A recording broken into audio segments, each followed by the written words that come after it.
another Savior. Holy, holy, holy, holy, Adimebujuku, another Savior. Another Savior. Holy, holy, holy, holy, Adimebujuku, another Savior. Well, this is Mobien.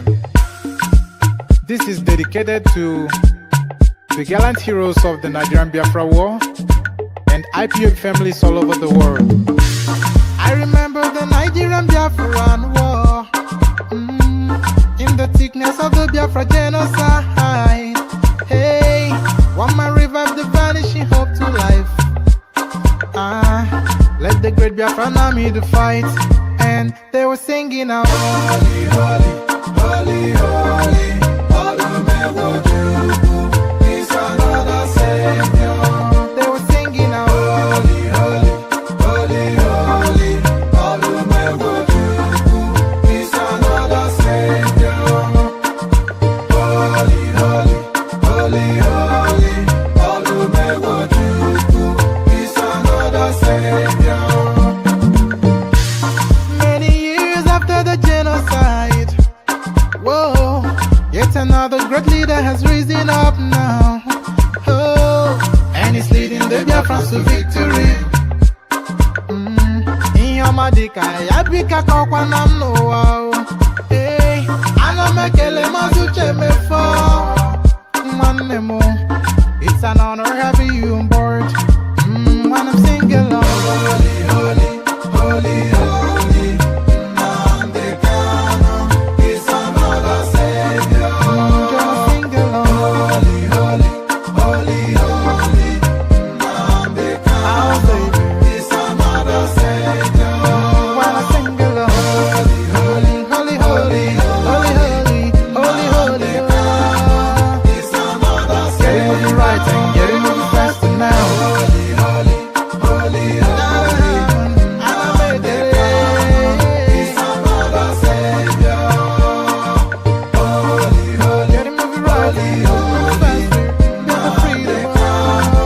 Is another Savior. Yeah, for freedom. Holy, holy, holy, holy, Nandekano is another Savior.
Buhari is dead and buried in a shallow grave in Saudi Arabia. Okay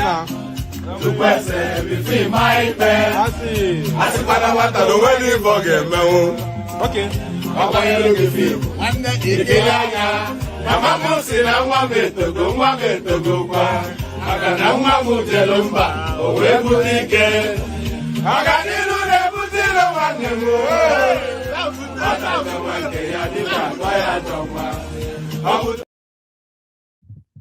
When you go to major bands, they live as if they are in the jungle.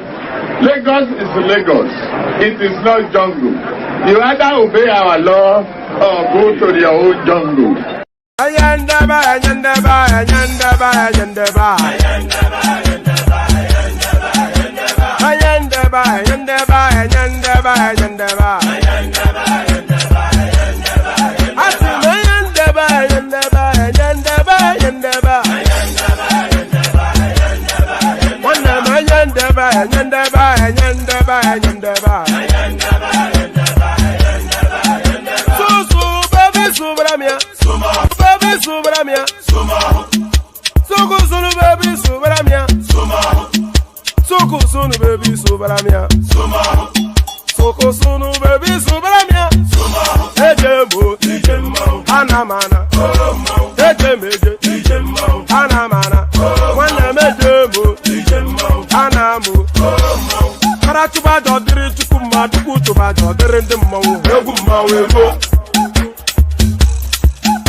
Since I was born, but now I am getting youth. Hakuna motang, hakuna koga book.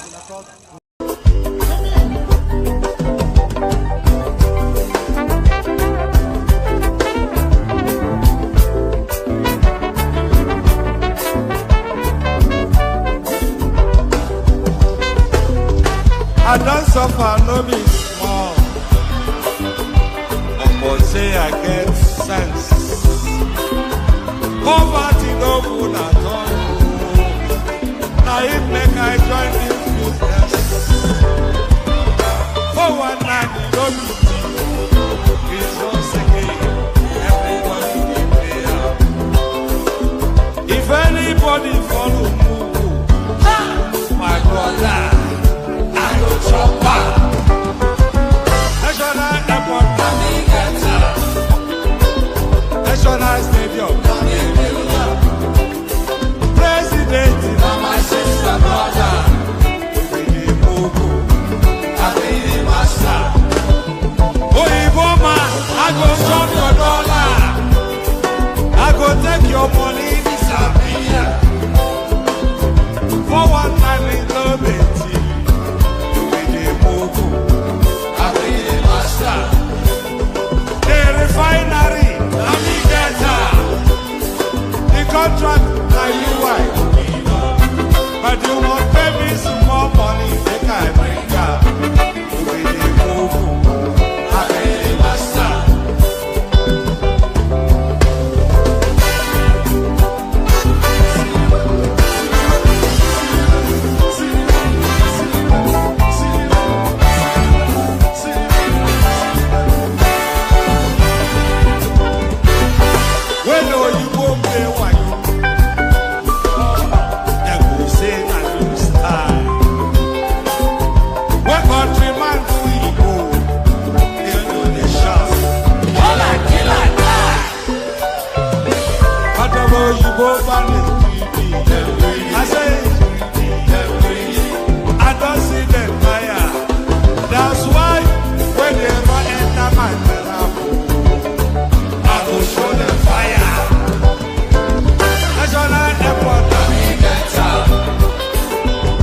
National Stadium. President, my sister, brother. The master. The refinery. The contract, now you wife. But you must pay me some more money than I bring up.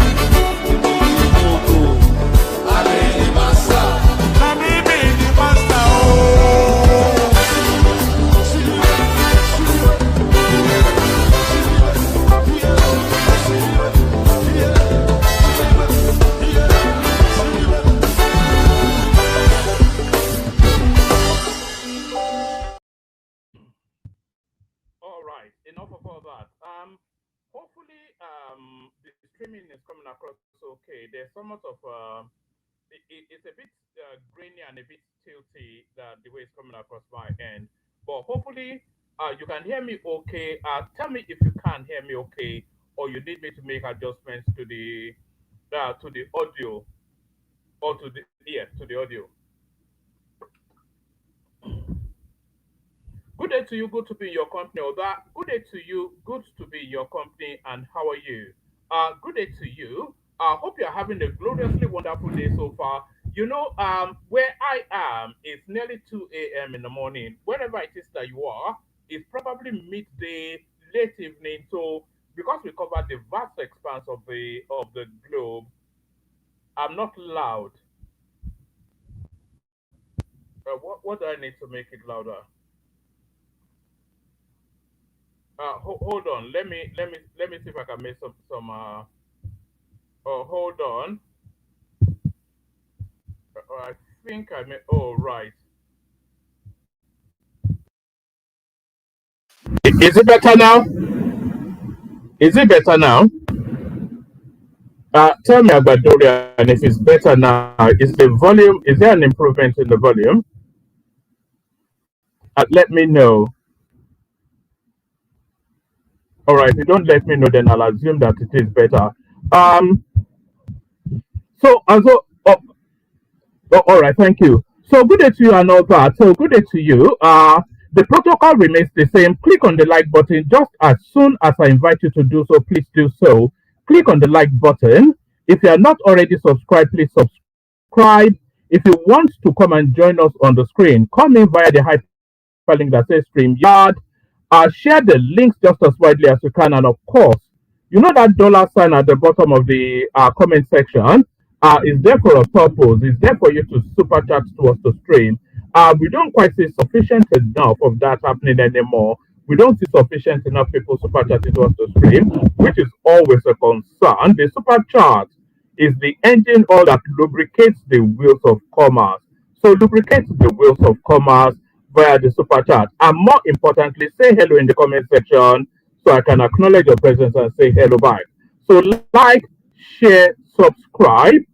Click on the hyperlink that says StreamYard to come and join me on the screen. Super chat to us to stream and say hello in the comment section. So the early birds, the people joining us earliest, as ever and always, Agbadorian Omotinubu, there he is right there, saying hello to Agbadorian. John, aka Nigerman, there he is right there, the elegant man. Now, this name now, Suraju. Let me just call you Suraju because the way you spell Suraj, let me call you Suraj. So that's Suraj right there telling us then is joining us all the way from God's own country, which is of course Dublin, Ireland. So one of these days I'll have to pop round to that Dublin, see what goes on there. So good to see you, my guy. That is Ajani right there saying hello, actually acknowledging that the volume has improved. So thank you, Ajani right there. That is JJ Laye right there. So that's JJ. So good to see you, JJ. So that's Kenny Almighty, a superstar on TikTok. So just note that name, Kenny Mighty. So anytime you're bored, go on TikTok and you'll see him putting the words to right there. So that's Kenny Almighty right there, spending time with us. That's Safety Domain of Dallas, Texas. So yes, they did the World Cup draw. I wasn't even paying any attention to the. It was in the as I was driving, it was on the radio, so it wasn't like I made a special effort to find out. Nigeria, of course, not qualified for the World Cup, so I don't really feel invested. I probably watch a little bit of England, but I don't really like watching England because there's too much. There's too much sort of nationalistic jingoism. Anytime England plays or anytime England is involved in sports, it's always an ugliness. So I don't really follow them, and I'm not really sure that I care that they progress. I actually enjoy the World Cup better when England has been knocked out because for as long as England is in there, it's just like a nightmare. So, but if Nigeria is not playing, I automatically default to Brazil. So I'll just watch Brazil. That should be my World Cup. So, but they did the World Cup draw today. That's really what I'm talking about. All that. That's Taylor Abayomi right there. Good to see you, Taylor. Of course, favor right there, otherwise known as Princess Rosie. That's the elegant lady. So as you are coming in, say hello in the comment section. Acknowledge your presence. Say hello back. So say hello. Like, share, subscribe on the hyperlink that says you have to come and join me on the screen. Super chat towards the stream. Say hello in the comment section. So that's the going on that goes on around here. That's how we usually start, and that's how we're starting in this instance. So that's how we're starting. Just get into the tackling. You know, there's a particular phrase that we used to use back in the day when I was younger. We used to call it tireless tattlers. So it's not for the tireless tackling. So now, oh, let me bring this up. So now, a lot of people speculate as to why. We're starting with this one. A lot of people speculate as to why Reno Omokri was nominated to be an ambassador for Nigeria. So a lot of people they query what qualifies Reno Omokri to be a Nigerian ambassador. So I came across this clip, which I'm going to share with you in a moment. And this clip, it tells you to the dot exactly what qualifies Reno Omokri to be an ambassador for Nigeria. So let's watch this. If you isolate Lagos, for example, Nigeria is one of the fastest. So this is somewhere in the United Kingdom, by the way, Institute of Trade or something, and that's Reno holding court. And you know, Reno is on a mission promoting everything Nigerian, especially African, not even African, but especially Nigerian attire. So there he is at some event, conference, seminar somewhere in the United Kingdom, holding court and are promoting the Nigerian identity and the Nigerian project. So these are the things that qualify Reno Omokri to be an ambassador. Economies in the world. If you isolate Lagos, for example, if Lagos was a country, Lagos would be one of the fastest growing economies in the whole world, bar none. So we need to lift these obstacles, and then that Commonwealth advantage, we need to grow it from 21% to even 50%. If you allow people from the Commonwealth open bank accounts in the United Kingdom, so they have a credit score, they've got a relationship. If they want, if I want to start, if I want to, John is a former actor. If I wanted to do a Nollywood movie and I needed $1 million, I wouldn't go to BNP Paris. I wouldn't go to Bank of America. I mean, it would be natural for me to go to the United Kingdom. If I say, is it compulsory? And then I wouldn't have somebody go, because in America, if you use the word compulsory, I mean, like it's like you're speaking French, you have to say mandatory. So that's what we need to say. We're going back to this 65,929. It seems like a lot, right? Because I saw the High Commissioner very excited. It's a lot, right? If you remove the International English Language Testing System, it will be more than that. But that's a barrier. How can I speak English in Nigeria? I want to go to England to study, and they're telling me to prove I can speak English. It's almost like an insult. Don't you think so?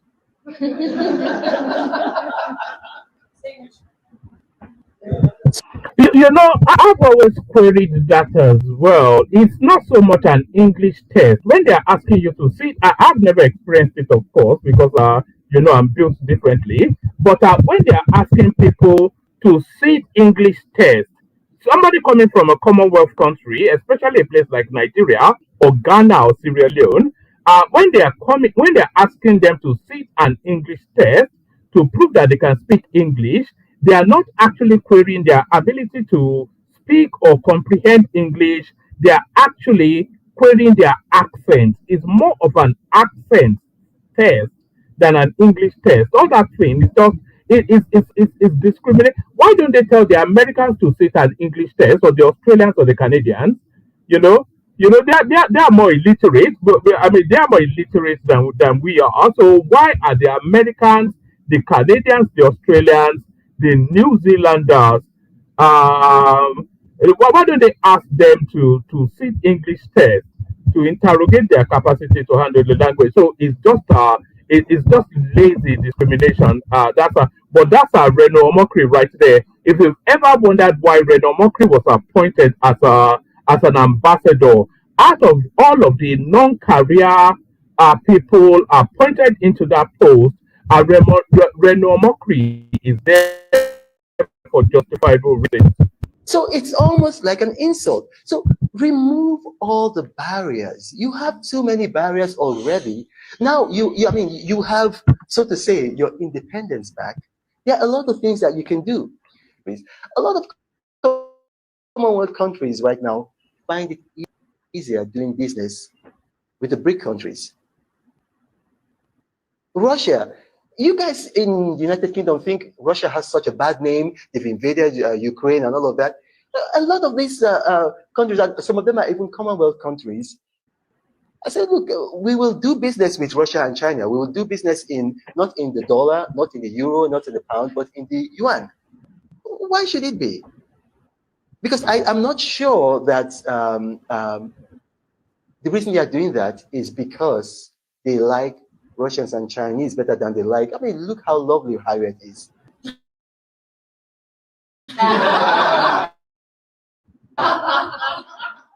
The reason they're doing that is because of, I'm going to put it in Nigerian language. I think you get the point. So, in terms of the people, the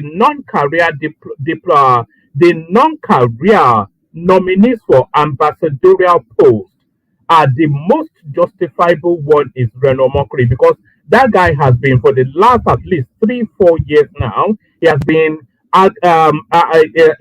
advocating and promoting quite fervently for that country. So if there was anybody that is a non-career person, a non-career diplomat that should be appointed as an ambassador, I would say that person should be Reno Mokri. So that's Reno Mokri right there, putting the world to right in its own inimitable fashion.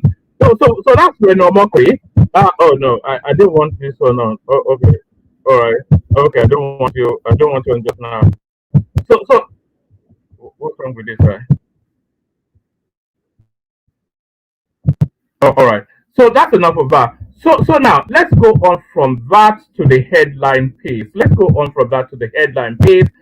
So now it looks as though now the government is starting to get serious about all of these narratives around this banditry, insurgency, or even terror, to give it its proper definition, its proper description. So it looks as though the government are starting to get serious. The appointment of what's it called? The new guy, what's his name now? I've already forgotten it. The new Minister of Defense, Musa, what's his first name? So the appointment of Christopher Musa is the first indication then that the government is actually taking this banditry, insurgency, terrorism seriously. So now, on from there, it looks as though now they are now starting to narrow down to the people actually sponsoring those spaces. And of course, no surprise, Abubakar Malami, one of the names being looked at as a possible sponsor of terrorism in Nigeria. Terror suspects, alleged financiers, were linked to powerful Nigerians, including ex-AGF Malami, former army chiefs, others.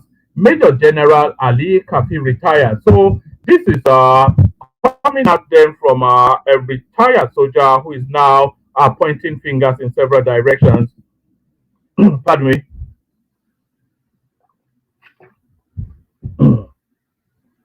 Pardon me. Let's take that from the top again. Actually, terror suspects alleged financiers were linked to powerful Nigerians, including ex-AGF Malami, former army chiefs, others, and this is coming out of Major General Ali Kafi. Two suspects were linked to former chief of army staff, Lieutenant General Tuka Buratai. Two others were linked to former Attorney General of the Federation, Abubakar Malami, while one suspect was linked to former Central Bank Governor Godwin Emefiele. Whatever happened to Emefiele, by the way, is been.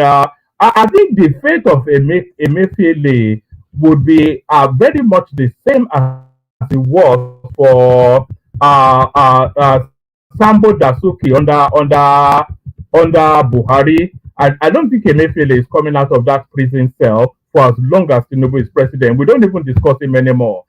Two suspects were linked to former chief of army staff, Lieutenant General Tuko Buratai. Two others were linked to former Attorney General of the Federation, Abubakar Malami, and one suspect was linked to former Central Bank Governor Godwin Emefiele. A groundbreaking counter-terrorism operation, personally approved by former President Muhammadu Buhari, has resurfaced in controversy following explosive revelations by retired Army General Ali Kafi, who once commanded the 1st Division and served as General Officer Commanding. Ali Kafi was handpicked in 2021 to lead Operation Service Wide, a multi-agency investigative task force mandated to identify Boko Haram masterminds, expose their financial backers, and dismantle the networks enabling the insurgency. But according to the retired general,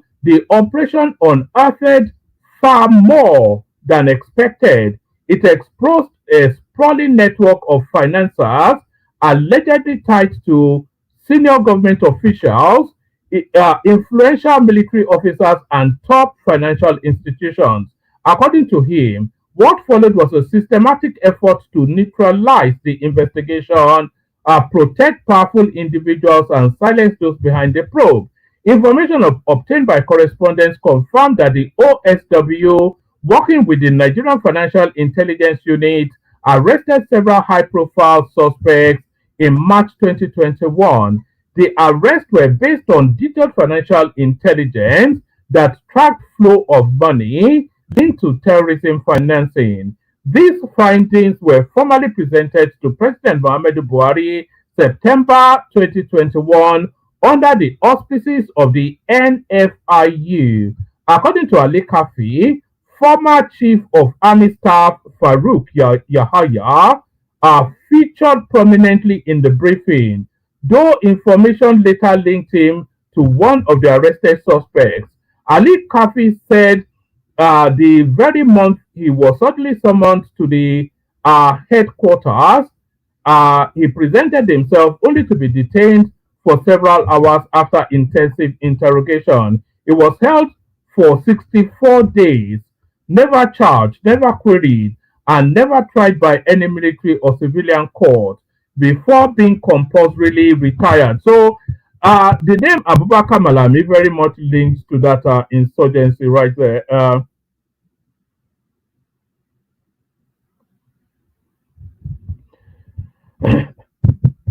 All right. So the name Abubakar Malami very much.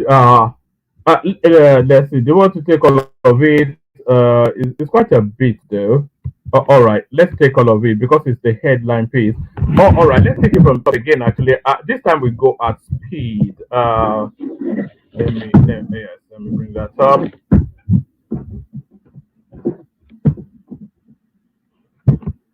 All right. Let's take it from the top again. This time we go at speed. All right.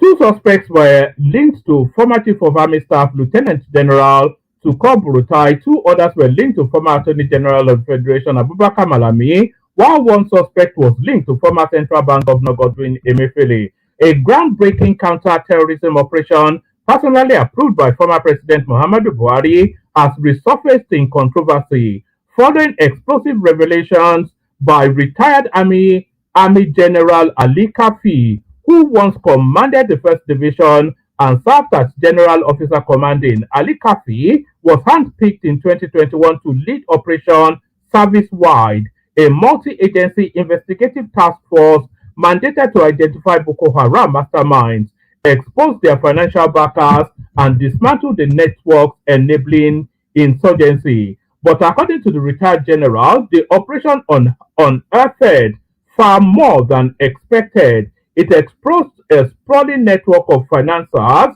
or financiers, however you choose to pronounce that, allegedly tied to senior government officials, influential military officers, and top financial institutions.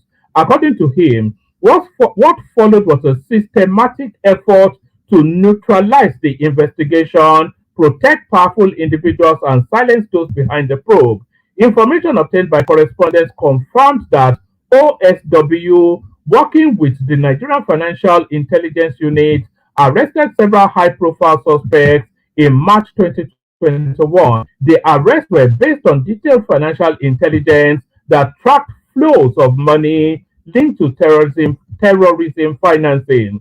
These findings were formally presented to President Buhari in September 2021 under the auspices of the NFIU. According to Ali Kafi, former Chief of Army Staff Farouk Yahaya featured prominently in the briefing, though information later linked him to one of the arrested suspects. Ali Kafi said the very next month, he was suddenly summoned to the military headquarters, October the 18th, 2021. He presented himself only to be detained for several hours after an extensive interrogation. He was then held for 64 days, never charged, never queried, and never tried by any military or civilian court before being compulsorily retired. Till today, I don't know my offense, he said, adding that his arrest was a coordinated attempt to halt the terrorism financing probe.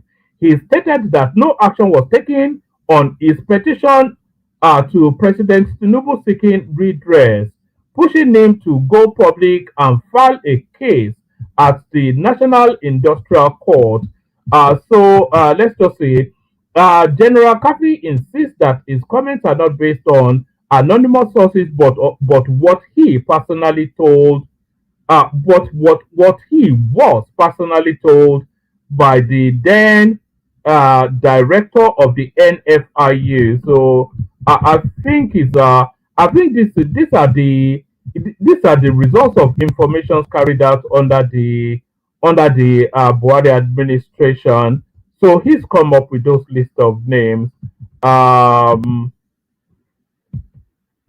According to him, two suspects arrested by OSW were linked to former Chief of Army Staff to call Burutai. Also, two suspects were linked to former Attorney General of the Federation, Abubakar Malami, while one suspect was linked to former Central Bank of Nigeria Governor Godwin Emefiele. General Farouk Yahaya was linked to one suspect. I am not accusing Burutai, Malami, or Emefiele of terrorism financing, he clarified, but I was informed by the former NFIU director that investigations linked them to the suspects. I don't know if they were later cleared, but up to the time that I was arrested, detained, and compulsorily retired and taken off the OSW, they were linked to some of the suspects. He also revealed that Burutai reportedly asked the then NFIU boss to prevail on me to release two suspects. Ali Kafi said, so there it is right there.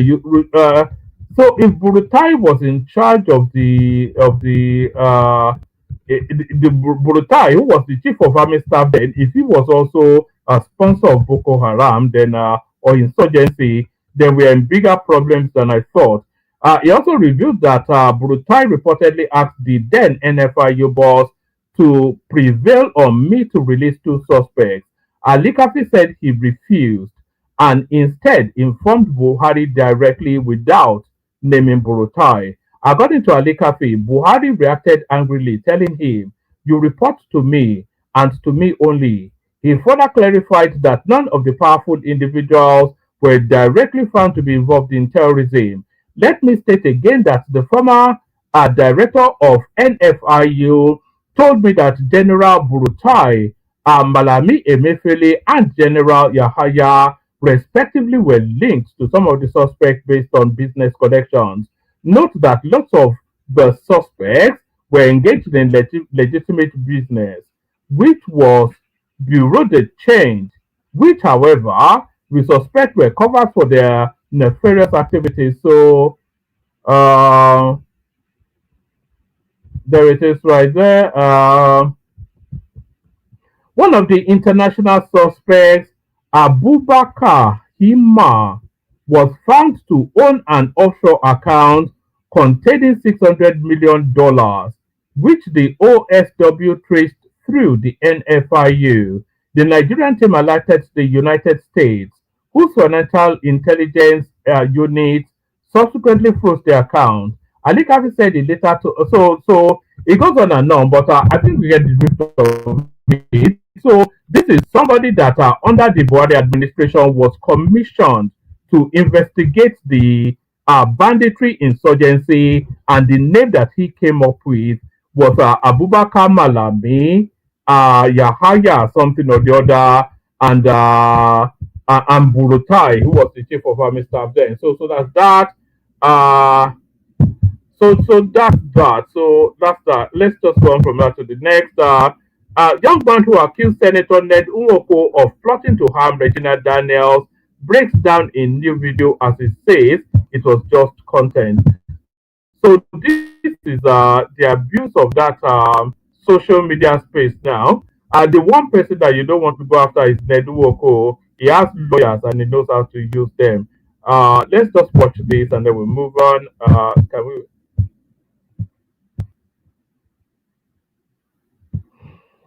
All right, we wait for that to load up.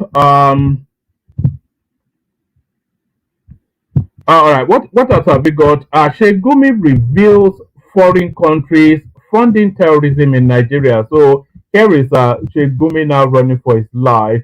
A prominent Islamic cleric Sheikh Ahmed Mohammed Gumi has alleged that some powerful foreign governments are secretly backing terrorist networks tormenting the country. The controversial cleric made the claim during a recent BBC Hausa program monitored by correspondents. Gumi said the pattern of recent attacks shows signs that external actors are giving support to armed groups.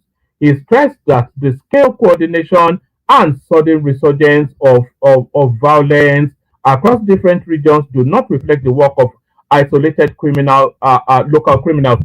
So I have to say I agree with that because it is clearly political what is going on in terms of the insurgency, the sophistication of the attacks, the coordination of it, the financing of it is not just random criminals.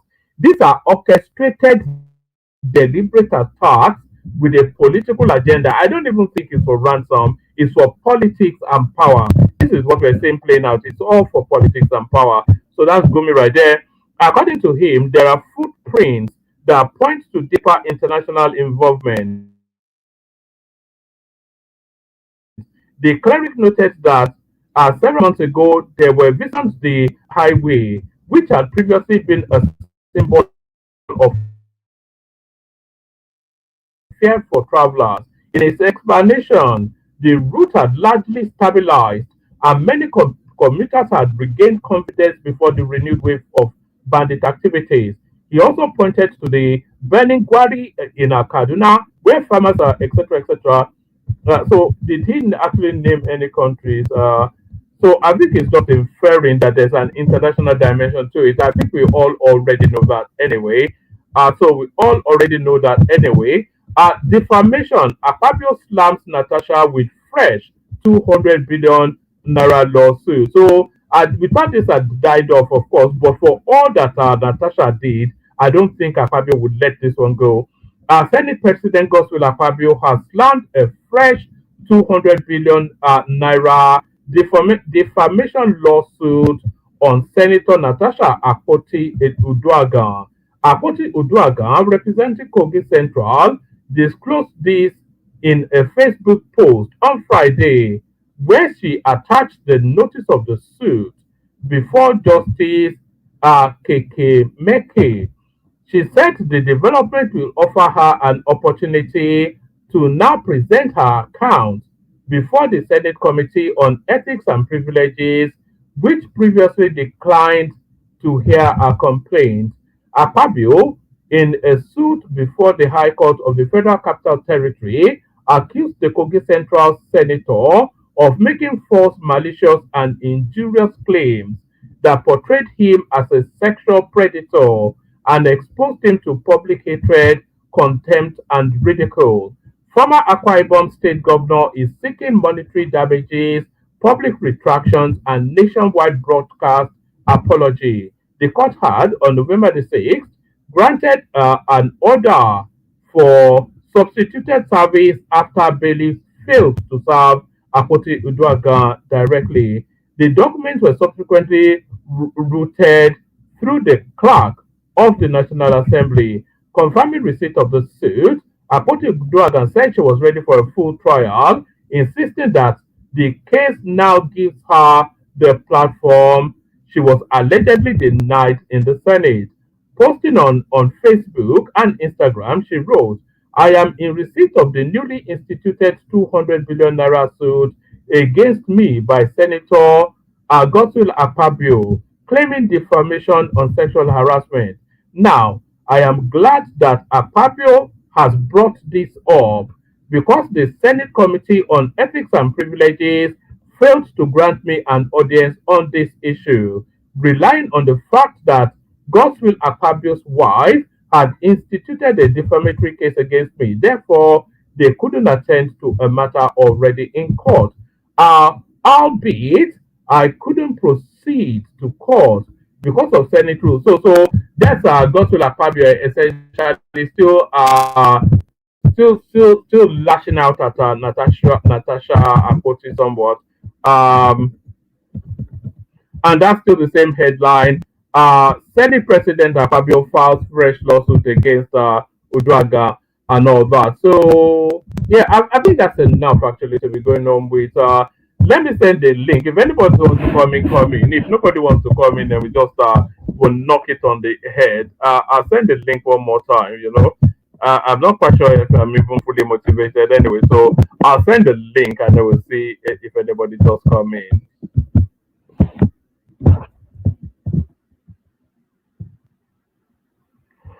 Oh, all right.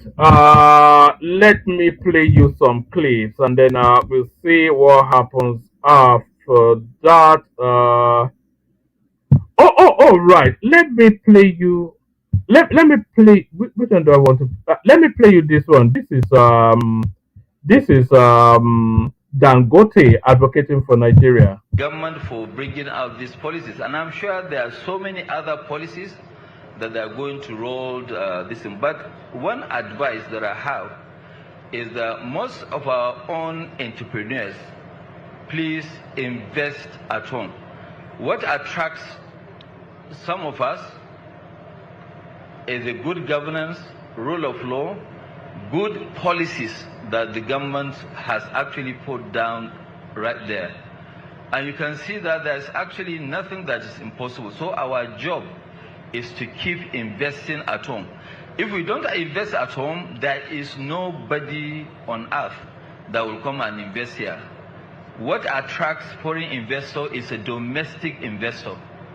And that's what we are doing. I mean, it's just like what I said even yesterday. I was being sort of interviewed by CNN, and they asked me, so, I mean, you have actually been investing. Why did you announce to double up your refinery to make it the largest refinery in the world by doubling already what you have, which is 650,000?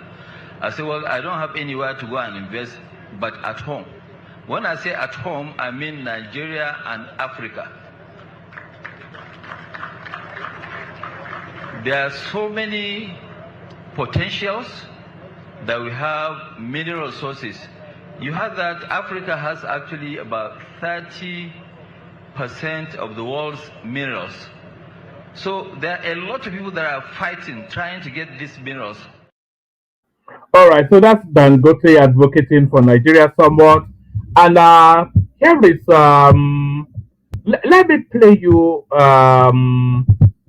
a clip of Fulani Headsman. Where's my Fulani Headsman clip? All right, let me play you this one. This is what the Fulanis are up to in Plateau State or in the Middle Belt. Fellow Nigerians, this is what is happening on the plateau. This is what is happening. You can see. Now I brought in the securities and the Fulanis are running away. Instead, they should stand and answer questions. This is my rice farm, and the Fulani just invaded the farm, ate everything on the farm. You can see, as you can see. You can see. This is this. These are over 300 cows. Now that they are seeing securities, they are moving their cows away. They are running away. They don't want to talk. You can see. Over 400 cows. Over 400 cows. This is what is happening. This is in Kasabar Kinladi, local government of Plateau State. This is what is happening. You know, for my life, I could never really understand the rationale, just exactly why they are doing it. I don't get it, you know. So why would you just go onto somebody's farm and just destroy the whole thing? To what? And they do it just so maliciously as well. So I mean, what in their mind tells them that that is something that they can't do? It's just a real mystery. Some of the things that these people do. But that's the Fulani bandit. Well, you can't even call them headsmen because that's not heading anything. That's just wanton destruction, just for the sake of. Is it to assert power and dominance over? I'm not sure. What's the? You know, I wish I could get a Fulani person to come on board one of these days, and then to come and explain to us just what the rationale is, what the thinking is. But you know, there's a narrative to tell us that these Fulanis that are doing this, they're not actually even indigenous to Nigeria, because there's always been an indigenous Fulani stock in Nigeria, and we've never had this. You know, but this is to tell us that I'm talking slowly because I'm uploading something I want to play to you now. So this is to suggest to us that these people are not indigenous to Nigeria. Is this coming up? Are you coming up? And by the way, did you see that clip of Trump telling us about all the deals that he has signed with Congo and all of these places where the rare earth mineral is? Do you know that the rare earth minerals, which is what people are after these days, the one of the largest deposits is in South Africa, Congo, and Nigeria. Apart from the ones in China, outside of China, the largest deposits of these rare earth minerals, as they describe them, is found in places like South Africa, Congo, and Nigeria. So that then gives you somewhat an indication in the direction of why Trump is so keen to come and blow that. He's not actually even going to. They call it a shakedown in America, isn't it? It's not. He has no intentions of coming to blow up Nigeria. He's just doing that to rattle the space so that they can concede their rare earth minerals to him. So that's that. So now we saw the Fulani headsmen destroying somebody's farm in Plateau State right there. But now here is an interview with a Fulani person that gives us a greater insight into that particular space. So, what please? Good morning, Malam. Oh, sir. Morning. Yes, sir. I met you here on my side this morning, and your cow was running up and down. Yeah. We are afraid of you people. Yeah. Now, we are very, very much afraid of you people. Yeah.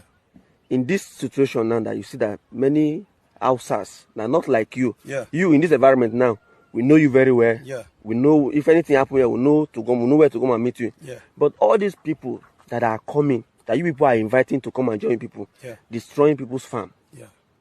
Is it a good thing for this country? Thank you for that question. But for my God, I have religion. I am a Muslim. Okay. No any Fulani man where we can call from another place to come and join us so that we will destroy where we are living. Okay. We are not doing that. Okay. But everybody know that. Okay, let me talk my own now. I'm in the FCT. Are you getting me? I'm with you. So they bomb me here. Yes. In Abuja. Yes. Okay. I grew here. Okay. I can speak Bugbagi. Okay. From A to Z. Okay. I school with them. So how manage? I will go get another human being from another outside country to come and join me. Okay. To me, make problem where I'm living. Is it possible? It's not possible. It's not good. Eh? It's not good. If I use that way, where to be the difference between me and the animals? Are you serious? I'm telling you. So no differences. No differences. It's good that me make I join them, they use grass. Okay. I have children and all of them they are going school. The whole people where they with me, where they follow my cow, they are workers. They are workers, they are working for you. They are working for me. Okay. And most of things where you people have, let's say land, building, I have it too. Okay. But it's not my way that make I You just come buy and motor. yes, they drive. No be what I study in my life. Okay. I like this my business. To enter bush. Yes. Okay. To be drive car, begin the Do buga. I'm not going that way. Okay. So me now, for this issue, everybody, we have religion, let us fear our God. Okay. This problem is government problem. But you just make a point that these people that they are coming, that is not you people that are bringing them, it's government, it's people that go school, and then go bring them. Okay, let me ask you a question. We have border, we will not have border. We get border. Eh? We get border. Through that border. Where are they? If any Fulani, the Fulani way you know for Nigeria, they get difference. Yes. Even for face. Yes, yes. If you look them, you can know them. You have a very good So point. Okay. from there, why government?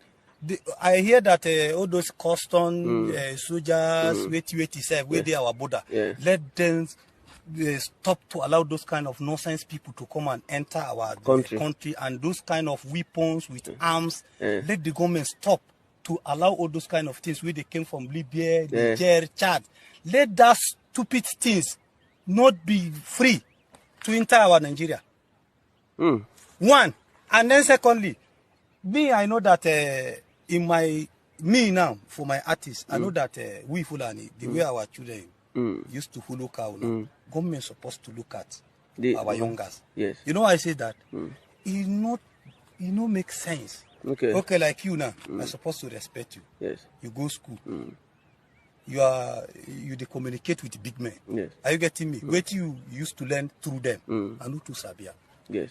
But if you see me in the bush, you would think that it give it to God bless you. Me I no get. Yes. I supposed to.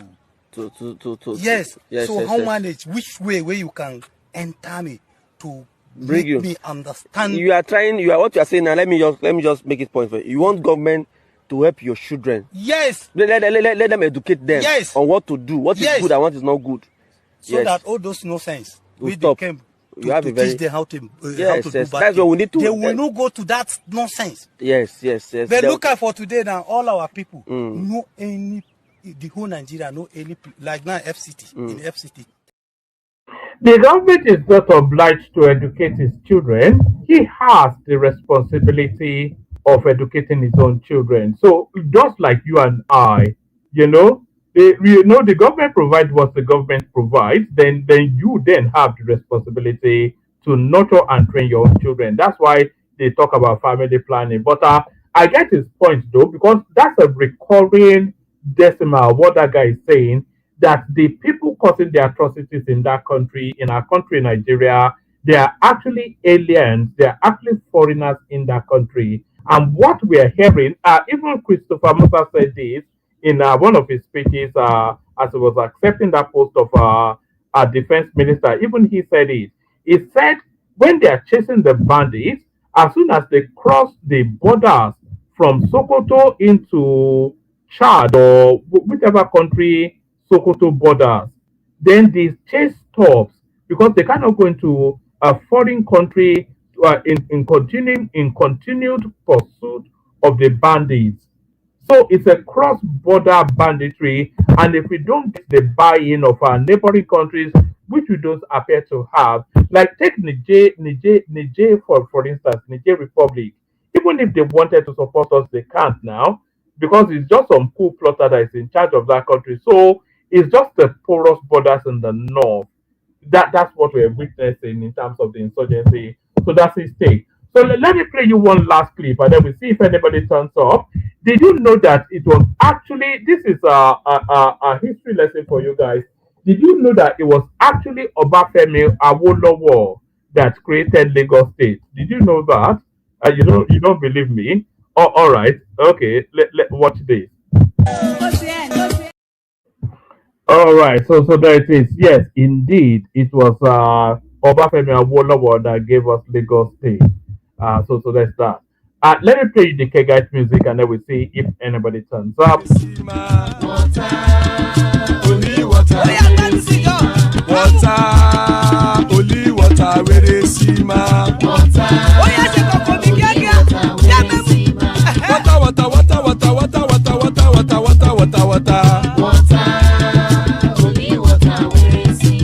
Hapa o naido.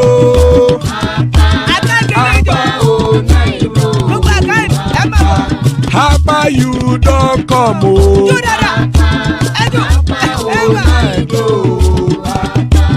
Hapa o naido.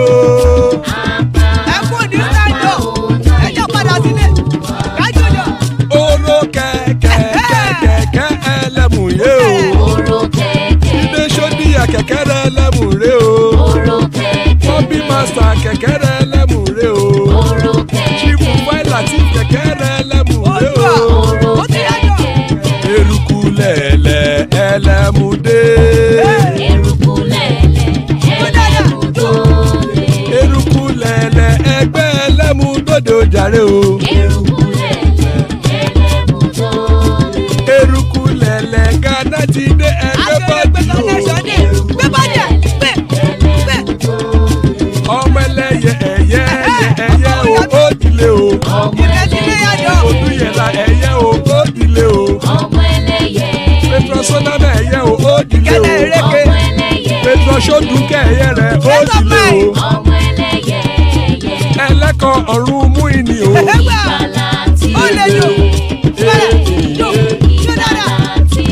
Àkùkọ ọ̀run mẹ́kọ̀.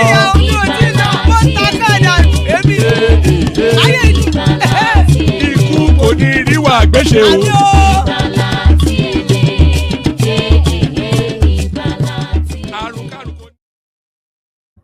All right, so there it is right there. Ikuko Niru Agbeshemi just have nothing to do with us. Joining us, Prince Daddy, that's the Prince right there, and the Papa Judea. It's not even a Nigerian, but it seems obsessed somewhat with Nigeria. But those are the assembles so far. So gentlemen, we're feeding off scraps today. Actually, there's not anything really of excitement in the news cycle. So we're eating leftovers somewhat with this particular stream, but nevertheless, always a delight to be in your company. So who wants to go first? Knock knock. Let the other guy go first, one man. Yes, it's not a Nigerian though, and you know you have to hold your nose because they can be a bit. It's a Cameroonian. And their country is being governed by a vegetable, not a human, a 96-year-old vegetable, and he has the temerity to come here to lampoon and lambast. Oh, that's Jude, right? Yeah, it's Jude. Yes, you know some You know, we should have him in a cage and throw food at him, really, with the sort of, are you there, Judy? Um, Look at that. yeah, yeah.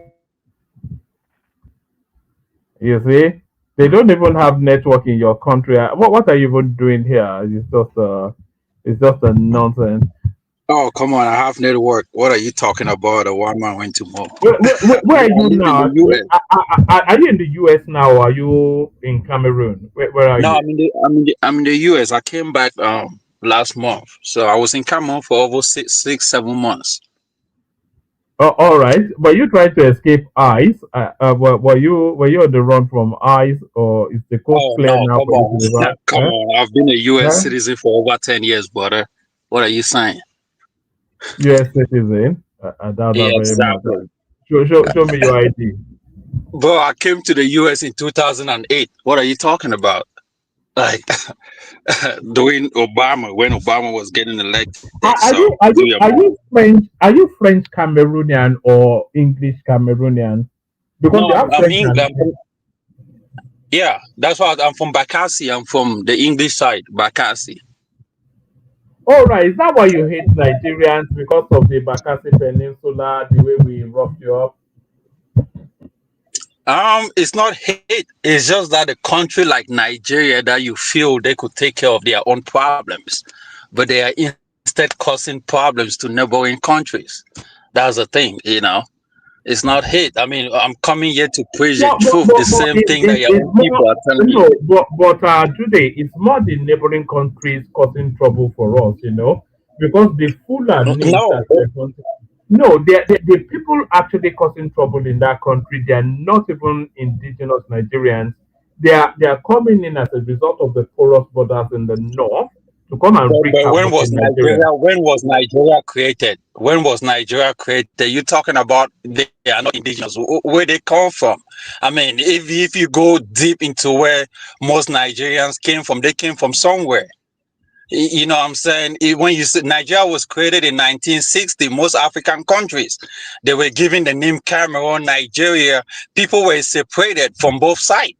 So you're not just gonna tell me that the Europeans choose a whole country and just said it was just meant for Fulanis. No, there were Fulanis everywhere before countries were named.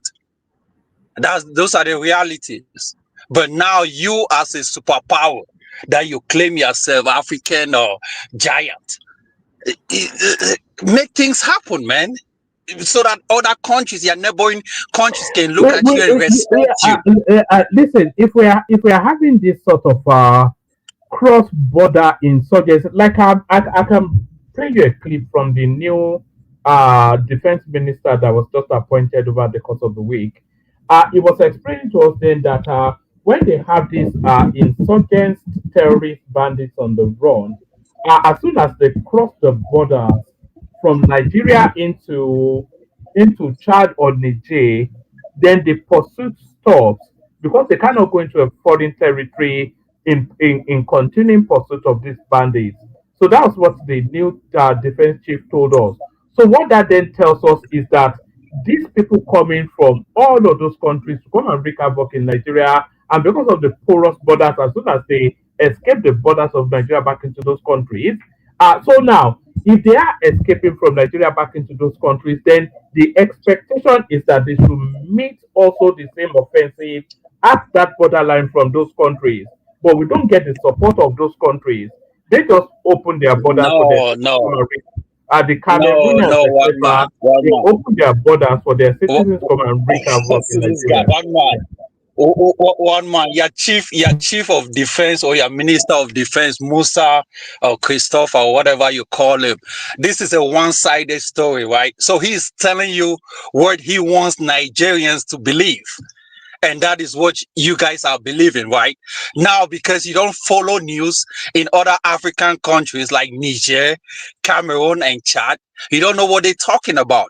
But they also have the same ideologies. I came on your panel the other day and told you that the president of Chad was killed at the war front when he went to fight the terrorists right in Lake Chad. And based on what is happening in Chad, it says that the people are fleeing into Nigeria, and Nigeria is not taking care of these people. It's the same ideology. So it's a back and forward. That's why if you come here, you are listening to your Minister of Defense, things wouldn't work. Because these other people are doing the same thing. I will tell you a number of times how Cameroon military have even entered into Maduguri. There's a place called Gamboru, Ala Gamboru. It's closer to, it's in Borno State, closer to Fotokol, right by Lake Chad. Cameroonian military have entered into these places and even captured certain terrorists. But Nigerians gave them an ultimatum not for foreign troops to enter into their own territory, that they can handle it. But yet your military cannot handle it. They are instead fleeing from their own part of Nigeria into Cameroon. You could go on YouTube and type Nigerian military that flee into, there's the number of them. So one, you lack capacity. You have a huge population, but there's no capacity. Your military is weak. Even if you have the population to enter into the military, there is no training. They don't have training. They don't have gun calibrations. There is nothing that, I mean, come on. One man, you have the population, but hold on. Would you just it's weak. Guy, it's not just talking fast and talking loud now. That doesn't make you right. You know, the whole of the Sahelian countries, all of their militaries are trained in Nigeria. The Nigerian Defense Academy has a global reputation. What do you mean there's no, you cannot. Most, because let me tell you something. Where in Nigeria are they trained at? All over Nigeria, Kaduna, Enugu, all over Nigeria. Have you not heard of the Nigerian Defense? What are you talking about? Have you not heard of the Nigerian Defense Academy? But other countries also have their own defense. No, they don't. Yeah, defense academy has nothing to do with what is happening. No, guy, you said they have no training, but I'm telling you now that even your Cameroonian military, the echelons of your military, they get their training in Nigeria. If everyone was having their training in Nigeria, I can go and get you clips now of the passing out parade of people from your country being trained in the NDA. What do you mean? Yes, Nigeria has one of the best trained militaries in the world. Do you know the reputation of Nigeria in Kosovo? They might have an academy, right? I'm talking about. In all of the peacekeeping, do you know that Nigeria is the first port of call for peacekeeping missions? Do you know they came back decorated from Kosovo? It seems like. Do you know they came back decorated from Kosovo? Do you know they came back decorated from Liberia, Sierra Leone? Kosovo is a small. Sierra Leone. The Nigerian army. Kosovo is not up to a town. The Nigerian army. The Nigerian just a battalion of the Nigerian army stabilized the entire Sierra Leonean country, Liberia, all of those things. And you're saying, don't say daft things. Don't say daft things, my guy. One man.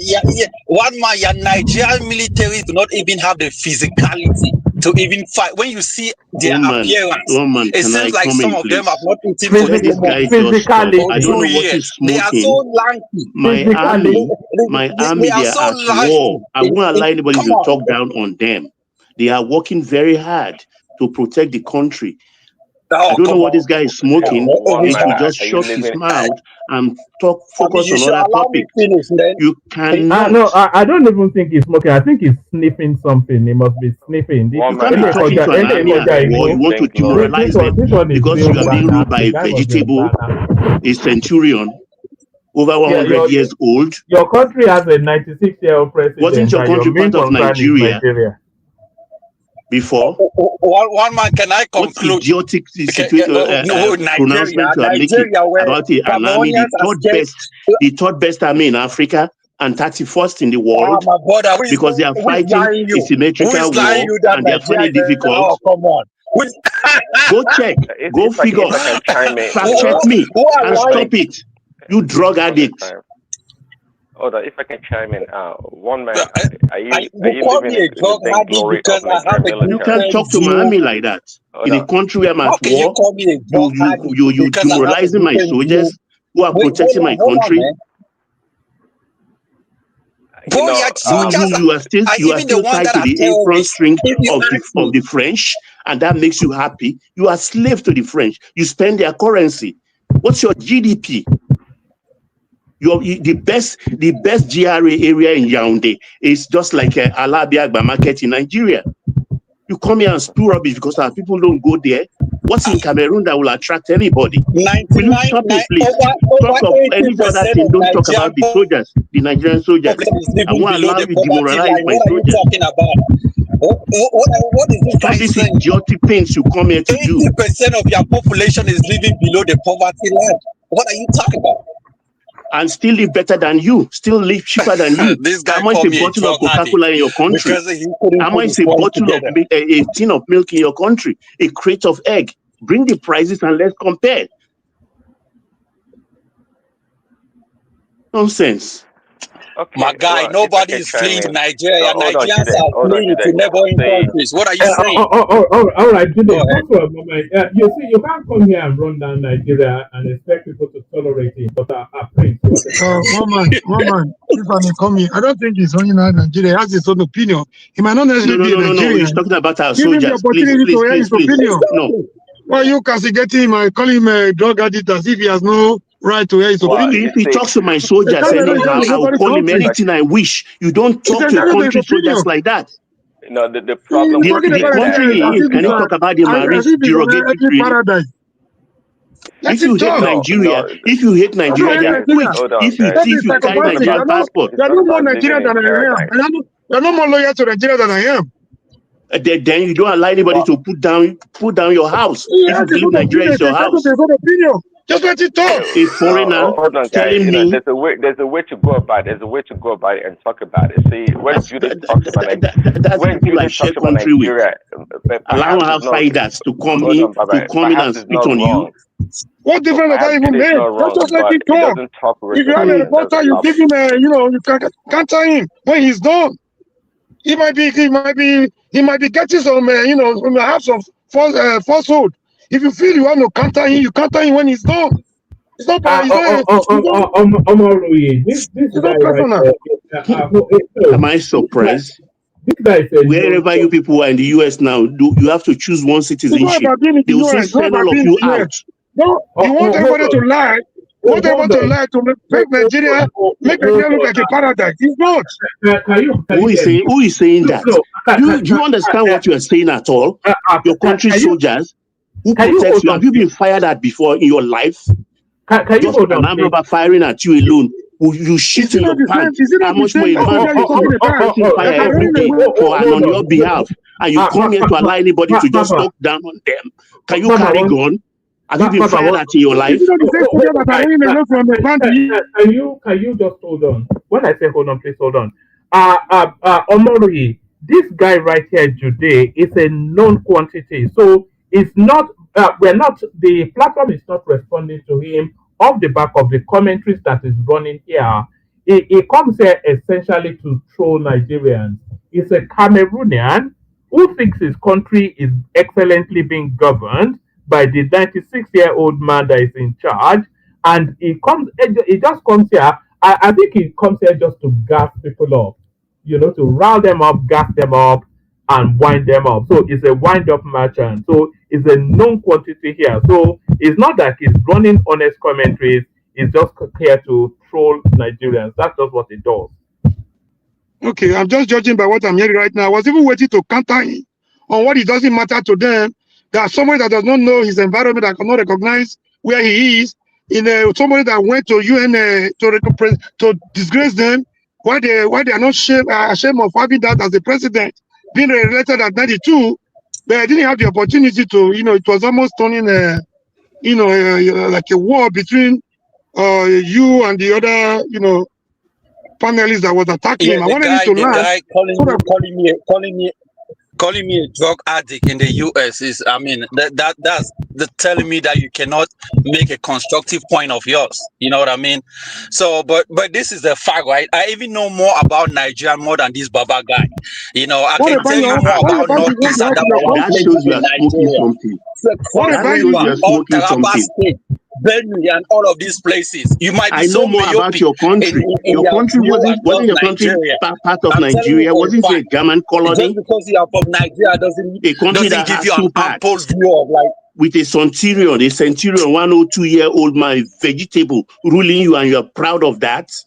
Shouldn't you be ashamed to even call yourself a Cameroonian? Mother, you should be A man that ashamed of has Nigeria ruled you that over 60 Fulanis are years taking over before your you were country. You should be born. the one That's the man you ashamed. found on the You should be throne, the one. and you are dying. You should The be the man is one still on the ashamed. throne, and you You should come be here the to one lampoon my ashamed that soldiers. Fulanis are. You are You should spending be the one CFA. ashamed that You can't Fulanis even are print your own colonizing their currency. own You are people. being controlled from No, France. you You are a should be the slave one to France. ashamed that You are Fulanis tied to are the head of this colonizing fish. their You own are a leave that boy for me. bastard. taking over your You're too big for this boy. territory.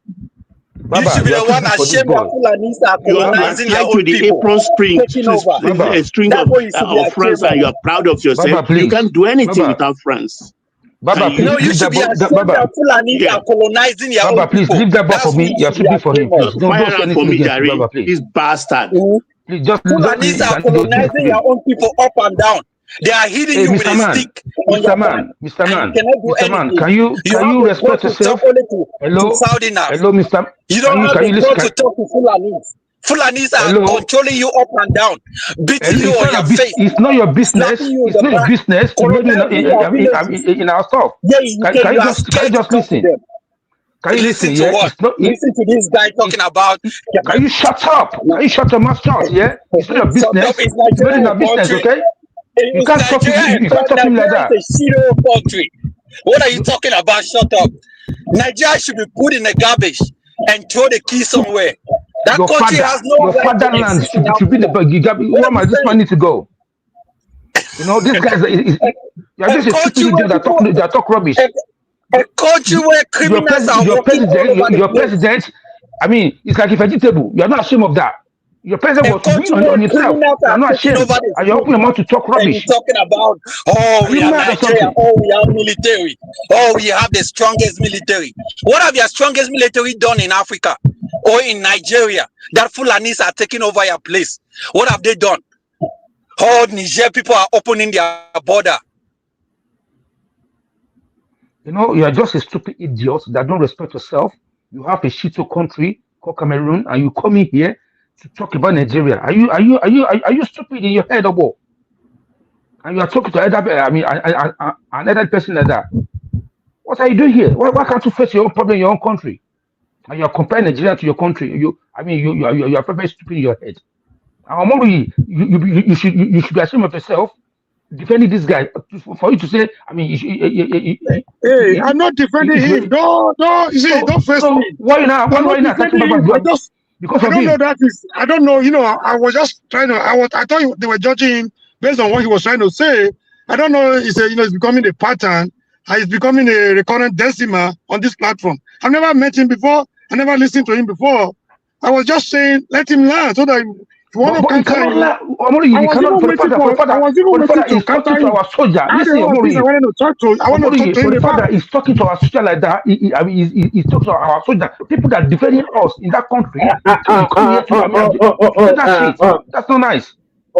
Omori, do you live in America? Rubbish. It doesn't really matter where I live. I'm in Nigeria. No matter where I live. I'm asking you. Okay. Okay, Prince, you live in America, don't you? Of course, Prince. Who said? Yes. What is Nancy Reagan's most famous quote?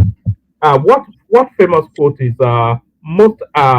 What are most famous quotes? The most attributable quotes to Nancy Reagan? I can't remember one, man. I've heard of one or two, but it's say no to drugs. That's the most famous quote from so that would be the advice that we take away from that's the advice we take away from today's contribution. Say no to drugs. So say no to No, God. okay. Let me chime in one minute. So Yeah, Judah yeah, is Karen. so Judah not because what Judah is saying is wrong actually, but there's a way to go about things, or the way to speak, right? Judah is not talking reservation. Judah is talking as if it lives or comes from a country that's well put together. We all know that's not the case. Cameroon cannot be compared to Nigeria in any way, shape, or form. But it doesn't prevent him though from making a submission and being critical of Nigeria. But he has to speak or talk with some reservation about it. Okay, that's the problem. It's not really lying. I mean, gone are the days when Nigerian military used to control ECOMOG and went to Sierra Leone, Liberia, and did great works, great exploits. We can't say the same thing for Nigerian military right now. Well, man, let's not Thank you. lie to That was my ourselves. mind. That was where I was going to. Okay. I didn't know. He's becoming a nuisance. He has been a nuisance on the platform. Well, I apologize about that. but there's one thing though about the truth is independent, regardless of where the source is from or the person speaking the truth. Judah may be spewing some truth, but again, and I can see why people like Baba can take umbrage to his submission. I can see that. Only if you can only do a submission with reservation. Say, hey, I know I come from a country that's a shithole, but nonetheless, I can still talk about Nigeria in this way and that way.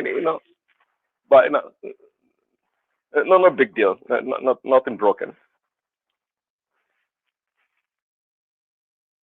All right. Let's just move on from Jude, who just comes here to. I think he'll be giggling to himself now. He's achieved his purpose to rile up the space. You see one man. You see this Yeah. practice of Nigerians trying to bring their country.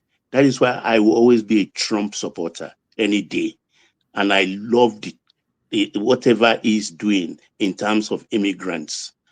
Do they even know that in the Senate, a bill was presented that there will be no dual citizenship anymore? And I stand by that. I love it. And that you carry an immigrant passport, yes, an immigrant passport, a flag of convenience. They can take it from you anytime. Even ordinary, if you participate in a riot, that's the second bill in the Senate. If you participate in a protest or a riot, like the one that happened with the PLO, the Palestinian thing in Harvard and Yale. And I love those programs because they carry a flag of convenience and don't know you come from somewhere. I'm proudly Nigerian any day. It's my first claim. And I'm a Yoruba man, proudly so. So I will not stand for anybody to run down the space I call my own, where my umbilical cord is buried, and the soldiers that protect me. If you have been shot at before by an armed robber, just alone, you know for years you will live with the trauma. Let's talk about a young man, uniform, and facing, going into an unconventional warfare and dying in numbers every day, and you are not appreciative of that. Baba, do you make a distinction when somebody criticizes an institution in your country? No, if you do it constructively and respectfully, I own things in other countries. I don't ride roughshod with my mouth on them because it's not my land, despite investment. You have to be respectful of other people's territory. When people speak, particularly what Ike knew, what made me become Ikeson is talking down on my soldiers. I remember in Jonathan against Shetima, when Shetima was Borno's governor during the Chibok girls debacle, and he was harassing, and Jonathan said, "You think you are not covered by these soldiers? Let me withdraw the ones in Borno, and let's see what will happen to you." If these soldiers we run them down and they refuse to fight on our behalf, are we safe? Baba, what do you have to say when you see the same soldiers, Nigerian soldiers, complaining of sending them to die without the necessary equipment, and allowing somebody giving them up for terrorists to kill them unnecessarily? How do you feel? We've talked about that here every time. We lampoon them, and we are trying to find out those who are responsible for their conditions. And I'm on record here to advocate for even doubling their salary. making their salary at least 150. Presently, entry point is 104,000 naira, and from 1,005 for feeding allowance, they've increased it to 5. There is corruption. No country is perfect. But don't come here and then put down my country when you come from a shithole worse country where things are expensive. My brother, we Ordinary are akara you Africans, cannot and buy. all Africa is a shithole. My brother, we are Africans, and I have the right to talk to any other country in Africa. I mean, you can talk about Cameroon. I Talk have the about your right country to. first. That continent is Before my you talk about continent. anyone, That tell me continent what is your my country is continent. and And how the it's more being things run. go well, If you don't we talk will about your benefit. country and talk about my country, I'm not going to live with that. I'm not going to accept that. My brother, I'm not defending Cameroon. Cameroon is a shithole country. Things are not going well. The guy has been there for so long. I get it. Then That's the point. concentrate on your But Cameroon right now, to we're make talking it about better, what or live his where you are, where you can be thrown out at any time. Sorry. my guy. What we are saying is your hold on, military. Today, can you hold on? Do you know who the president of Nigeria was when Pobia came into power in Cameroon? Harsh. Do you know who the president of I think Nigeria was? the guy. I don't think it's Babangida. I think it was another guy. I think those guy. The guy. Yeah. One man. No, it was Shehu Shagari. Okay. It's Shehu Shagari. Do you know how many? What year was that? One man. What year was that? What year was that? In the 80s. Shagari was, I think, 79 to 83, and your president came in 1982. Do you know how many presidents we passed with Shagari? Yes. One person. I mean, are you counting? Are you counting coup d'etats, or are you counting from? I'm counting coup d'etats. After Shehu Shagari, we had Buhari. I think it's even a shame. It's even a shame comparing Nigeria with Cameroon. I mean, there's no basis for comparison. There was a giant of Nigeria, of the giant of Africa. I was listening to him based on that. Nigeria looking up to that expectation. I thought it was coming from that angle. What does it mean? In terms of what? When it comes to currency, your currency is the weakest in Africa. Based on that single point that one man just made, actually, I think you should be really be writing on the same line. Yeah, please let me give you the list. Of course. Today, you just have to pause for a moment. Let me give Prince the list. So we had Shehu Shagari. He was 79 to 83, and Pobia came in 82. So that was during Shagari. Then after Shagari, we had a coup, Buhari, and then that coup was a counter coup, Babangida, and then after Babangida, we had NS Shonekon. After NS Shonekon, we had Abacha. After Abacha, we had Abdul Salami. After Abdul Salami, we had Obasanjo. After Obasanjo, we had Yar'Adua. After Yar'Adua, we had Goodluck Jonathan. After Goodluck Jonathan, we had Buhari. After Buhari, we now have Tinubu. And in all of those 11, 12 presidents that we've had, Cameroon has only had one, Paul Biya. He's still the president till now, age 96, unable to take the spoon from his plate to his mouth. And he tells us that our country is all these presidents that Nigerians have gotten, it doesn't seem like anything have changed. It seems like they have instant move from frying pan to fire. With the Fulanis taking over with all this terrorism. It seems like things are instant. If only we follow the example of Cameroon. If only we follow the example of Cameroon. But let's just move on. It's just a bit of a lighter entertainment. All right, you guys have a good day, brother. I always say July. It's always join us. I'm gonna be leaving. You guys have a good day, though. Yeah, join us whenever you feel like. You're always welcome here. So that's Julie. But don't run Nigeria down. Baba doesn't like it. Thank you. And don't run the military down either. So that's Julie, of course. And now, you guys have a good day, brother. As exposed by Baba, partial to a bit of white powder. So that's our Julie right there. In what direction are we moving the conversation? Shall we go to Baba and then we come back to Prince Daddy. So Baba, the name Abubakar Malami pops up as part of the terror. Yeah, by Kefi. Kefi has done by very well. Kefi. Yes. Tinubu is sleeping, so somebody is giving him a pointing in the right direction for him right now. He has to take the lead, whether he likes it or not. They've given Did him it one to surprise meet. you? It did surprise me. Did it surprise you that Malami? Haven't we been mentioning these names? Yes.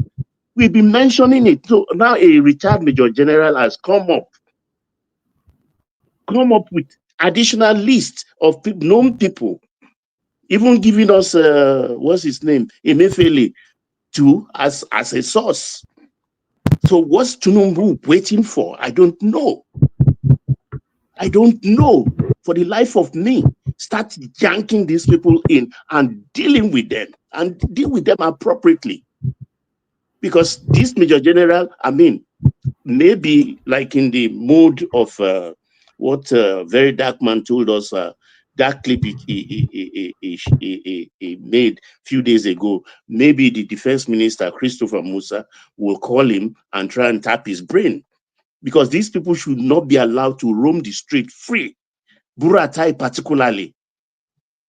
You don't even need to go for it. If you understand the psychology of new money, you know that this money Malami and the likes of Buratai have made in recent time is troubling them psychologically. They can think straight. You can see it in their eyes. Money they don't even know what to do with. Other than to use it to foment more trouble in a troubled environment. When you have many people, too much money in the hands of people like this, they will use it to trouble you. So Tinubu should be seen to be giving these people trouble. Should be giving them trouble. But he's keeping quiet about all of this. Is very disturbing. He should not be enveloped by the politics of 2027. No. But you know what surprised me, Baba, was that if Kefi told us, because Kefi came out and said that he presented some of this information to Buhari then. So if he presented the information linking Abubakar Malami to Koburutai, etc., to the terrorism space, so how come they were still retained in office unless, of course, Buhari was here? One man, sorry, apologies. I just put a link there from Sahara Reporter. They just posted a story about they released the names of the sponsors, 23 of them. You see that story now? It just came out now, Sahara Reporters. You see? This is what. Their own fact finding. Yeah, that's the news. Is this Sahara's one or from government Aso Rock? They say they got some kind of leaked information for intel from government. That's what they reported. We want to see action, BT. We want to see action. Baba, shall we name and shame? Not only shame, put them in chain. Name, shame, and chain. So the local suspects, the local suspects are one Alhaji Saidu Ahmed. Identified as a key financier of Boko Haram, is connected to multiple associates and convicts through extensive financial transactions. And then there's Osaini Adamu. So he was born in Nigeria, etc., etc. He has been implicated in facilitating the procurement of weapons and other logistical support for terrorist activities. Number 3 is Mohammed Sani Adam. Yes. What's his accounts linked across 14 banks reveal inflow of 54.1 billion naira, outflow of 54.4 billion naira, primarily in transfers to and from known convicts. Abubakar Adamu, Yellow, Muritala Abdullahi Jega, Sadiq Gaba Abubakar, Usmani Adamu, Mustafa Ibrahim Yakubu, Ali Abdullah Yusuf, Nasiru Shaibu. That name strikes almost similar, but that's not the Buhari Shaibu. Yusuf Ghazali. So these are all. He's from Kano. Mansur Mohammed Usman, Yazid Usman Mohammed, Alhaji Musa Imam, Modu Salom, Adamu Aliyu, Kanoma, Habibu Mohammed Usmana, Nuruddin Gani Aliyu, Ladan Ibrahim, Sadiq Gaba Abubakar, Tribet something or the other. Tribet Rajugori Ayabatwa. This doesn't sound like a Nigerian name. Born March the 1st, 1984 in Rwanda. Ayabata, who died in April 2024, was a businessman and tobacco dealer with residence in Nigeria and South Africa. His 70 accounts across 13 banks shows inflow of 67 billion naira, outflow of 34 billion naira. He received funds from Alhaji Nura Ghani and facilitated offshore transfers to South Africa linked to convicted financial networks.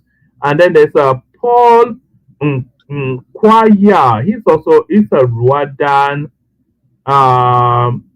Abubakar Hima. Where is he from? He's from Niger. So those are the 20 something listed by Sahara. It says meanwhile the international suspects were listed as Tribert Rajugori Ayabatwa and his son Paul Nkwaya and Abubakar Hima. So anyways, let them just have them short, So it's starting to take shape somewhat, Baba. Well, this is just the tipping point of it because it's a no-brainer. I mean, these people are heavily financed. And the government actually, by paying ransom, also is contributing to their success invariably. Because if you live in the forest and you have so much hillocks, those hillocks have to be serviced. Tires have to be changed, oil change, engine breakdown. Same thing for the motorbikes, thousands of them. And these people prefer, by my own source, Honda motorbikes. So the spare parts cannot be going into forest without people saying now. Baba, there's one thing I've always wondered about this. Why do they buy petrol, for instance, or how do they get? Just the basic logistics. This I know. There is a lot of deceit in all of this. There's an economy that goes with this. Somebody is baking bread for them every day because these people are in their thousands. So which is the bakery doing bread in the nearest state possible, either in Borno, Adamawa, Axis, and taking this bread into the forest. Rice bags, oil, both red and the ururu and all the rest. So and medication and treatment as well. Medication and treatment. Yeah. So I mean, with DSS, National Security Agency, they have all these things because they are not actioning it and hold people responsible for whatever reason. We've been damaged, and that Buhari's 8th Holocaust year, because Buhari was hand in glove with them. Nobody can convince me otherwise. Because the people were on this platform defending Buhari all in the name of APC political affiliation. I don't understand what we're dealing with here. I don't do that. I've always called those 8 years of Holocaust. All in the name of APC. It's years of Holocaust. I refer that 8 years.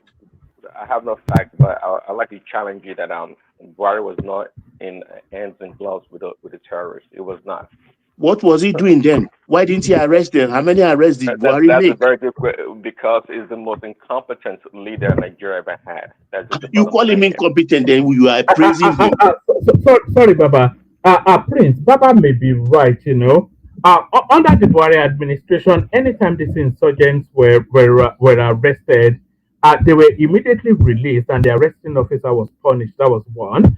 And then anytime that we had all these atrocities in the Middle Belt, they would describe it, they would dismiss it out of hand as farmer-herder clashes. And Buhari would say that the farmers should learn to get on with their neighbors, even though they were being slaughtered. That was two. Even And it's on record there, and then he was pushing Buhari was to the push most Ruga. disconnected.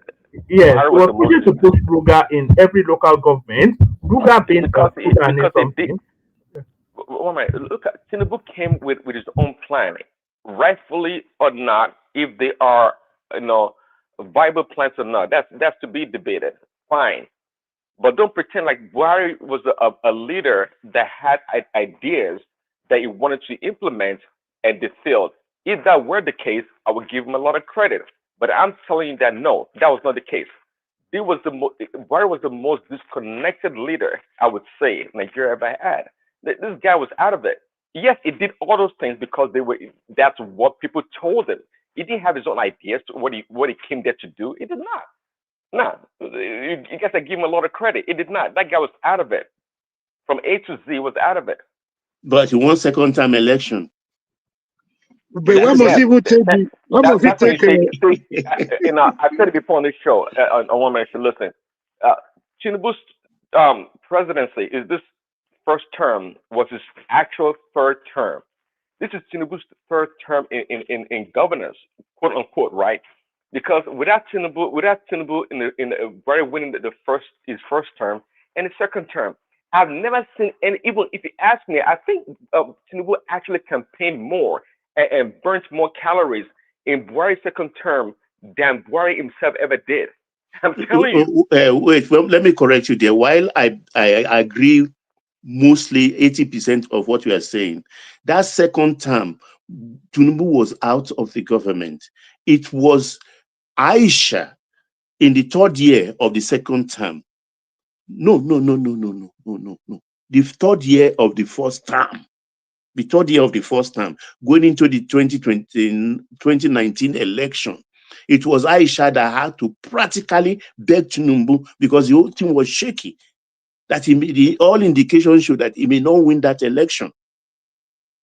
So they had to go and drag in Tinubu again. Who came in? I agree with you. And you agree with me also that that's the reason why I give Tinubu the credit for it. Because Buhari had no way of, look at Buhari. He had nothing to offer. I've never seen anybody work so hard for somebody's presidency than Tinubu. The guy worked so hard. Knowing that he was incompetent. No, I was just realizing that Buhari was incompetent. And what is even different from what Buhari did and what Tinubu did recently in Yelewata, when he told them to learn how to live with their neighbors, instead of calling them terrorists, the exact name that they are. So I don't know why the confusion here. So if somebody is telling us, except those that are not patriotic, the most patriotic people are not the people that lie to paint a good picture of their country that is actually bad. So if you tell the truth about your country, it doesn't make you unpatriotic. No, Prince, just give me 30 seconds. Give me 30 seconds. There is an Arab saying, ancient Arab saying, me against my brother. Me, my brother, against our cousin. Me, my brother, and my cousins against an outsider. Whether my country is good or not, it's not in the purview or in the mouth of a foreigner, somebody I consider a foreigner, to come and tell me. Told you, akataban lewu ki shenu adie lati magbo. If the fox has a boil in his eyes, it's not the hen that will go announce in public, because the hen that sees that boil will not live. We are telling ourselves the truth. But for an outsider, my kind of person, if my father is a criminal, if my father is an armed robber, I call him an armed robber. If my father is a drug addict, I call him a drug addict. If an American is coming to lampoon me, he lives better. He has a higher standard of living. If a Canadian, a German, fine. But a Cameroonian, please. Oh, all right, gentlemen, let's do this because the room is fast populated. Let's do 5 minute monologue so that every voice is captured. I think Simba wanted to say something there. So, Simba, did you want to say something, or we do our 5 minute quick round so that Yes, everybody speaks? yes. So I salute everybody. Good morning, woman. Good morning, Baba. Good morning to you. How are you? Yeah, yeah. Sorry, I wanted to ask a question because one thing I found out that we normally do is that we like sensationalism. Once there is a topic, somebody just throw something out there, everybody will just get excited. They say, oh, okay, why are we not doing this? Why are we not doing this? The same thing happened when Trump threw something. Now, somebody say, okay, they have a name for this one. Let me ask you, the name released by UAE sometimes ago, what is the difference between that name? So do we have a new sponsors now? Those ones are the name in 2021 by UAE. Is there a correlation? Then these people that we are talking about now, at what point did they become a sponsor? Because I could remember Malami became the Chief Justice of Federation, or what is Minister of or Attorney General or whatever during Buhari regime. So at what point these sponsors that we are talking about, were they there at the beginning or they just became a sponsor recently? Because I don't know, because when we talk about terrorism, they have multiple way of sponsors. It's not only politicians. They have international collaborators. They have the middlemen. They have the. What about the ones that are mining? What about the money that they are collecting from ransom? There are so many sources of money they get. So I don't know why we normally get fixated whenever somebody just throw out one news there and then everybody say, hey, what is government doing about? Let me tell you, government cannot just arrest people when they don't have enough reason. We are so eager in Nigeria that whenever we hear something, we behave like children. Anything we just say, oh, okay, go after them. Now, why are you doing this? If you don't have enough reason, by the time they arrest these people and they don't have any, the government is still we cities that will say, why did they arrest them? If it is in America, they will wait for years. They will track you. They will do this before they will not come and arrest you. The Nigerians, they will always be in a hurry to go and arrest somebody where they don't even have enough Simba, these people have not been arrested, but what they are saying is that there's a clear audit trail of monies, huge amount of monies, transacting between these individuals and insurgency and banditry. For a long time. Yeah. For a long time. Because 60 something billion naira, etc. They found $600 million in one of their accounts, all of it linked to transactions of known insurgency. Okay, it's thing that if somebody tells you to go somewhere, go from Lagos to Abuja, it's you have to use your discretion, to navigate, to maneuver to get there. Simply calling people's out or calling their names and mentioning things about them doesn't mean that the authorities should just go and start arresting people. It's up to them to do their due diligence. So I'm not sure what your argument is on this matter. You see, we are at war, so we have to apply emergency tactics. When you start pulling these people in, say again. No, let me say. Okay, I agree with you, Baba. Let me ask you. Do you want to tell me that if government have enough evidences, who is talking? You are. We all can. Can you hear me? I think you may be hearing background noise. So let me mute people and then you can hear. But make that point and then we'll give 5 minutes. 5 minutes. Kenny Mighty. Zita using. Kenny Mighty. Zita. That we whip it round. I should go first. I should go. No, you should go first. Actually, you were here first. So sorry, Prince. Yeah. But land your point, Simba, and then we'll move it around. You know, the what I'm saying, I'm not saying that they don't have politicians, because we get excited when they mention politicians or some people. What I'm saying is that the question we're supposed to ask, well, if government have enough evidences against these people and you can nail them easily in court, don't you think that government will name them? Let me tell you, when we talk about terrorism, do you know what they call the Awala system? Most of this money that they used to finance all these people, they are not even, they do not pass through any digital system. No, but George You Bush know, we are managed. making everything to But George Bush sir. or senior managed to block the Awala system in Pakistan during Desert Storm.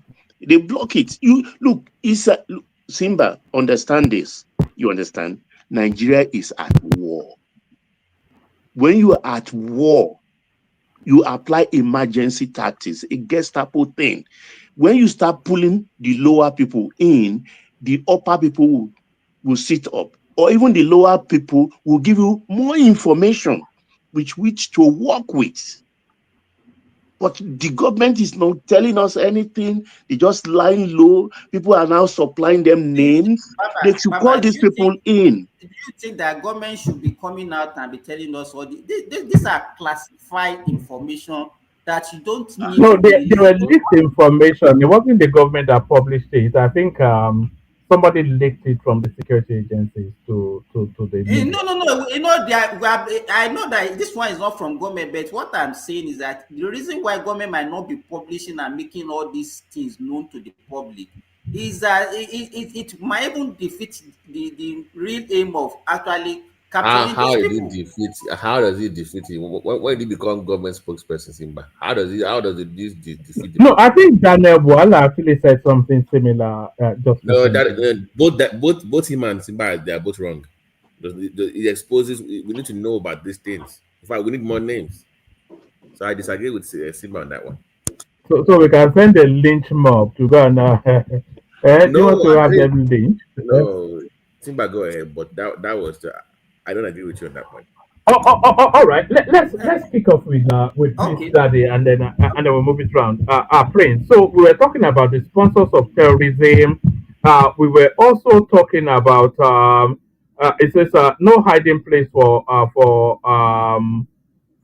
early sponsoring. And the Americans are actually even in that space. They say no hiding place for from our satellites. U.S. threatened Boko Haram, Iswa Fulani militants, etc.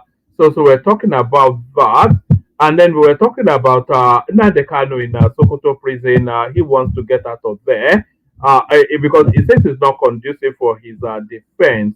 Either those or anything that interests you. So 5 minutes. And then we're also talking about a lawsuit instituted by Godswill Akpabio, 200 billion naira, and Natasha Akpoti. So that one will go all the way till Kingdom Come. So 5 minutes from you, Prince. Yeah, thanks, Woman. Hello, everyone.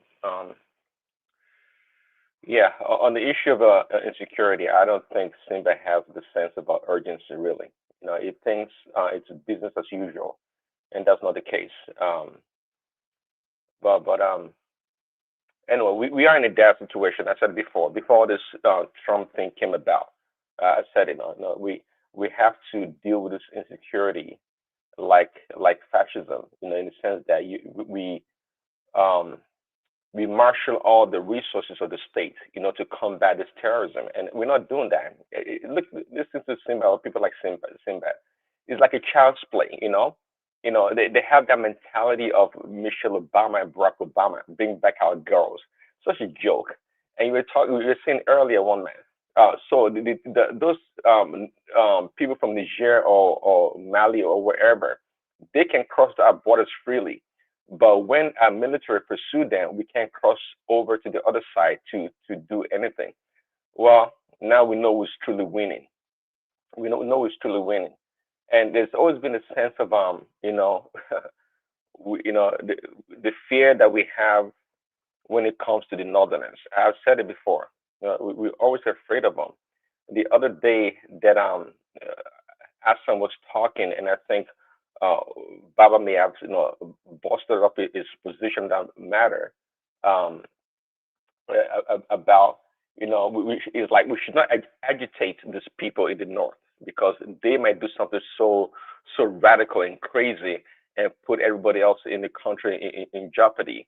It's quite comical, and that's why we are where we are. The fear to actually do something. Oh, we may descend into civil war and chaos, and Nigeria may be no more. Oh well, it's like trying to deal with a suicide bomber. What chance do you have against someone that's willing to explode or to strap themselves with bomb and explode it? You have no chance. And with that mentality that we have towards insecurity, we are not going to win it. They are winning, and they will continue to win at this pace that we're thinking or approaching the matter. They win. It's quite simple. But they will win. If Trump had not said anything that people are calling him a bully about this situation, Tinubu himself Just would not have imagine, Prince Daddy, without Trump threats, so we'll have been dying gradually, small, until this thing will blow in our faces. I thank Trump for waking us up. exactly to the point. Yeah, if Trump had not said anything, it was going to be business as usual, the same status quo, and we're going to hurt people The like them. cancer will just be growing. Yeah, and it's going to get. I mean, the notion that we think that if you treat this terrorists, these killers with a kid's glove, eventually the terrorism or the insurgency is going to abate and things are going to go out. No. See, people don't think of these people as human beings. I think that's the problem. I see them as human beings, as equal human beings as everybody else in the country because they're human beings in the sense that look, they will take advantage of the situation to the last drop. And that's the way we are as human beings. I don't know why you guys would think forever that they will put down the weapons for any reason. You pay them from Aerofire and coal. They pay these people raw cash to get people back, for ransom. Sorry, 5 seconds, Prince. Let me make you laugh. Tukoromamu, the aide to Gumi, who is standing trial at the moment, is on record. After collecting ransom, the terrorist told him, okay, Tukor, take 50 million, keep for yourself. And when you are bringing the money, buy also so and so and so and so and so and so. Can you imagine? And that man is being taken to ordinary high court. There should be a tribunal for these people, military tribunal.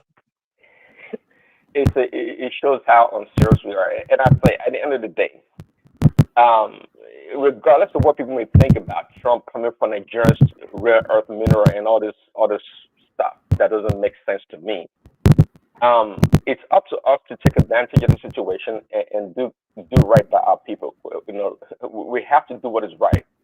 We can't say we have a country and some bandits, terrorists, or whatever you want to call them, can go into schools, go to villages, and kidnap little girls and children and take them for over 200 days or more. And all we do is carry placards and say, "Bring back our girls." We are retarded as a nation. If that been the case, that's so. I mean, I can't even fathom that reality. It's so far from reality in my world, but not to some other people. They think we should deal with them accordingly because we should deal with them with kids' gloves because we don't upset some people in the north. They have the propensity, the proclivity for violence. Therefore, we must be careful. We must tread carefully around them. Oh well. Let me wrap it up by saying, I'm MAGA. I'm Trump's fan. I think a lot of people know that. But nonetheless, not because I'm blind or I can't think for myself. Recently, one night, if you've been following what is going on in the Somalian community in America, in the state of Minnesota, I don't know if you heard about it. There's been a lot of attack on Somalians, and Trump, threatening to. I got somebody that Somalia is not a country, which I somewhat agree with. It's not even a country. It's just the poor man's Ethiopia, isn't it, really, Somali? Well, yeah, as a country, yeah, they have poor leadership. They are greedy. They have greedy leaders, and the leaders have decided to go to war, as we've done also in the past, and many African countries also have done. But the issue here is not about Somalia as a country, but more so Somalians as a people, as a community in America. And I like to say that regardless of what Trump says about the Somalian people, I think they are very fine people. They are strong people as a people. They're strong. I think they're industrious in so many ways, and they are a smart people. Yeah, and overall, I mean, I have Somalian friends. I think they are brilliant people, trustworthy people. By the way, more so than other Africans or Black people that I know. So they're well-established people. They are a good people. I don't see them any differently from other Africans or other Americans, those that are naturalized to be Americans. And I don't want any Somalian or their community to be demonized for whatever reason. Of course, they're mostly Muslims, but that's totally irrelevant. They are fine people. I don't agree with Trump attacking the community and attacking the leaders. The issue, the main cause of the issue here is about what we call corruption that's going on in that community. Is there corruption going on in the Somalian community? Absolutely, there's corruption going on there. Am I in support of the corruption? Of course not. But we're not looking at the overarching issue here. What is truly going on? Just like the USAID, the USAID is a cesspool of corruption, and we know the people that are in charge of USAID. The reason why, keep in mind, the Somali community and the leaders, they are not the people writing the checks that goes to the community and to perpetrate those fraud, not the Somalians. It is the people, the Americans rather, that are in cahoot with some of the leaders in the community and fostering this corruption that funnels money into the community. Sure, there'll be millions, perhaps billions of funds that are going into the Somalian community, but nonetheless, I can guarantee that there have been times 10 or 100. I think they are estimating that about 7 billion went into that. They said they'll get the money from the American system and then funnel it through whatever it is that Simba just said there into insurgency in Somali. So by osmosis, yeah. Well, I'm not disputing that. I'm not disputing that, nor can I counter that. But my point here, my overarching point here is that the true corruption is occurring at the top. If you see $7 billion going to the Somalian community, you might as well be assured that at least 70 billion was the estimate that was put on the books, in which many other people, especially Americans, that are benefiting from this corruption. Do you get my point? So I'm not into the finger pointing and trying to demonize the Somalian people or the community or the leaders for corruption or trying to support terrorism. It's being done at the behest, if you ask me, of the American bureaucracy. That's what we should be looking at. Just like USAID has uncovered how both the Democrats and the Republicans use that institution for nefarious dealings around the world. It's well documented. So that's my point. So we should stop demonizing the Somalian people. They are fine people. They are great people, and they are true Americans. All right, brilliant, excellent. Thank you, Prince. So from Prince, we go on to Comrade Omori. So, Comrade, the floor is yours. Just as you will to the conversation. Sponsors of terrorism, Natasha versus Akpabio never-ending saga. You may even want to talk about Tubaba and Natasha. This is somewhat like domestic violence, but the other way around. The man being the victim in this particular instance. Maybe we should bring Duxie back to come and talk about all that. But our floor is yours, Comrade. Yeah. Good evening, everybody. Let me quickly start with that Two-Face and Natasha space. You can't bring him here when the victim is telling you he has no problem. So that would be difficult to deal with. That's just by the wayside.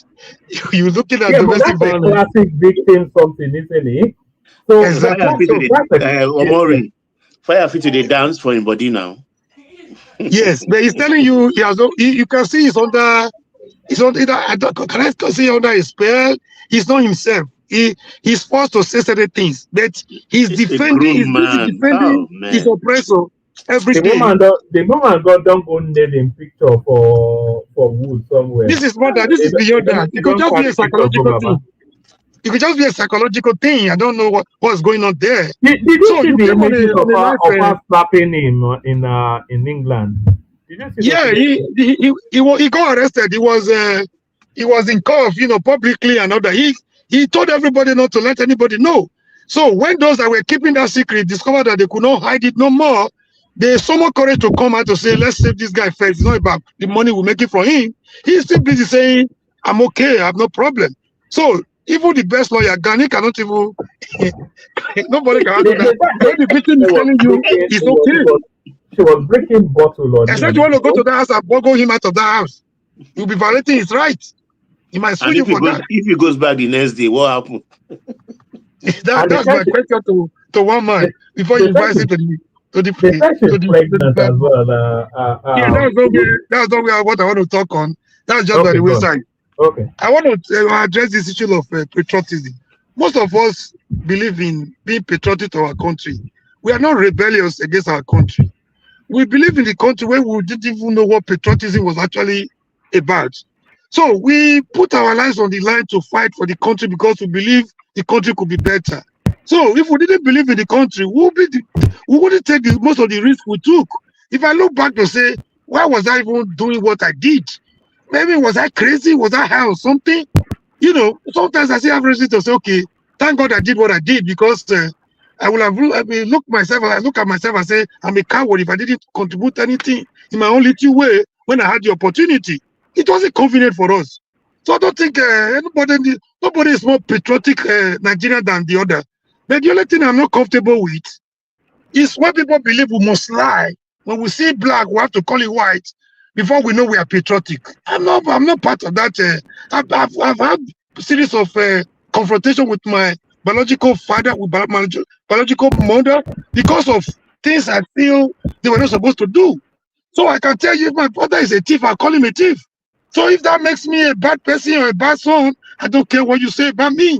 So for those that are coming here to praise Trump tonight, as soon as that pronouncement was made by Trump, the same people that were telling Trump that Nigeria is a sovereign country, we don't need you, we don't do this.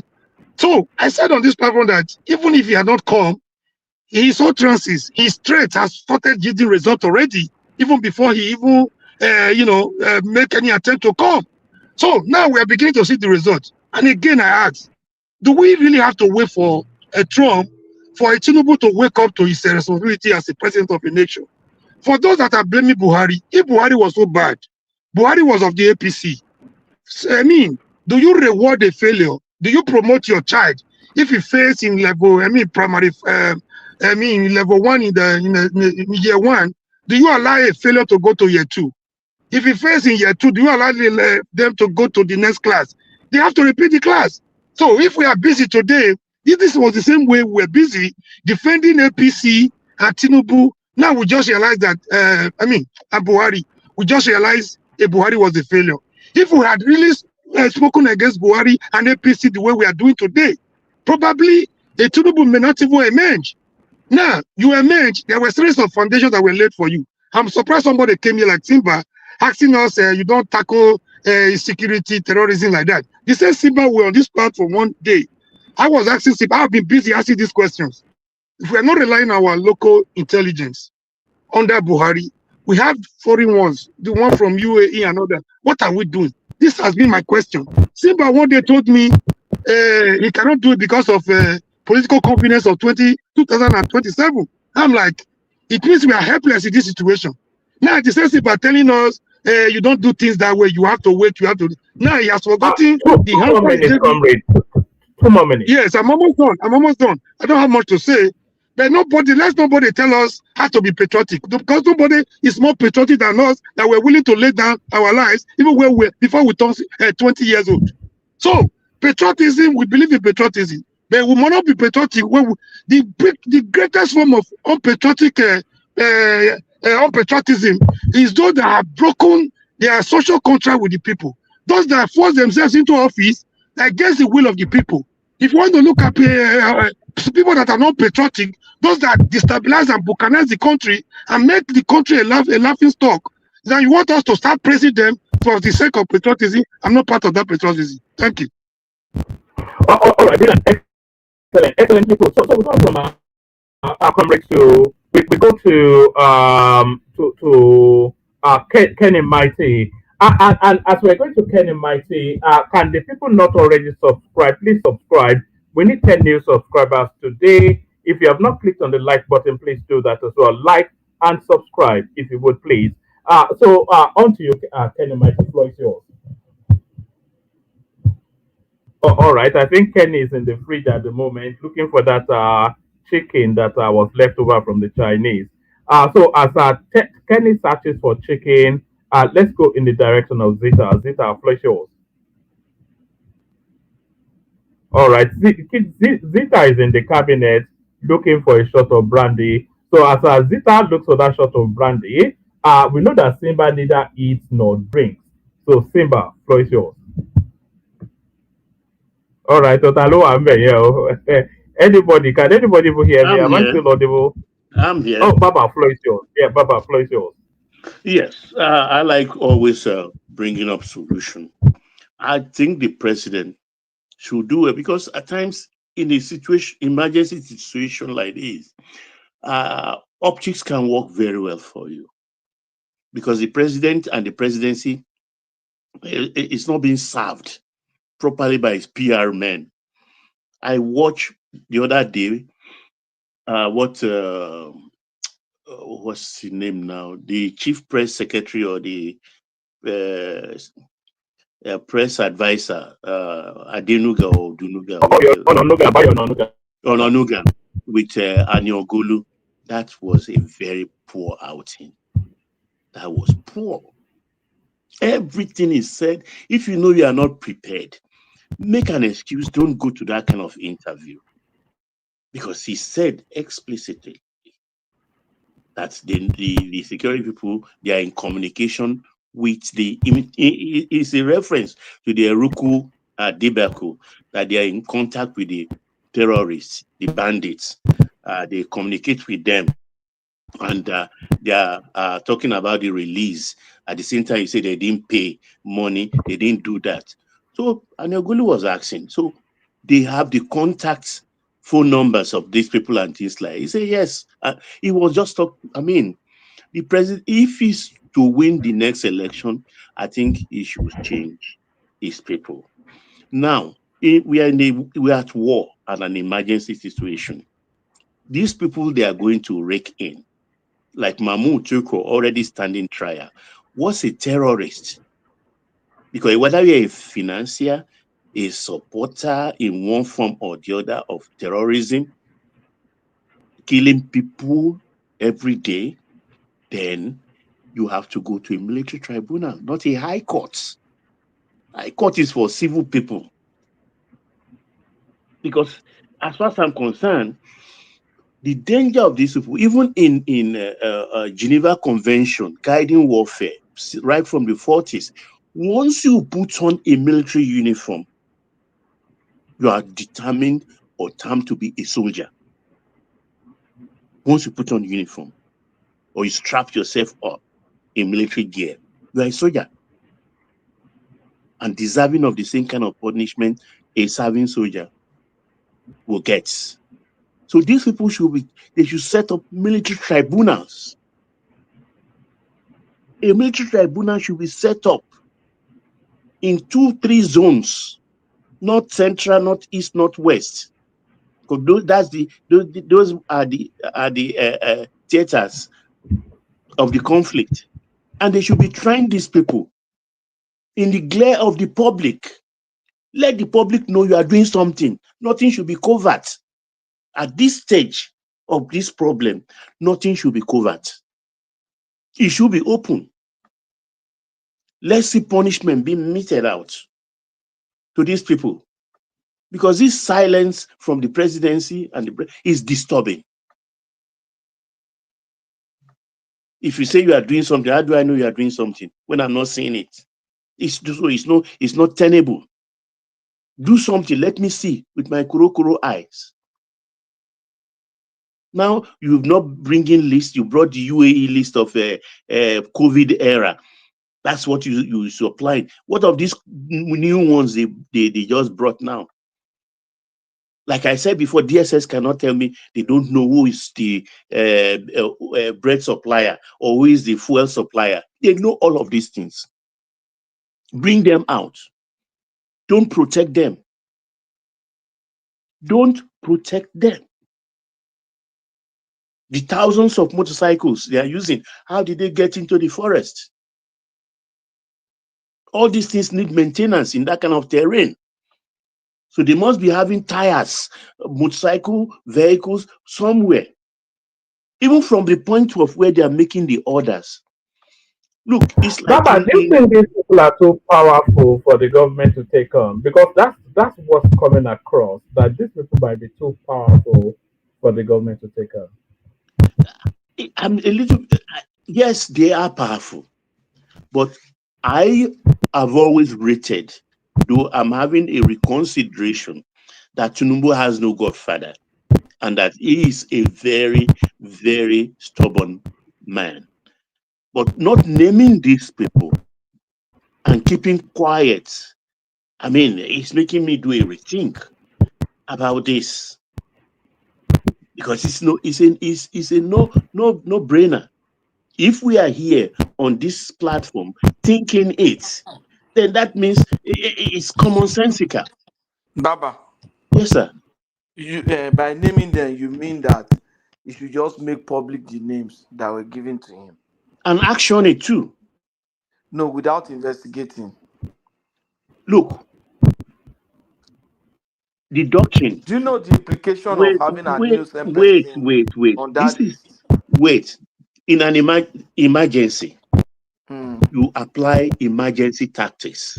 We are. It's like we don't realize, maybe because we are in the southern part of the country, so we feel cool.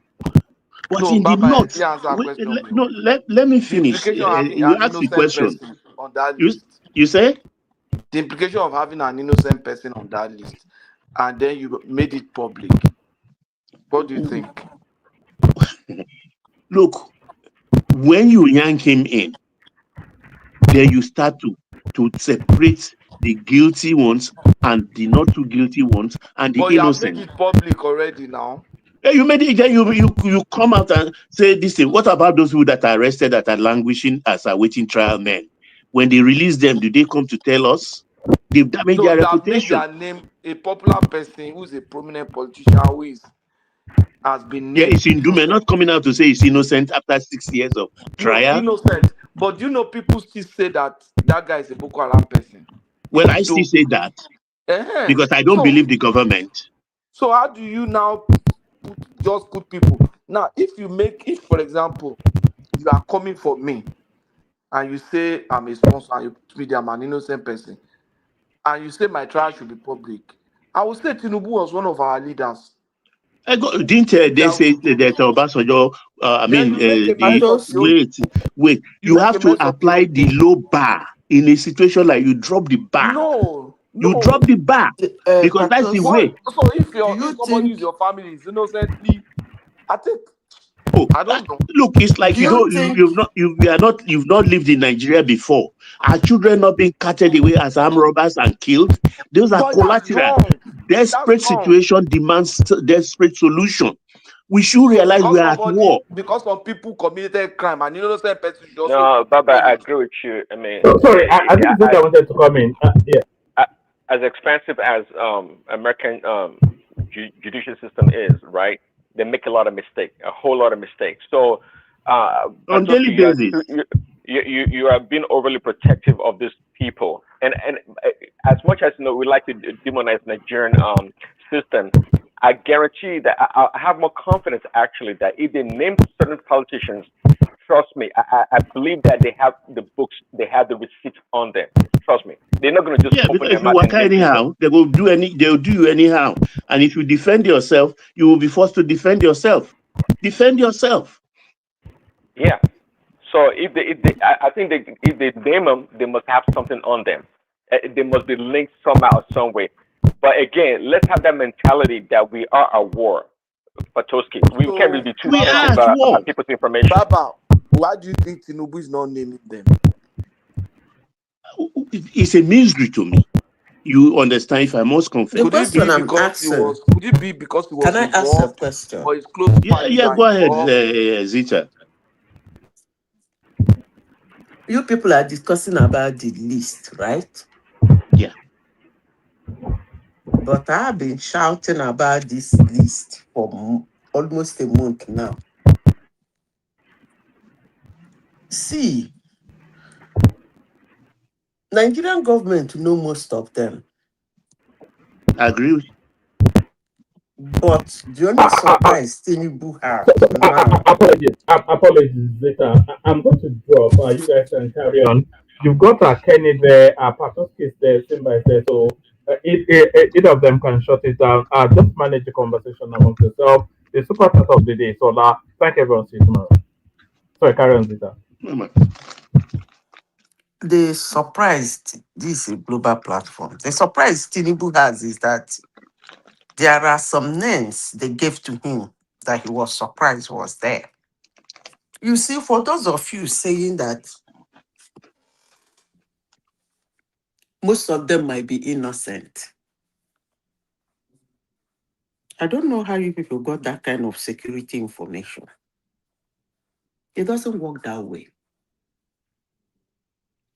Before you are called a terrorist sponsor or a terrorist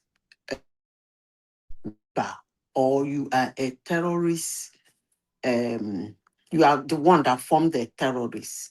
The word terrorist for governments of countries is not a joke.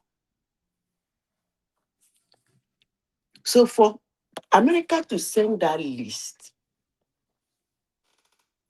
both their bank account, their phone calls, their travel,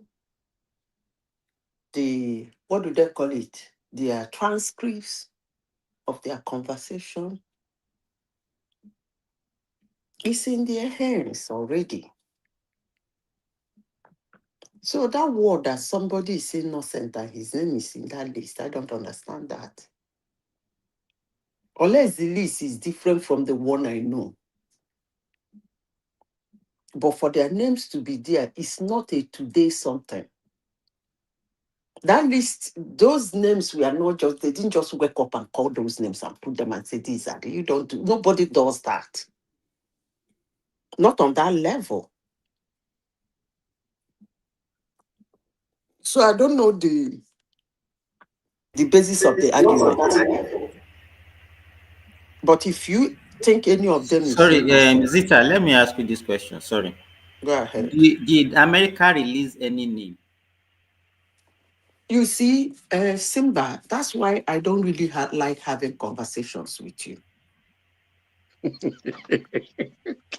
Honestly, sincerely speaking. No, you are talking. You said Hold that on, America please. released, and you are Hold on. talking as if The you are other giving us day, classified information. I came here. I said something. That was almost close to a month ago. When I told you people here that for somebody in the military, for you to go on a mission, it's not a round table discussion. They don't sit down on a table and they say, hey, this week, tomorrow, you people will go this place to go and kill these people. They don't do that. It's one man's decision. And I said on this platform that the person that sent those 7 military men to go and do that was that same person that told those boys that they are coming. You challenged me here and asked me to tell That's you good his thinking. name and Good his phone thinking. number. Yeah, possible. You said I should tell him his. I don't have such discussions. If what I am saying you think is not true, or I should lay I'm it not saying out. it's not Hold true. on. Let me finish. A lot of people are listening to us. Or you want me to lay it down and say, in the White House of United States, they have Mr. A, Mr. B, Mr. C, Mr. A. And then Tinubu has Mr. W, Mr. Z. And they add Z and W and gave to Tinubu. And now, if you think that is the level of conversation I'm going to have in this platform, please Okay, don't sorry. ask me a question. Continue, so that everybody will be imagining what you are talking about. You can continue now. I'm not saying anything that is imagining. I don't know what you're imagining in what I just said. I told you the people that have the list. I told you how they compiled the list.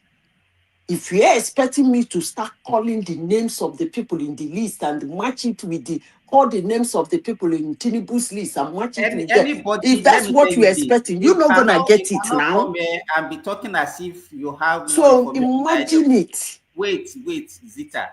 Anybody, what you are saying, anybody can say it. Anybody can concord. Good. So why are you asking question? If anybody can say it, I'm just trying to clarify what you are saying, and you are getting angry as if you are. I am not angry. I don't even get angry, not even with this kind of a thing. Are you an intelligent officer? So no, I'm not agitated for what? I've been the one screaming list, even when you people didn't know there was a list. I've been screaming of this list. I was laughed at on this platform when I said Christian genocide. Hold on, please. You people have been talking for hours. Can I speak, please? Lists. So we have so many lists about these people. Hold on, please. Let me say my gibberish. I beg. I was the one who came to this list, this platform, and started shouting of list. I was the one that came to this platform and said, separate insecurity in Nigeria from Christian genocide. I was the one that came to this platform and said, Christian genocide are being done by neighbors. And they laughed at me. And they told me, how would they know the neighbors? And I called one or two names. They laughed at me. I said, they know those neighbors. It doesn't necessarily. I was the one that came to this platform and said, the men people are not the people, street boys, the ragtag smelling idiots that carry gun and run around. Their life is not even important to people who send to them. They are not important people. If anybody, I have said this several times, think he can start bombing those people and he will stop insecurity. The joke is on the person. Because even the people using them, their life doesn't mean anything to them. They die, they recruit another one. So for you to attack them, it is those people who give them that thing. Those are the people you have to take care of. Again, the way Baba is saying, bring them out, shame them, lock them, jail them. They don't handle such people that way. That's not the best way to handle them. The way they handle them is waste them. Chikina, Kasun Sulamani style, period. That's what the new defense minister advocated. He said, shoot them. Don't wait for orders from anybody. You can't, Tinubu will not be the one to send them to be killed. They know how they handle those people. You see, Baba, what I have to say is that these people have built a kingdom for themselves. They might even have somebody in your Aso Rock or White House or somewhere who can poison you. That's how much their kingdom is built. So it's not a case of arrest them, do this. I don't even know who published this ridiculous list, Seth. They have been in Aso Rock since the time of Jonathan. Jonathan confirmed that, madam. It's not a question of publishing list. You don't need to publish the list. Keep the names with you and waste them. Period. That's how it works. I don't understand this drama of kangaroo of publishing lists and calling names and people coming to say this person is innocent. What of this? That is not the way to handle such level of insecurity. After all, we have NIA, National Intelligence Agency. We have Directorate of Military Intelligence, DMI.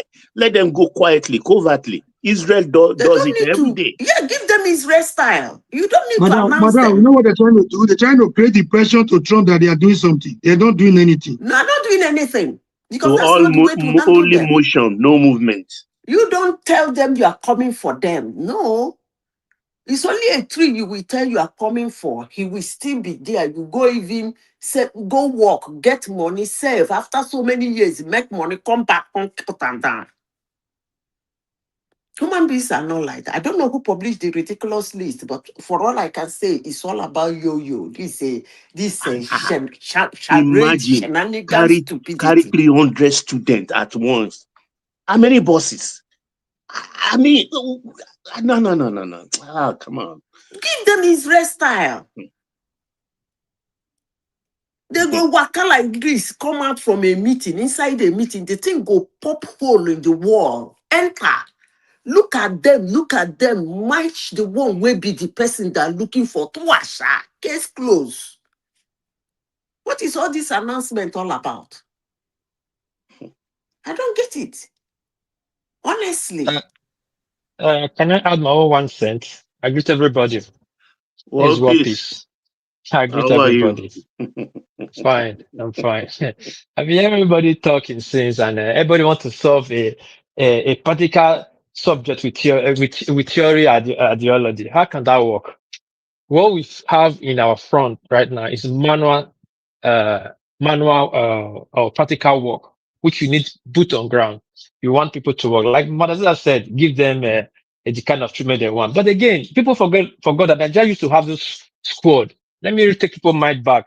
There was a reason they create SWAT in police then.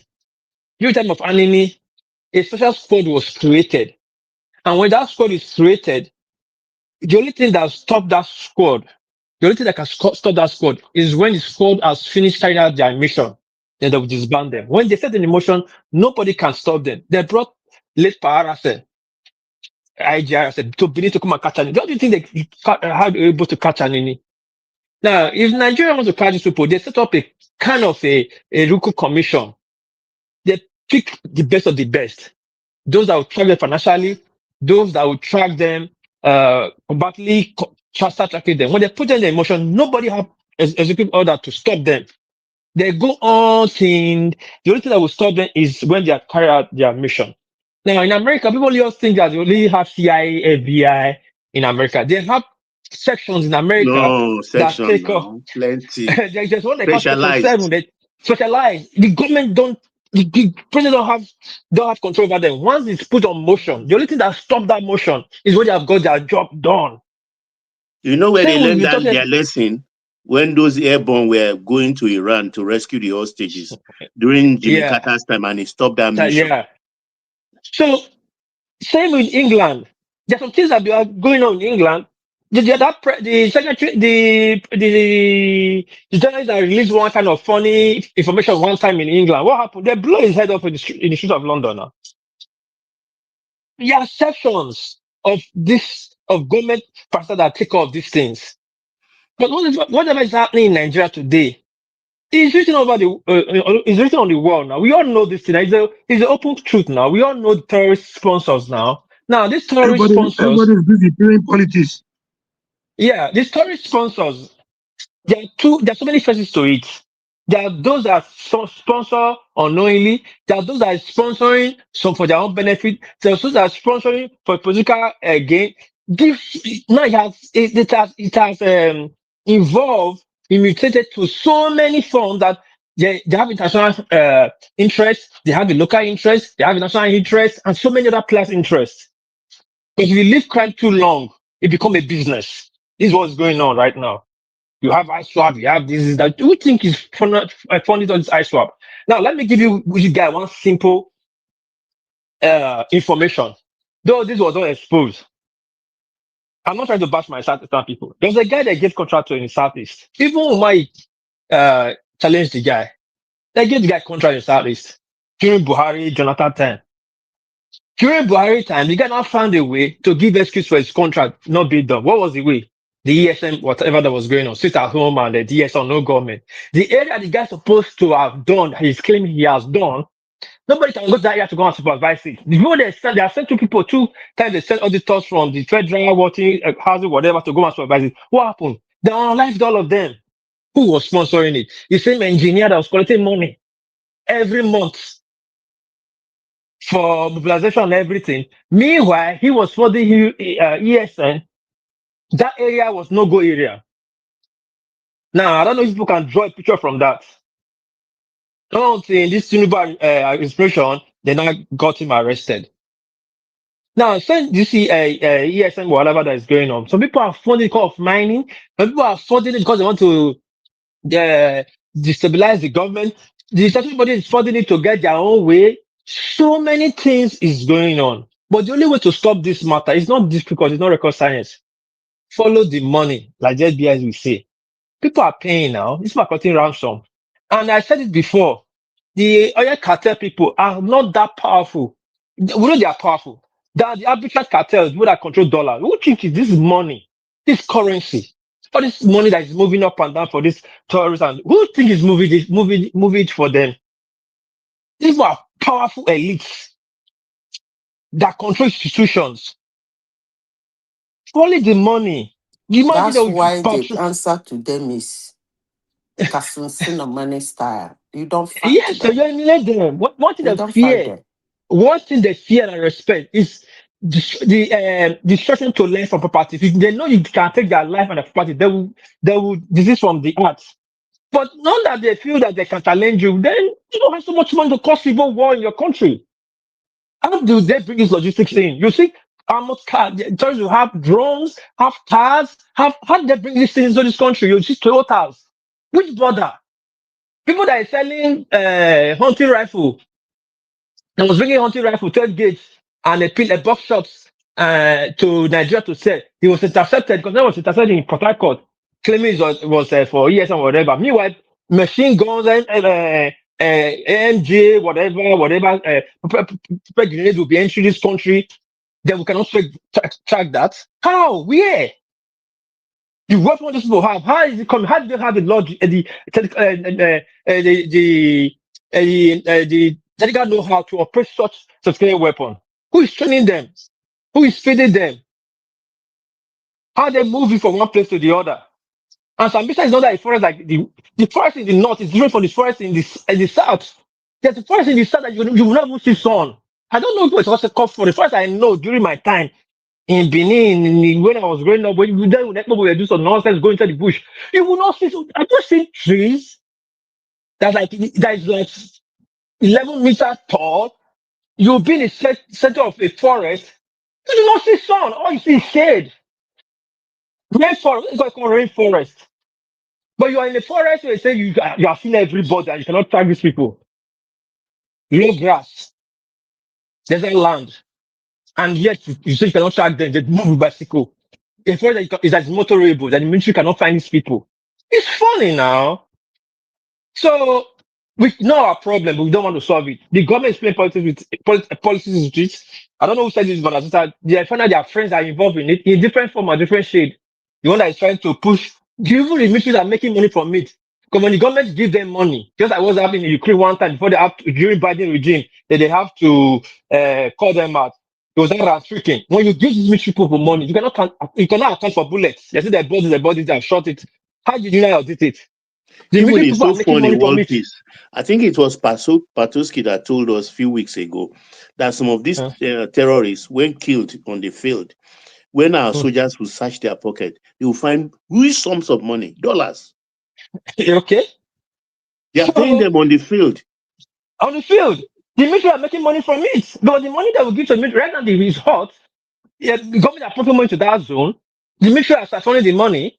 And shoot empty blanks bullet or shoot one or two people. There's a ambush. Yeah, government will allocate more money. It's now becoming money to the military, to the generals too. So that's why the money is this matter is lingering. The money should be taken to a different level. Until you get to a point, we might not have a cure. It will not become like a entitlement to some people. Because it's become a business of some people's livelihood. Some people supply fuel now. Some people will supply corn that we eat. Some people will supply gari that we eat. They become a business.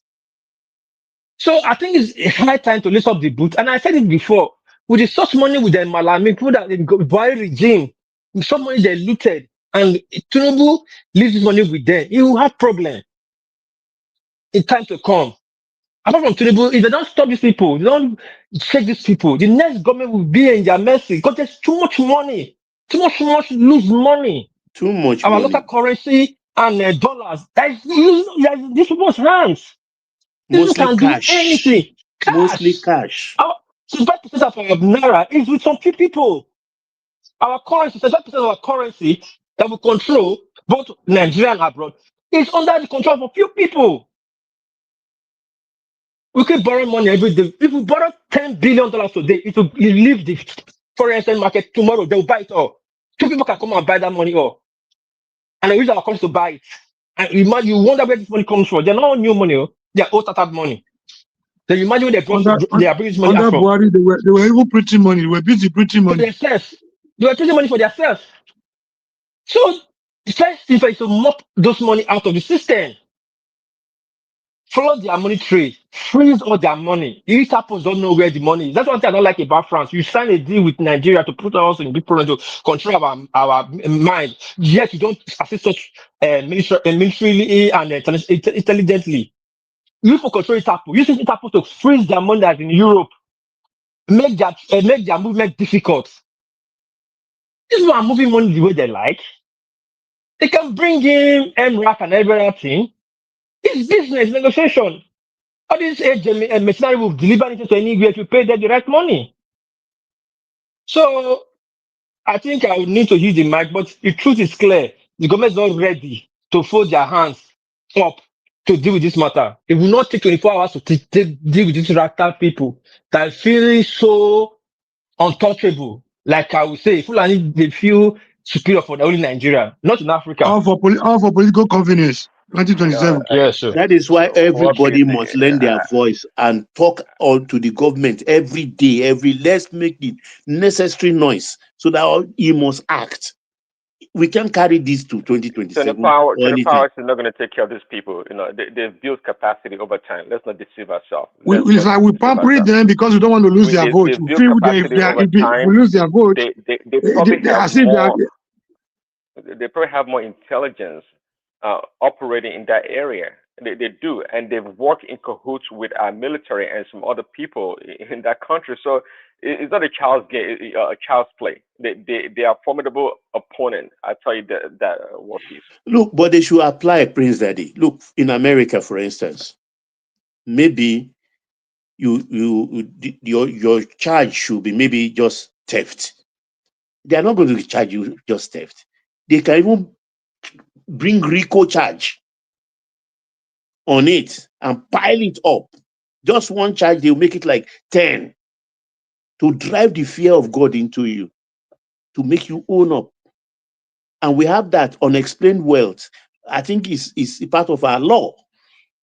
So use that against these people. Seize the money up front and let them prove the source. Let them prove the source. Prince Daddy, Baba. Prince Daddy, if Nigeria wants to deal with this people in 24 hours, I don't really mean 24 hours everything will be normal, but 24 hours, they would have hit the Achilles heel. They know all these military, they are cahoots, they are sympathizers, they are in the military, they are in government. The government knows everything. Now themselves. They are themselves. It's we that the government don't know. The government, they all know themselves, what they do. If they want to pick themselves we are even back on the grey list, international money laundering, this thing. So use that. It's very simple. They'll pick everybody up. And like Baba said, RICO law, you create a law, those kind of commission, to start picking people up. But the list has been there before Trump's pressure. Without Trump's pressure, they were not willing. There was no political way to act on the list. So they are guilty of. They know what they are doing. They play games with us.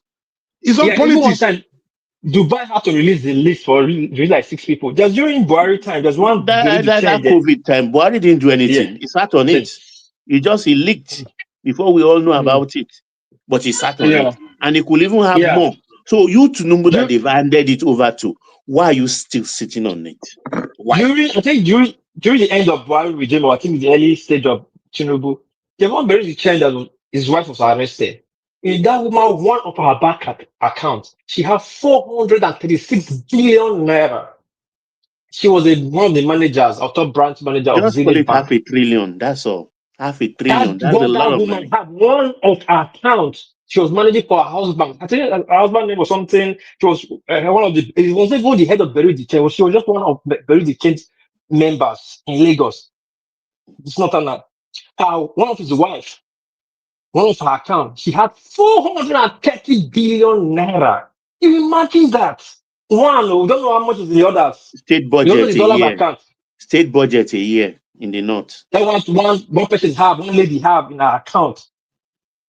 So these people can do undo, can bring up How did random he people get like the money? the Sister, case what kind went of down. question is that, sister? I think it was you, Buhari time. The case went down. We didn't hear again about anymore. Like Banazita said, like I also said, the local stress is not the really problem. The local people you see around, not really people recruit them not to go and go shoot around and come back. But who gets that? How did they get that weapon? Who recruit them? Who is funding them? Who is camping them in the bush? Make sure that they are well taken care of. Those people you go after when that resources run dry, you see these people, Bro, these local people. can I ask you a question? Can I ask you a question, bro? Go ahead. With all these revelations we are getting now from APC, with all the atrocities they committed, with revelation we are getting on how they imported bandits and terrorists to come and win election in 2015, will it be justified to say that we rewarded the APC's failure in Tinubu presidency? Will it be justified? Will it be correct to say we rewarded APC's failure? Now, all of us are talking like this, blaming Buhari. No. It means APC was a woeful failure in I don't do 2023. party politics. I support individual. It's just a question I asked. Would that question be okay? Will it be correct? Let me answer you. Let me answer you. This thing that's happening is not a party problem. Rather, is a Nigerian problem. This is what is doing this. They belong to both parties, either PDP, APC, AD, even the new parties, everyone people. They Any are all government there. in power. What about the people they imported, all in the name of causing confusion? Hold on. The imported, banditry they imported deliberately just to win the election. I'm coming there now. Now, you're supporting it.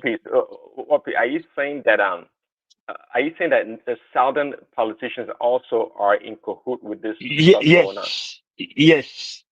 It's not just this thing that is happening, not just the North. It's a Nigerian problem. It's the elite problem. Look, let me tell you today, if you want to buy between now in the next 5 hours, you want to buy $10 million, they will bring it to you in your house.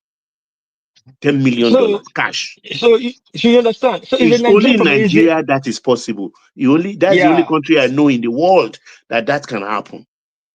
It's a Nigerian problem, Prince Daddy and my comrade. Now, it's just unfortunate that the APC find themselves entangled and laced with it. Now, let me use R5 for example. When R5 was doing this thing, it was once a PDP. Now he moved to APC. From APC, he's moved to AD. Does that mean now his sins have been forgiven? The society you have done, you'll be left and with APC a lot to deal with? It's the same in Benin. If you are drawing the wood they used to draw the mango, the same wood you are used to drawing yourself too. The same hand. The same problem hold everybody because you are pulling the mango, you are pulling your hand, you are pulling the wood. We cannot start judging it from the middle. People that is doing this, they are moving from party to party. They're not moving from party to party because they enjoy the party. It is the money. Look at the convention that brought Wike and this problem. On the floor of that convention, Wike distributed $30,000 to each delegate. 1,000 and something. I calculated it. On that spot alone, $7 million went to delegate cash. No talk of any other side something. Did you just say? Did you mention Wike? Did I hear you mention Wike? Exactly. And the same Wike telling us about impunity or how to do things right when it comes to dealing with the soldier. $30,000 per delegate. Even Atiku couldn't match him. So we were in trouble. Too much money in the system.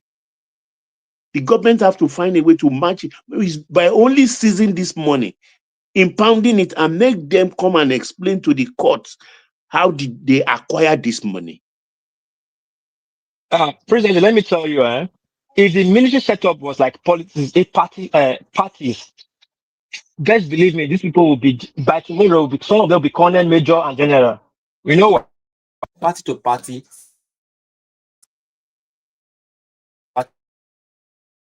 For power, for influence, and to cover their for protection. Hello, can you guys still hear me? Hello? Yeah, I can hear you.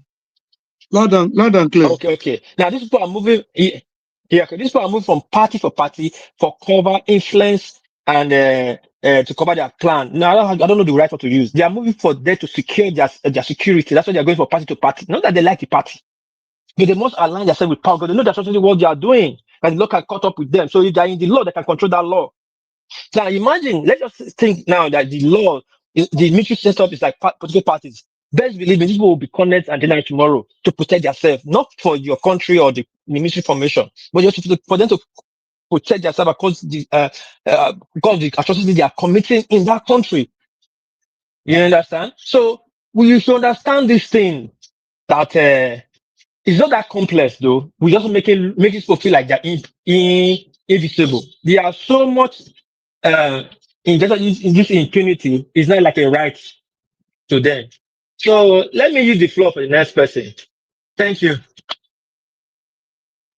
Yeah, but in this business, there are insiders and outsiders.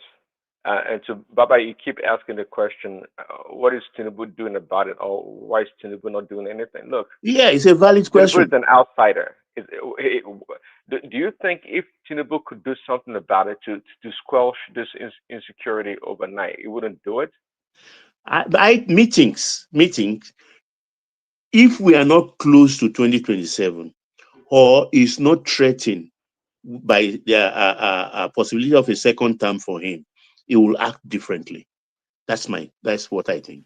Baba, sorry, Prince Daddy. Baba, yeah, Remy. Quick, welcome. Don't you think that for the last 1.5 years or maybe 2 years, they have been able to relative peace in terms of insecurity? Just like 2 or 3 or 4 months ago, this thing is ugly again.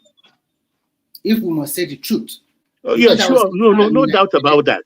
Yes. So so my question is that he should also lead by example. This is high time he should make some people to face the music. But unfortunately, while you are doing that, sometimes the innocent will also face the wrath. And I hope Nigerians will not cry when they pick some people that are innocently alleged or maybe pointed out. Because the Nigerian situation is like a web of cobweb. It's so complex.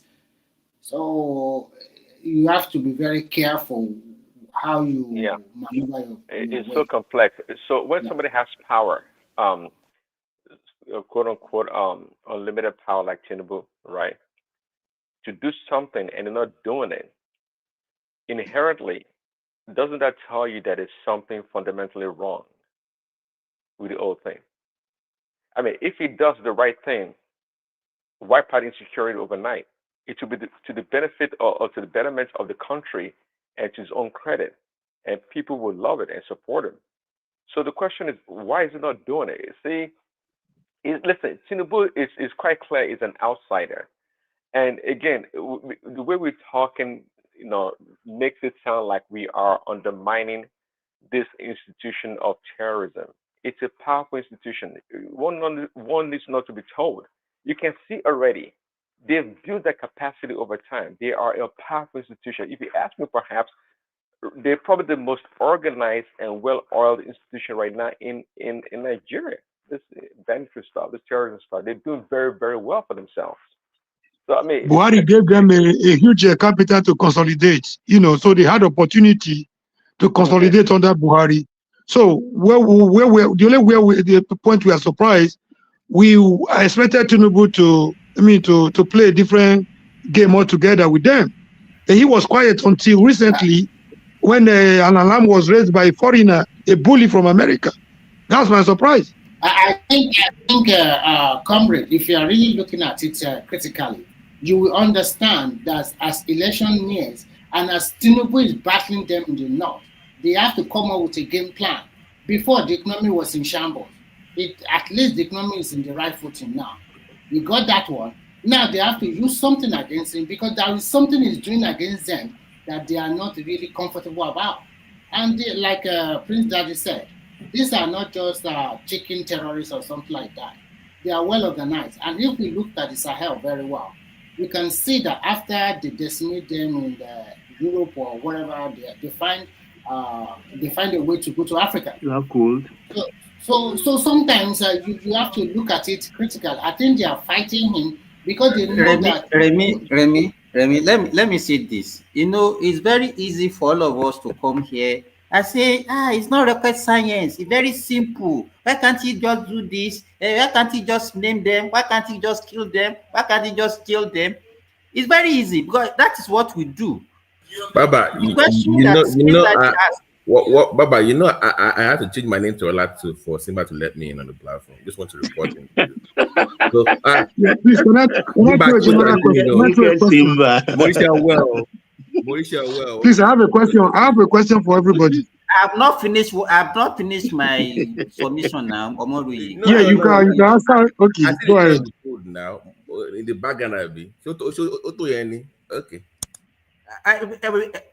You are not. It's not true what you are saying, Babati is not true now. Immediately you enter, I put you on this. I was here before Remy, but Remy got in. For some reason, I was talking. I had to go back and change my name to Olatu. Really, Simba. You know, I not do that to you now. You know, I not do that to you. Well, okay. What I'm saying, let me tell you. You know, Prince Daddy asked a vital question, very vital question. That if it the way we are all you know, the way we talk on the platform as if this thing is not rocket science, I don't think there's any government that will want to tarnish his own government and ridicule his own government. If all this thing that people are saying is that very easy for Tinubu to do, he will have done it. He will have done it. Okay, what do you think is stopping him from doing it? Baba, let me tell you, you won't want to solve a problem and create another problem. And I will give you the reason. Let me tell you. You are saying they should name the sponsors, they should arrest them. And Zita said they should even kill them. They should do this, they should kill them silently. And let me tell you, all these things are not easy in a country like Nigeria. Let me tell you, if you name the sponsors, look at what happened when they even ordinarily naming the people that are involved in the alleged coup. You hear what the Northerners are saying about it. That it was a setup against the Northerners. It was against. Does it really matter what they say? Does it really matter what they say? Comrade, please. You have been talking. I have not been talking to you understand. Your own ideology is different from my own ideology. I've not been talking. I just only asked a question. So just keep quiet. And I have one question for you when you are done. So, let me tell you, if we do that, we will know the people, all these people that you are naming, they're either politicians, businessmen, people, elite, that it can lead to regional tension, it can lead to ethnic accusations, it can lead to religious backlash, it can lead to political crisis. You have to tread softly. All these things that we are doing, we are individual. That's the way we are looking at it. That is very easy. Just arrest this, arrest that. We know the country. So we have to continue to pamper them. All right, Simba. Let me tell you something. This thing, I saw a video. The way they are decimating them in Sambisa Forest, you will never believe your eyes. And the way they are arresting bandits all over the country now, you never believe. Because when you are fighting terrorism in a country like Nigeria, that you know that some of your security men are compromised. Even some of us in this platform, don't be surprised that some of us are also compromised because you can be playing double face. This is not the so-called Western world that they have all the data. They can follow you easily. They can know all your information. This is a country where we don't have... Let me say this. Simba, let me give you just an example of what happened. I know you and Remy will be familiar with this story. In the 90s, even up to 1998, Lagos State was like under siege of armed robbers of different shades. They rob morning, noon, and night. They even rob a whole street. But how did they solve the problem? By elimination, blind elimination. They were calling them grass cutter. If you go to Dudua, you will see pile of them overnight. General and Co. They did a lot of killings for years. Okay. So that is a peace we're enjoying today. Baba, Just what you put are, that in if you Nigeria. are not liking armed robber situation to what No, is I'm just saying on a lower scale, just like let me the tell you first. solution, total What is wipeout. happening in Nigeria? Let me tell you this, and I think I've said it before. It's like a sabotage cycle that we are facing, and I will explain what I mean by sabotage cycle. You know, we claim that we use terrorism to get rid of Jonathan, right? Buhari came in. Whether Buhari deal their bid or what, the terrorism and everything continue under Buhari. We want to use that same sabotage cycle now to remove Tinubu. Let me tell you, if Nigerians, the way we are going, because everybody is getting agitated, hey, it's a failure, he's not doing anything, he's just doing that, remove him. Let them use this insecurity, remove him, put another person there. And I'll bet you get a worse kind of insecurity under the next person that you put there, and you continue that cycle and you continue. Nigerians, we have to wake up. We have to look at this thing from, it's not about the person that is in the Aso Rock. If let's assume that Tinubu agree with these people to even to get to the position, why are they against him now? Just because maybe he's not doing their bits. You remove him, you put another person that will do their bits there, and you continue that cycle and continue that cycle. That is what Nigeria is turning to. And we people Sorry, Simba, the new Minister of Defense, if you remember, says, "Are you for?" He said is for building a fence between us and some countries. I think it was Niger and Chad. Wars across the border. Wars across the border. Simba, are you for Nigeria building fence according to your one? How do we even have the fund to do that? Two, we are talking about internal saboteurs. You understand? That one will only eliminate people that will come in from another country. What about the internal saboteurs? Simba, can I ask you a question based on what you just said? Can I ask you a question? All right. You've made a very valid point. So, if from what you're getting from them, from the APC members and others, or how they brought in banditry to dislodge Jonathan, if that one is anything to go by, and he worked for them in 2014, 2015, and Buhari had his 8 years, Buhari left and they were able to bring, that led to emergence of Tinubu. Will it be correct that in the build up to 2027, they may want to repeat the same style, based on what you just said? No, Simba, before you go, please. Okay. Simba, I beg you, please. Whose benefit I beg you, is that please. if they repeat No, the if same you work style? for them, they have APC applauded it. Nah, it's not going to work for them. They want to leave it again. Let's assume, okay, comrade, I got your point. Let's assume it work, and they remove Tinubu with the same style, put another. No, Jonathan, starting from Jonathan. So you want us to continue in that cycle? Is that what? No. I'm not justifying it. I'm asking you a question based on what you said. Simba. Why can't we try and break the cycle? Simba, there is one thing about Jonathan. Let us finish with this, comrade. Why can't we not try and break the cycle? We are saying no more. It's becoming a vicious cycle, right? That's what you're saying. Yes. Comrade, that's exactly what I mean. Making it. No, comrade, do not please, because you keep bringing up APC or whatever. Yes. These guys that you are accusing of, they were in the PDP before. They're no longer in the APC. They were CPC. It's not about political parties. It's about individuals that just have this belief about how they should run Nigeria. So if you really want to fix the problem, making the partisan issue will not solve the problem. You will make it worse. The name of the party doesn't even matter to me. I'm just mentioning if they're telling me what they used in 2014, 15 that worked for them, they will think it's going to work again. It's not about political party. Let me tell you. It doesn't matter the name of the party. Okay, let me not mention APC. If they told you how it worked for them. Sorry, Babati. Let me tell comrade this. The reason why Jonathan lost that election is not even because the terrorism alone. There are several factors. During his time, we were buoyant. Money was coming in. It did not rule very well. it was a total failure. Let's say the truth. And at the same time, the gentleman agreement between the North and South, he did not want to uphold it. When he won that election in 2011, everybody thought by 2015 he's supposed to go back to the North from his party. He didn't want to. He didn't want to do that. So, and then secondly, he was not even ruling very well. Is it not the same man that does not know between a goat and a robber on national television?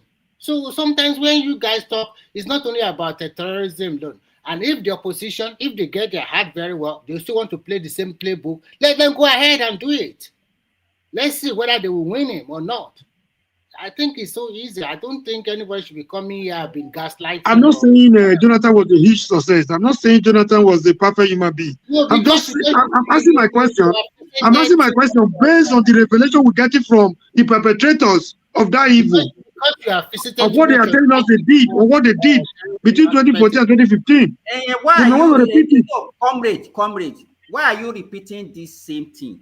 I'm not the one repeating it. I'm asking you a question based on what you said. I'm answering your question. Do you want the cycle to continue? It's a dangerous vicious cycle. It's a dangerous vicious cycle. But I'm just saying. You don't get this kind of people. What he's trying to say is that he knows categorically that I don't know who is supporting between Obi and Showore. If he is supporting Showore, thinking that if this cycle continues to go ahead, then his candidate have a better chance of winning. But that's a fact. No. Showore is not going to pass. No. We won't be. No. That's a very wrong impression. A very wrong one. Showore has no capability to even do that. It is not going to favor Showore. How does it do with banditry?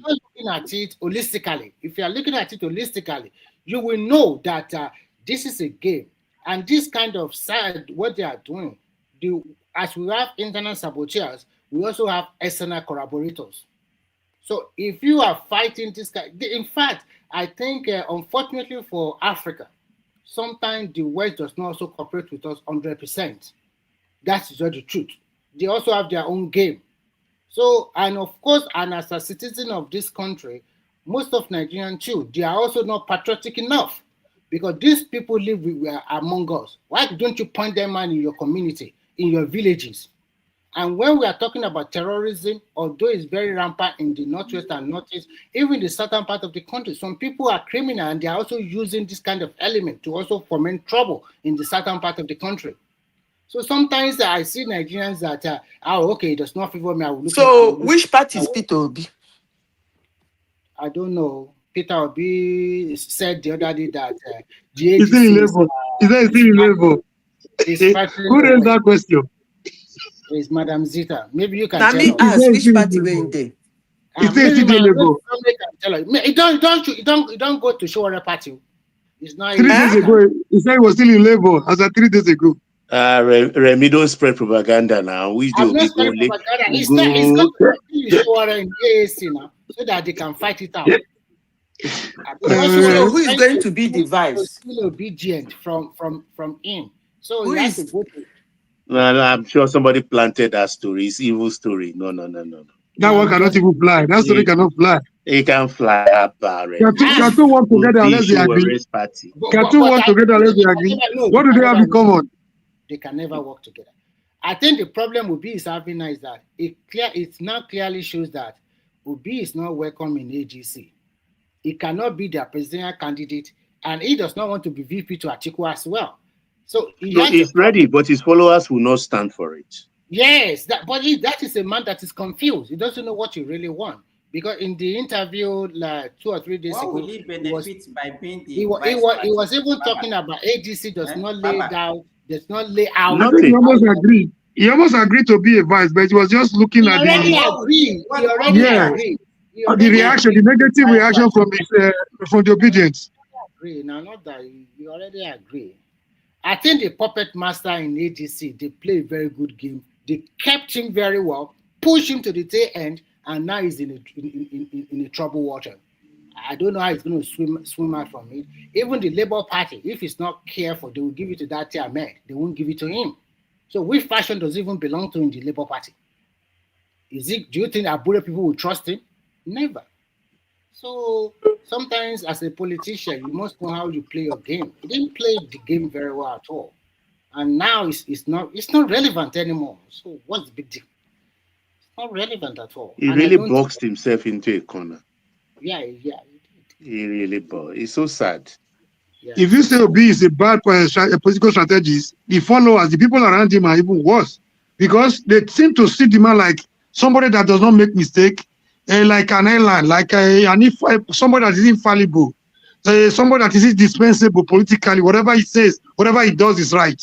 Instead of at least checkmating him and telling him what to do, you have a bulk of people following him, believing that whatever decision he takes is going to be right.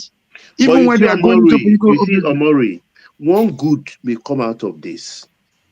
If he refused to back Atiku, maybe he joins another political party, and Atiku failed. Atiku has set a precedent. Let's say Tinubu won the election. In 2030, a Southerner has the right to contest against a Northern candidate.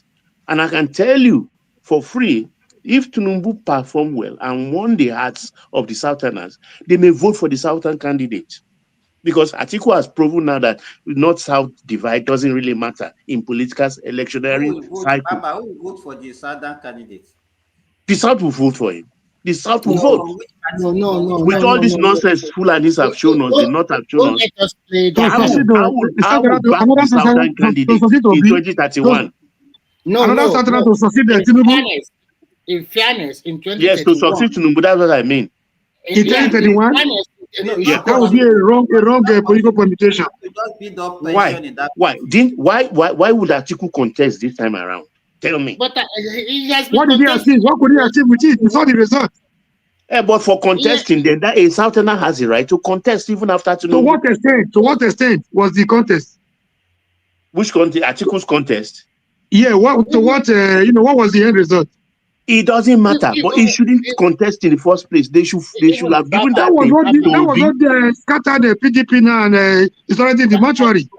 Baba, this ADC that he just got his card now, I learned that there are like 5 already. So he should not sing hallelujah yet. And now, you mean after Atiku? forming ADC, you can saw this big politician all over the federation. Which one among them going to ADC? They know they cannot. And in Nigeria, if we must tell ourselves the truth, the most powerful people in Nigerians are the governors of every state of that federation. They control the state. So if you don't have any governor with you, it's impossible.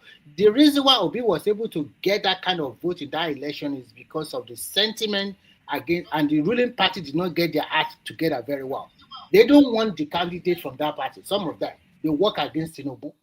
If they do not work against him, they are in charge. Who is Obi? Who is Atiku? And the Muslim ticket too. And do you think that result will go that way? It's because they were divided as the ruling party. But now they were not divided. They were even getting more people into their party. And you after election, you not say which. But Atiku has no right to contest. It should have been a pure Southern affair.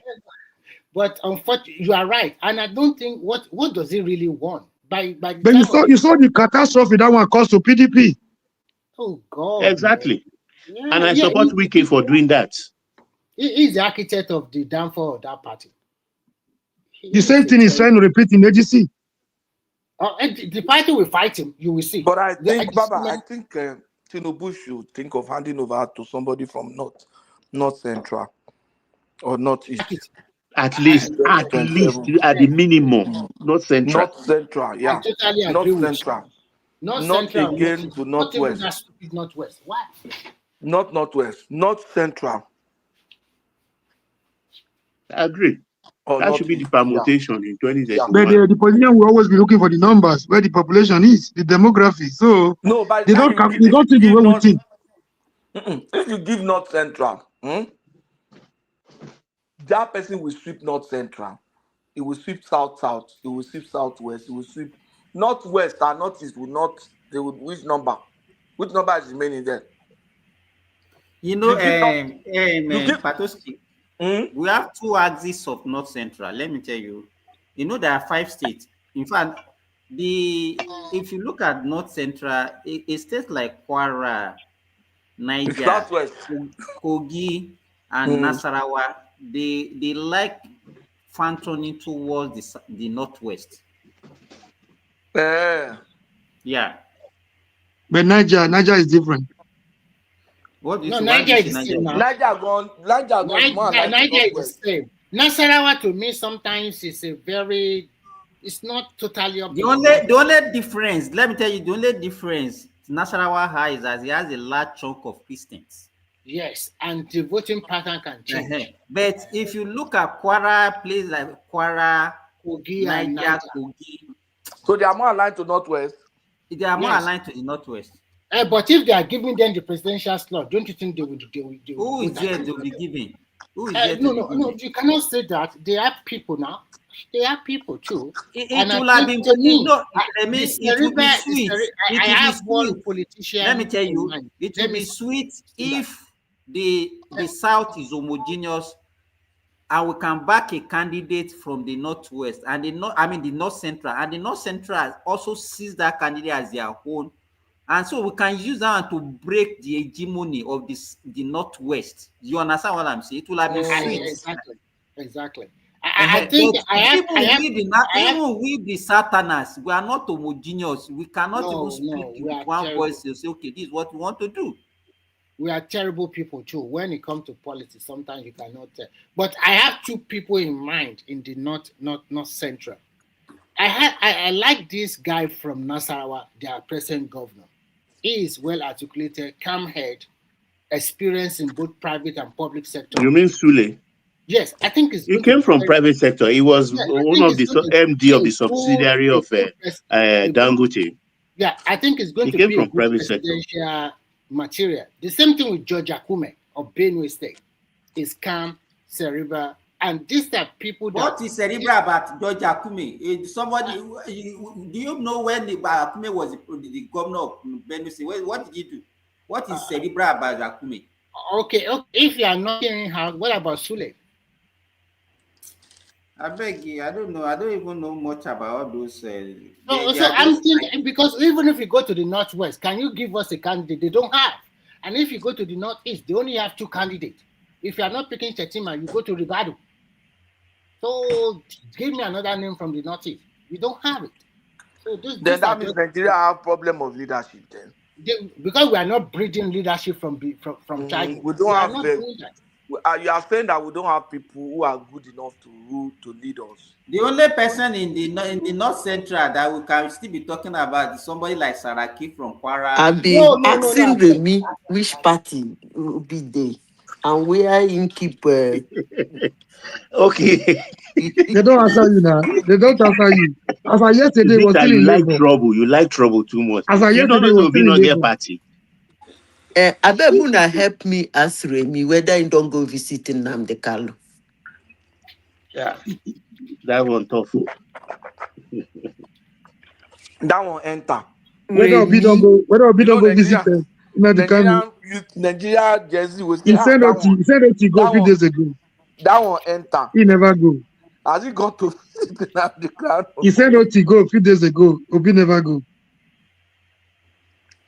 He send Oti. Who go send who? Now to go send Oti.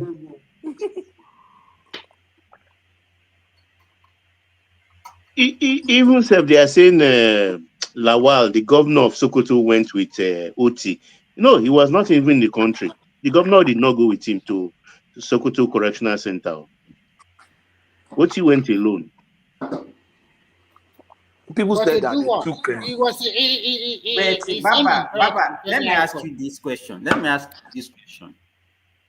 Is it not a shame for the Southeasterner, as educated as they are, as docile as they claim to be, and somebody like Nnamdi Kanu will be their leader that everybody will be phantom towards?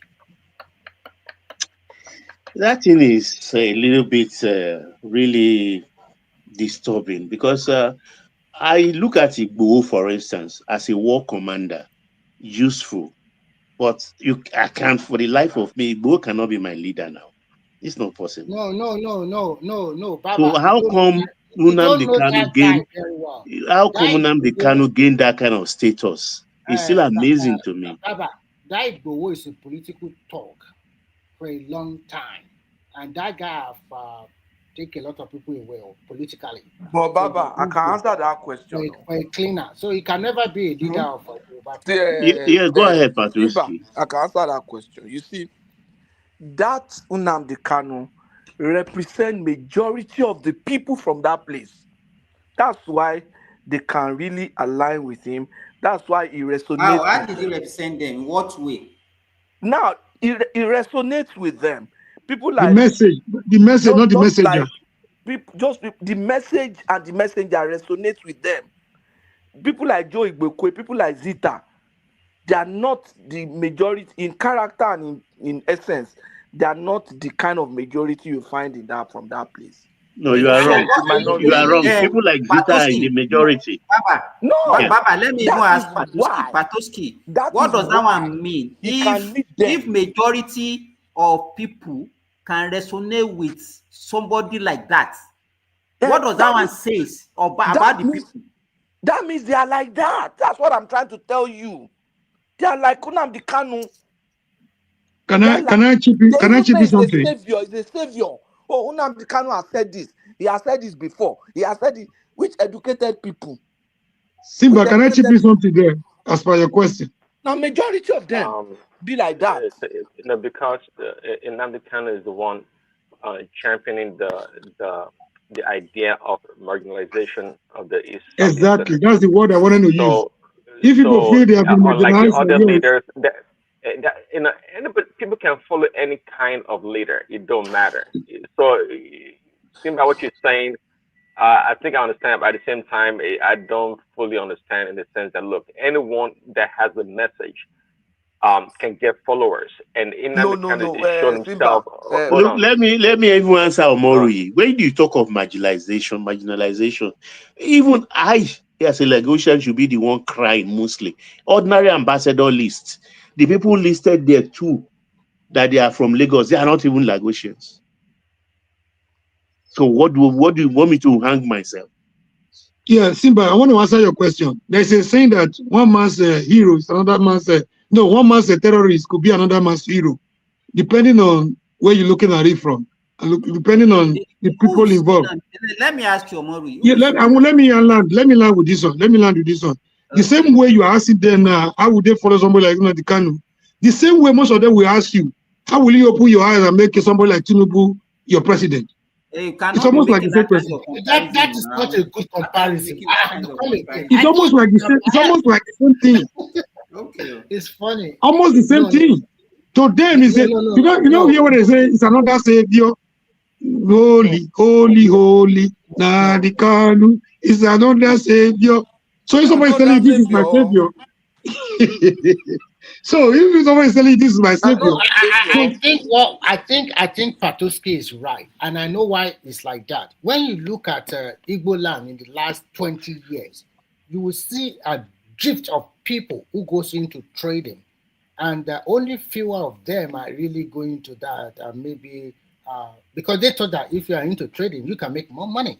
And if majority of people you see in trading, I'm sorry to say this, maybe they are not well oiled, or I think you guys should understand me. So they are not well oiled in terms of up there. So these are people that you can cajole easily using the 1966, 1970 coup to say we are still marginalized, we want our country, we have to go away, we are not. To be frank with you, the most luckiest Nigeria in this Nigerian state is the Igbo land, because they are the only one that dwell, that they accept them in all the regions of the federation to do business. They sell land to them, they build house, they prosper very well in other parts of the country.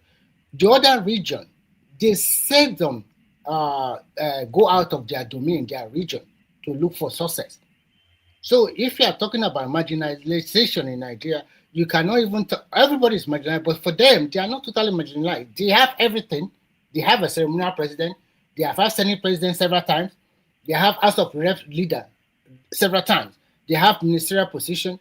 And when you talk about the land, which is about 5 states compared to other states like Niger State or the rest, So they are not totally marginalized. So I think because of that lack of education and that lack of clear-cut leadership, I mean elite, I'm not talking about people that make trouble. They don't have that kind of people. So it's an easy way, fertile land for you to recruit people. Just tell them what they want to hear, and everybody fall in line. And that has been the hallmark. Yeah, but is it not now time for the so-called elite, the educated ones, to actually educate the populace and not be falling victim of all these people that are taking that opportunity of saying Biafra, that everybody will follow them and they be using them? Wait. Ojukwu did the same thing. He put them in trouble. He left with so much money without any repercussion. And people have learned that. And you see, one person after the other, they are just taking over and taking that advantage and be using the same method. Why can't they wake up? Hold on, Simba. When Ojukwu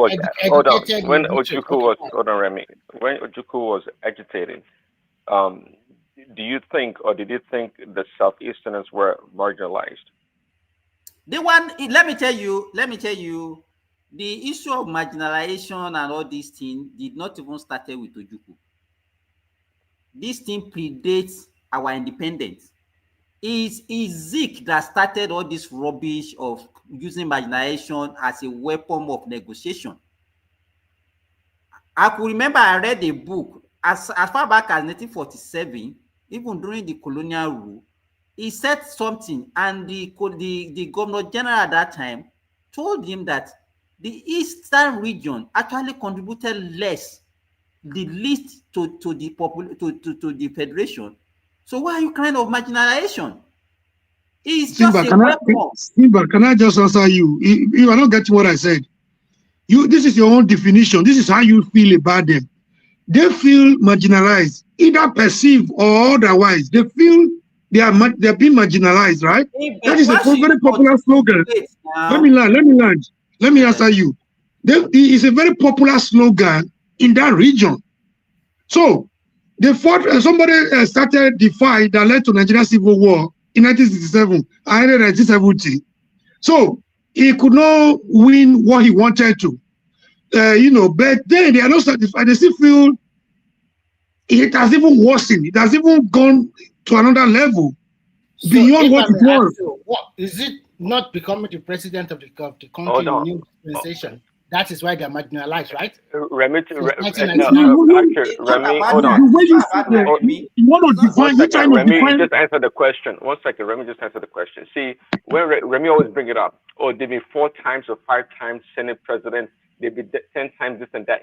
That's totally irrelevant to what you just said right now, Remy. It's the presidency is the ultimate, and since they've not been able to attain that position, they feel marginalized. And just like Carmen is saying, right? It's all relative. You may think that they're not marginalized. Just add this into your discussion. I said it was even before we gained independence. So it's not about having presidency. It's not. What was it before independence? Sorry, I just told you what happened in 1947.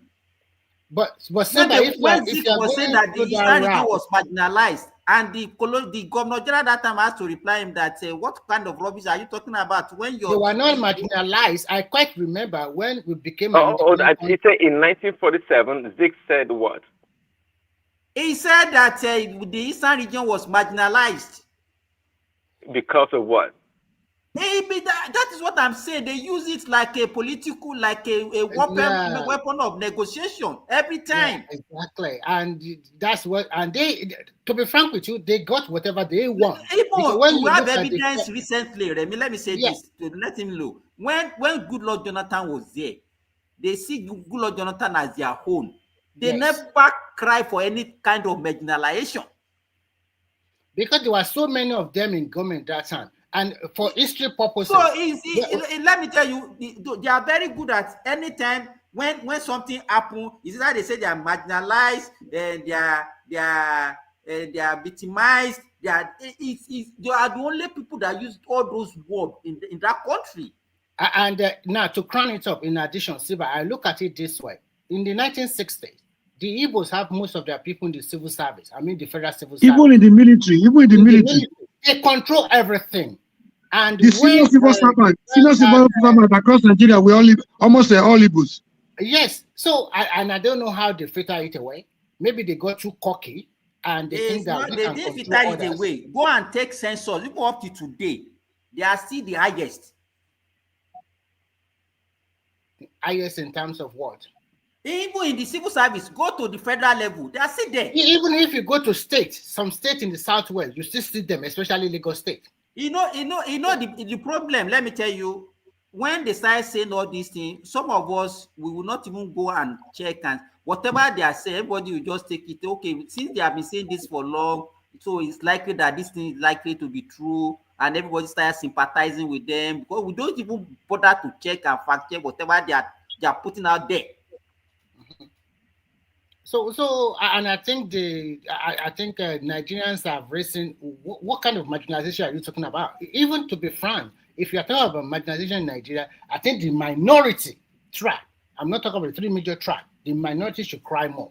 The Niger Delta, yeah, with the Niger, the minority, yes. You have your chance. You have your chance with Jonathan too. Jonathan too did not perform very well. So it's not that you are playing good politics in South. Your politics, what you are doing in South today, give you a better chance probably in 2039 for the presidency to come from your side. And I think if you continue to play your politics, you will get it.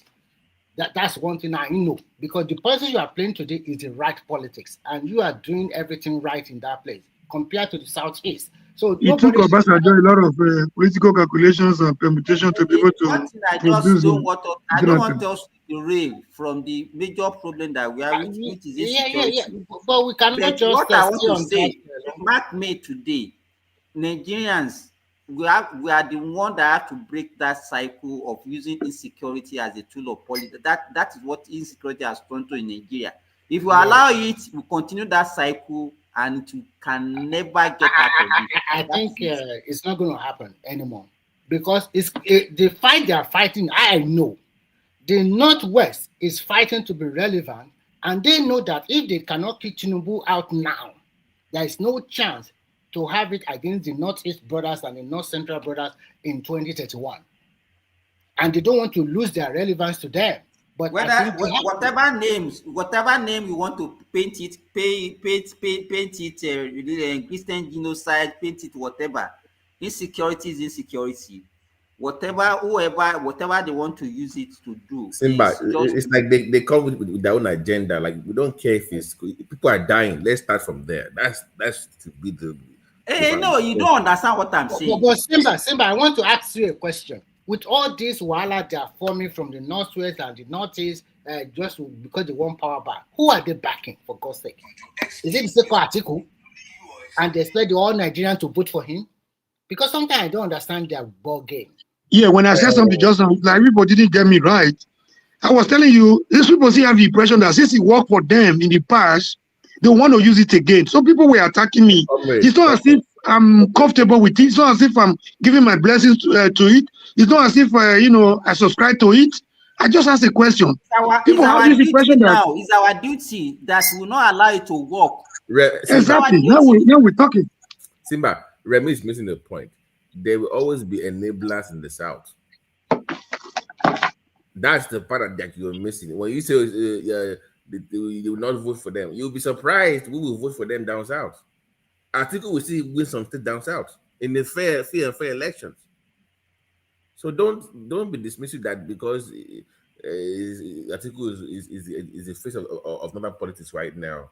That they will not vote for him down south. Why are they promoting all this nonsense? No, they know what they're doing. I think I know that the swing state you are talking about is the Osun state, but from the way I see it now, if APC can get their heart very well, I think they have a better chance of winning that election. Because already, Adeleke is already. Remy, it's a bit back in Labour. Is he still confused? Obi is confused. He said he's still in Labour, and he also accused ADC of fracturing.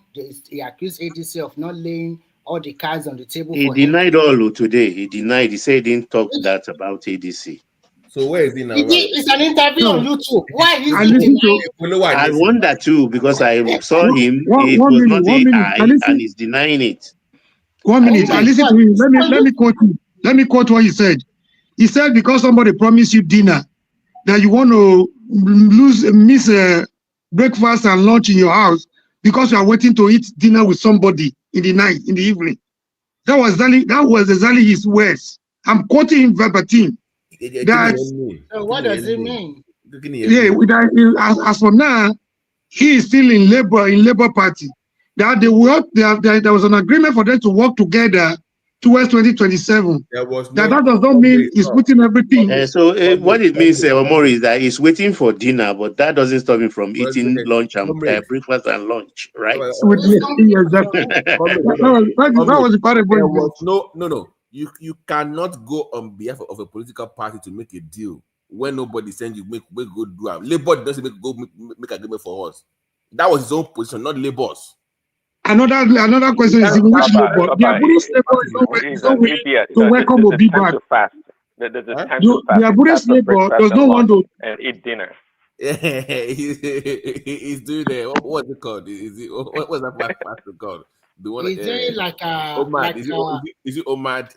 Is it honestly, I don't like the way he's managing. Intermittent fasting, yeah.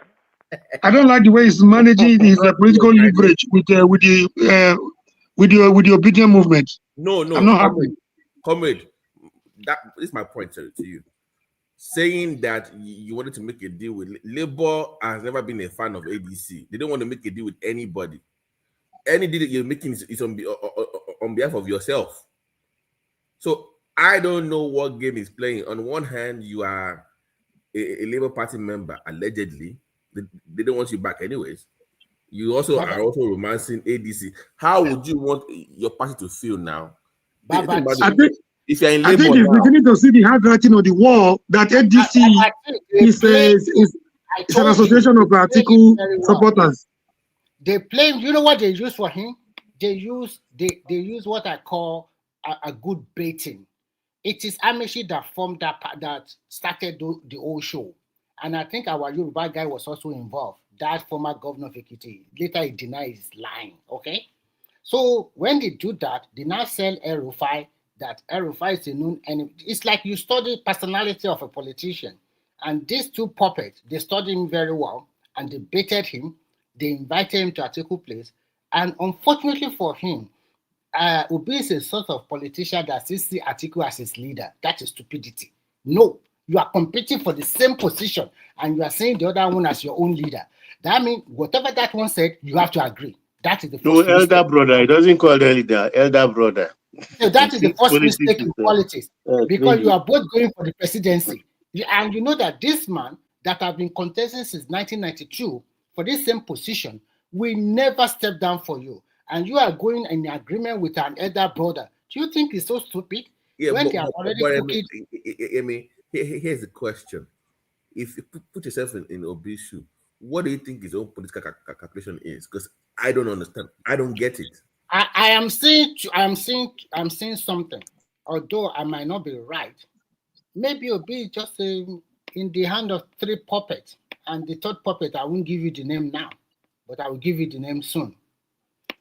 When it's in 2026. Maybe I think he should be very careful, Remy. He has to be careful. I think that is the role is meant to play. If they reel him in, because they will not give him that ticket. And then when it comes to the vice presidency, no, they are not giving if he primary, wait, Remy. If he primary, then he can't go back to another party and primary there. Can you clarify? He said he wants it zoned. Did he say south or to the southeast? Because he wasn't. He said that ADC was supposed to zone into a particular. No, so that is the bit. That is the bit they gave him. Yeah, because David Mark, as the chairman, is from North Central, so the presidential candidate cannot come from North again. It has to come from South. Okay. Well, that is the bit. Because the secretary, Arebe Shola, is from Southwest. Chairman is from North Central. So presidential candidate will come from South. In 2023, president candidate from the North. The chairman is also from the North. They are playing the same script with him. If I were Exactly. him, it's not supposed to even mingle with them at all. Exactly my point. Judging by the circumstances and factors that led him out of PDP, I think it's disheartening and worrisome to see Obi repeating the same mistake, he made the last time. That was exactly the same pattern. They went for, what's this man? The man was the chairman of that same committee that brought in Iyocha to be the chairman of PDP, the substantive chairman of PDP. And those men were working. It was obvious that they were all Atiku's boys. So the same trajectory, the same pattern. I don't know how people fall for that kind of trick for a second time. I think it's very important. I don't know, comrade, why are you people sympathizing with him? Do you want you to become president in the first place? We are analyzing politics. We are not nobody is sympathizing with anybody. And he has a very huge popularity. And then because we don't even want him. So I don't know why we discussing that is for you. That is for you. It doesn't stop me from saying what the little I know about the political equation as it stands right now. I think if you don't like him, that don't mean I'm going to hate him too for you. I think another issue with him is that he does not have that leadership trait or quality at all. If you cannot manage a party and you cannot manage your success, that 2023 with your 6 million vote, if you are good enough, you're supposed to stay in that Labour Party, build it very well, attract more people to that Labour Party.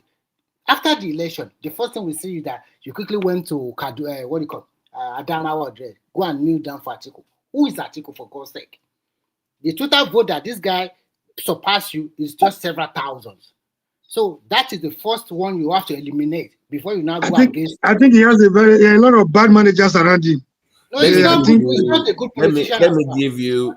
Let me give you. Does he even have any? You say he has a lot of bad managers. Does he even have any manager?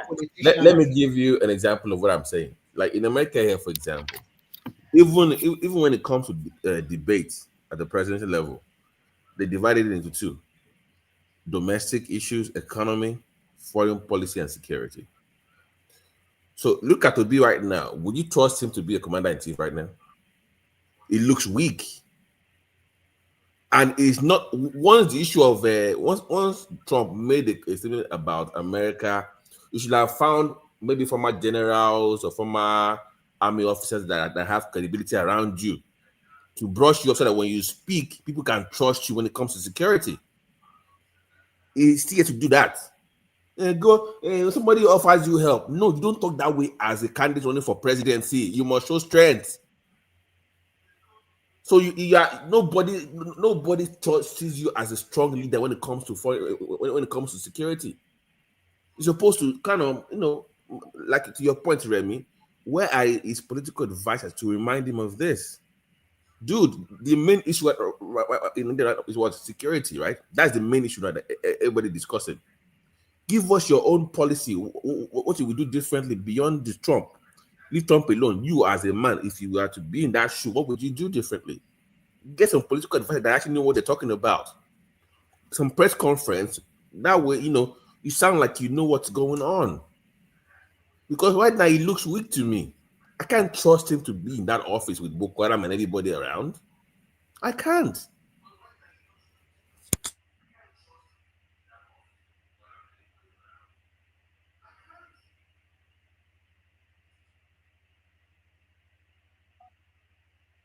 Yeah, I'm not comfortable the way Nigeria is becoming almost a one-party state. We are multi-ethnic and if you had the opportunity, comrade, if you have a weak opposition, you can't blame the main party now. Is it APC's fault? I'm not blaming. I don't join the group that blame APC. I'm not just happy with the way opposition is going, because any system without opposition is bound to be weak and despotic. So I wanted a formidable opposition. The way APC tackled PDP, that kicked them out of power. I want an opposition like that will be formidable enough to put the incumbent on their toes. That's what I'm saying. That statement of saying Nigeria becoming one party is just a political jargon. It does not. I say almost. It's never possible. I say almost. Oh, me okay. One binu. That's what they are doing. I can't defeat you. I don't like to temper tantrums. Like it's just rubbish. It's politicians. No, it's dangerous for everybody. It's not even good for the government. It's not even good for the party in power. Comrade, listen to me, my friend. We know what works when it comes to opposition in Nigeria. If you want to beat an incumbent in Nigeria, you must all come together. That is the only way you can be in Nigerian political system. If you want to defeat an incumbent in Nigeria, you must come together, number one, and also go into his own political party and peel away some people. That is the only way to. That's the reason I'm not blaming the incumbents for the failure of the opposition, for their inability to come together. That's exactly what I'm preaching to you. Now, I don't join the school of thought that blame Buhari, Tinubu and APC for causing their problem. You are in the same game. They will do everything to destabilize you. What are you doing to make yourself formidable? That's my greatest concern. That was why I was disappointed in Obi when somebody has to be. If you cannot manage the crisis in labor, he was in a town hall meeting. He said he doesn't want psychophants around him. He wants somebody that could oppose him. They pointed to one guy.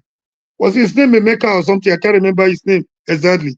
So the boy was happy. He hugged the guy and said, what do you think I'm doing wrong? The boy said, Mr. President, we voted for you, we labored for you. If you had won, how would you have been able to manage Nigeria if you could not manage the crisis in labor? So I'm not too happy the way you handle the crisis in labor.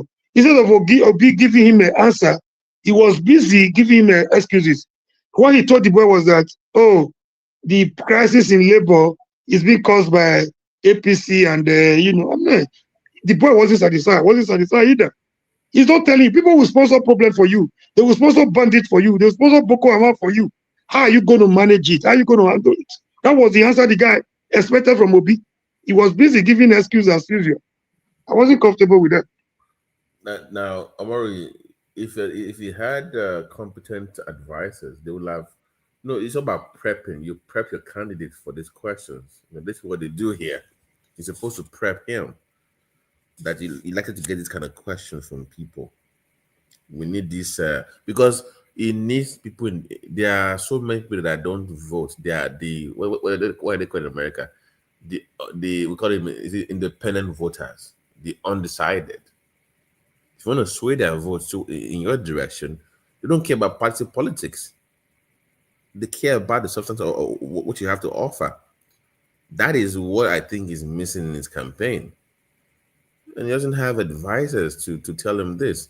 Number one, if I were to advise P2B, brush up on foreign policy. That is hot cake right now. You have less than 1 year. If they move that thing back, I heard that they want to move it back to 2026, right? The elections. So you have less than 1 year. Brush up on foreign policy. When it comes to economy, please actually know what the hell you're talking about. Okay, it needs to work on those two things. Direct responses, don't dance around like you said, Omori. So that's what he needs to do. And tell us what platform you're running on. You have less than 13 months to run for this thing, for God's sake. So I think he needs to do a better job. I wish him well, but to your point, it was a mistake for him to even hang around there. Abati, don't expect anything from BT, say foreign policy for P2B. How is that an advantage for him? Because right now security is on the forefront right now. That's what everybody's discussing. Okay, for the future. Okay, sure. Exactly. So yeah, if the person that is there appears to be incompetent according to most Nigerians, and you want to take over from him, what would you do differently? Not what Trump would do for you. You as the president, incoming president, what would you do? But do you hear him speaking about that? No. All he is saying is, Trump wants to offer you help. You should take it. That's not the way you talk as a leader now. You must first, what do you have to offer first before seeking help? I think first thing they must do about Obi is delivery is not good enough. When he even composing the sentence, putting them together is not good enough for me. And I guess the majority of people is supposed to be selling. Let him go and be doing his forwarding and what they call. He's supposed to be selling ice cream. It's not in presidential material. Forget about it. The which party way in there now? We don't even know. Madam Zita, don't tell you say you did for Showore party now. How can that be possible now? It won't drag because Showore won't drag obedience away from him. Okay, Showore has agreed to give him the ticket for free. I'm kidding. I don't believe it. Okay, go ahead. Because he doesn't do primaries. You people know that. Zita, in Nigeria Constitution, I think you have to be a member of a political party for 6 months before you can even contest for primary in that party. He still have time now. When the primary will be by middle of next year now. You still have 6 months now. You don't understand. The primary is middle of next year, so 6 months. What are you? Okay, let me ask you a question. Don't worry. Hold on. They said it's going to ZLP, okay? Okay, hold on. You see, in 2023, was he a member of Labour Party for 6 months before they give him that ticket? No, it wasn't. I think there was one waiver that they used for him. Okay, they can still use that.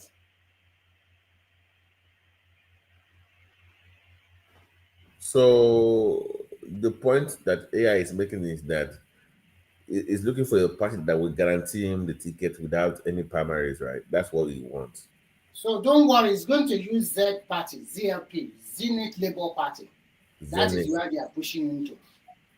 You know, just a minute, as about 6, 7, 8 months ago, I was discussing with somebody. I said the issue of platform is very necessary.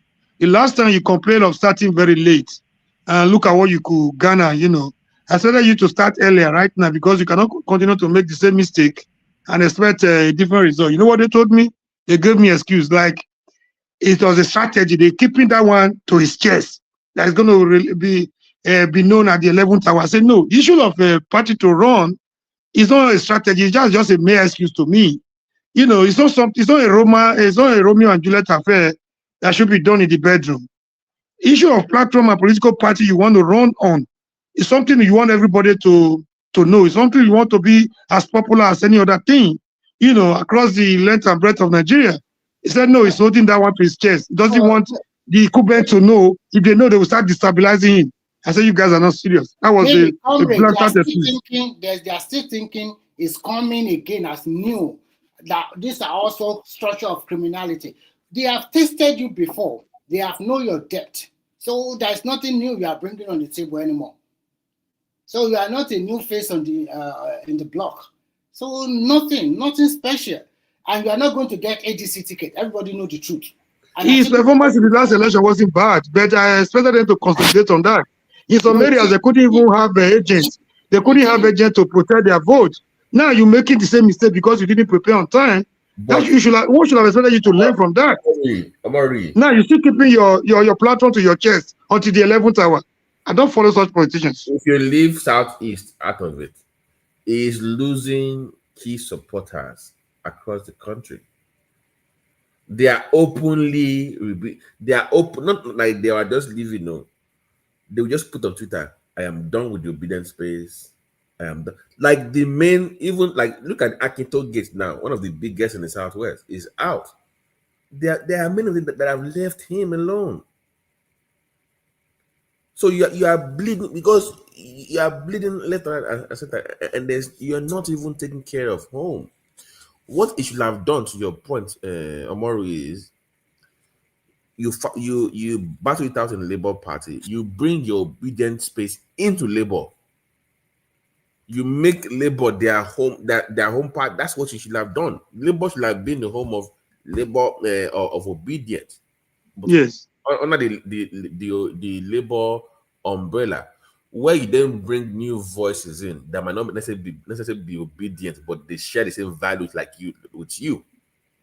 So it becomes like a big tent of anti-establishment and your own obedient movement. Then you grow it from there.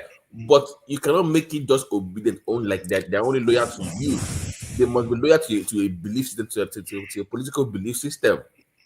that must be for everybody, just beyond just you. Good day, everyone. And they asked, you said he has to be This in is the party General for 6 Musa. months. Was he in Labour Party for 6 months before they give him that their Kalu ticket? It wasn't. I told you earlier. It wasn't. I think Why are you discussing OB?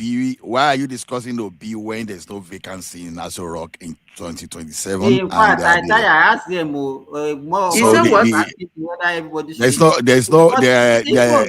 we should be discussing who we think that can deliver better thing. It's not, we can't be discussing. We should be talking of who is going to become the president in 2031, not who is going to become the president in 2027. We're just wasting our time discussing somebody who that we know he cannot even perform up to the expectation of the person that is there now. How did you people know that? I'm just Simba. My point is that I think Obi missed a golden opportunity to build a solid political base that will last even beyond when it's no longer around. I think that he had an opportunity that I think he fumbled. That's what I believe. I believe he has something there, but it got lost in the, like I say, it got lost in the sauce. So that's what to me is disappointing. No, tell me. Elijah. Just tell me mention one political associate of Obi. No. See, right. Let me respond to no. He had a huge organic followership. Let's not dispute that. Simba. Online. He didn't have organic followership. Simba, let me hold on now. Let me respond to him. 6.something million wasn't easy. Let's not play politics with that. Omari, hold on. What I'm saying is that whatever it is that people like about Peter Obi, each as a person should have sacrificed that for the greater good, where he's not the focal point. He had to be a belief system that transcended even beyond himself. But he made it about himself, where it's a one-man mopo, where everybody is like a magnet pool. No, you must then say, okay, this is my political belief. It's open to all. It becomes like an umbrella party for everyone to come in that shares the same belief with you. They might not be obedient at all. But he missed that opportunity. My point is, he missed that window. It was a very small window. Very small window.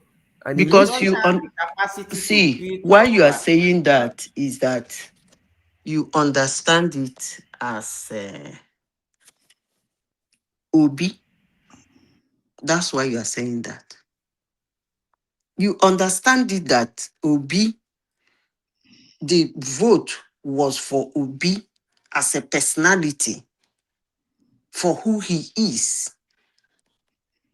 If that vote was for him and for who he is, you can't take it away from him.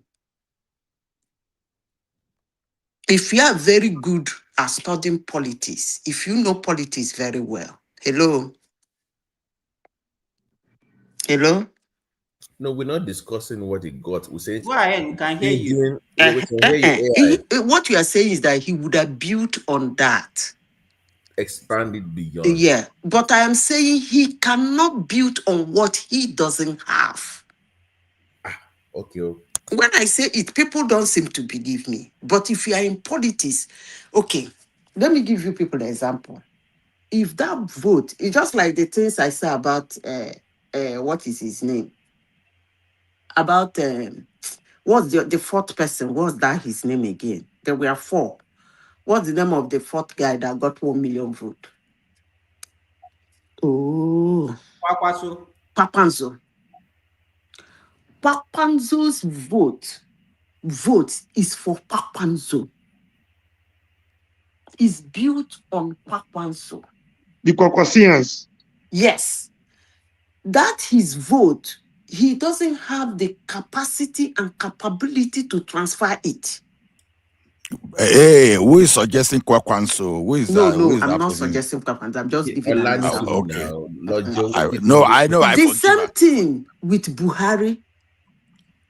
Buhari's vote is built on his personality. That one has a window to transfer it. But because he's not too sure, he didn't. Now come to Obi. Obi's own vote is not on Obi's personality. So he doesn't even own his votes, let alone transferring it or keeping it further. Why do I say this when I say people don't like me? If Papanzo moved to a party and he's not at the helm of affairs, contesting on that position, those party is not going to get that Pampazia. He has moved party before from 2-4, they didn't follow him. But the moment he came out to contest on himself, they follow him. That is personality vote. Now, Peter Obi's vote is what I call circumstantial vote.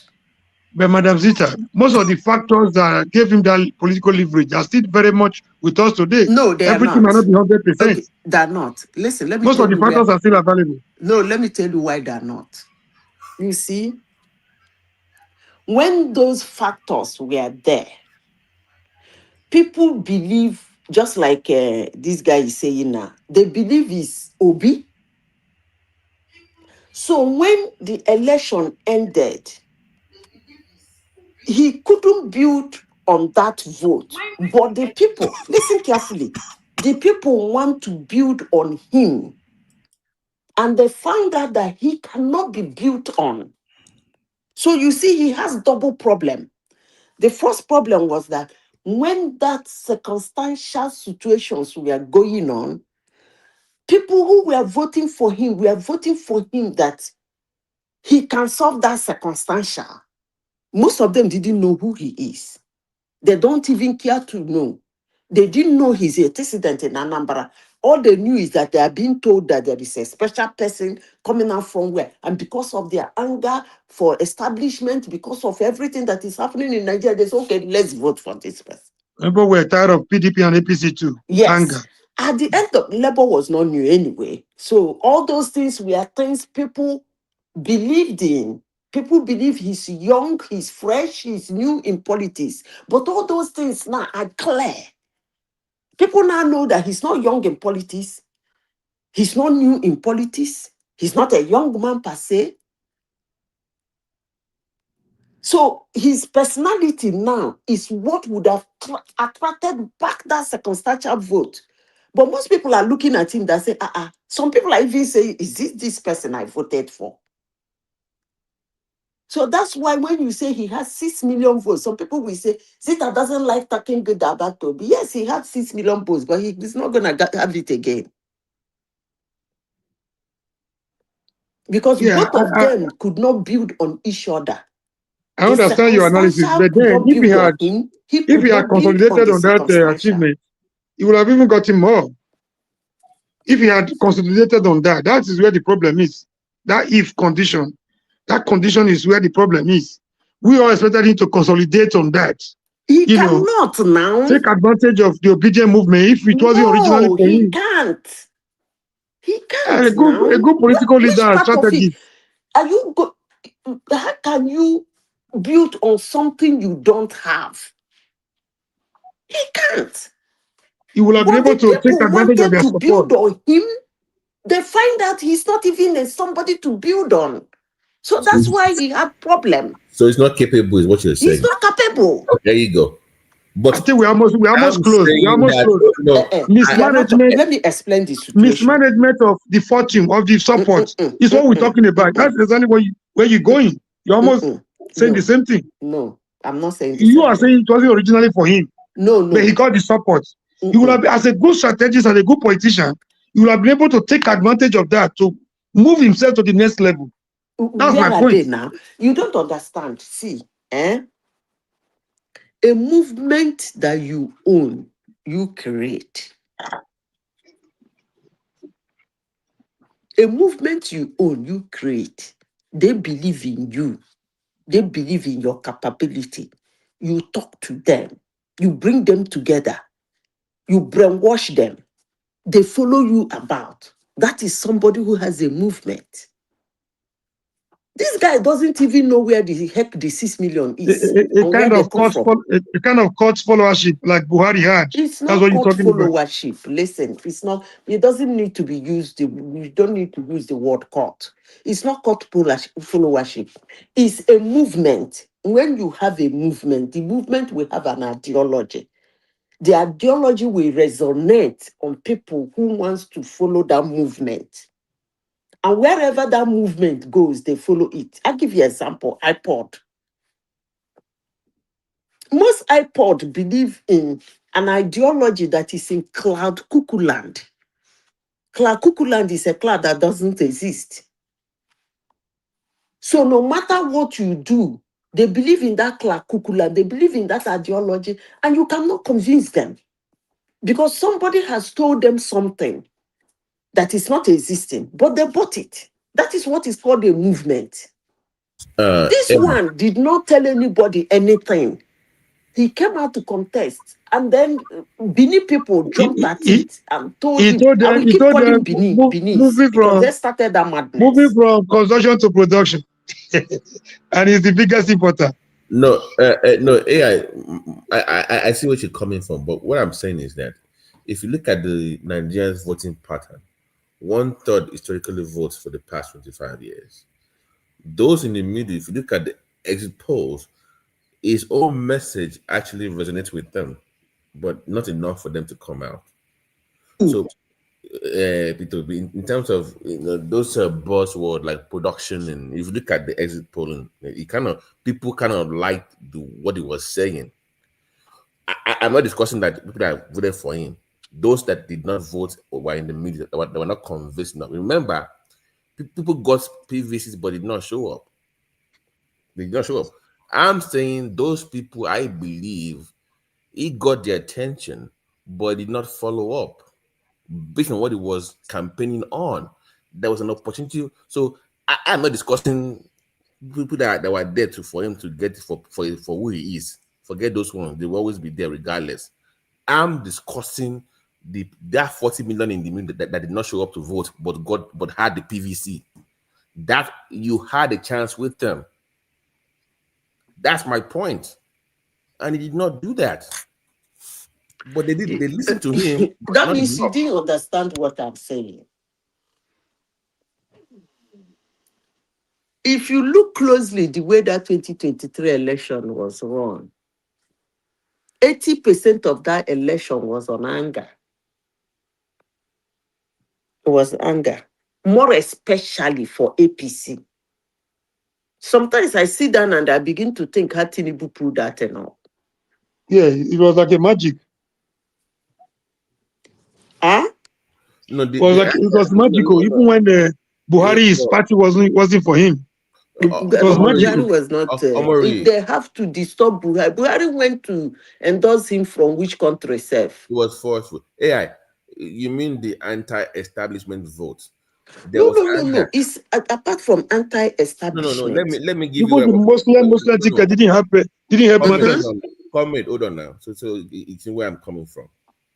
You said the anger was there. What I'm saying that people got angry and they were getting PVC in their millions. Remember that story? People were getting PVC in their millions, but it was not enough for them. They were angry, but not angry enough to show up to vote.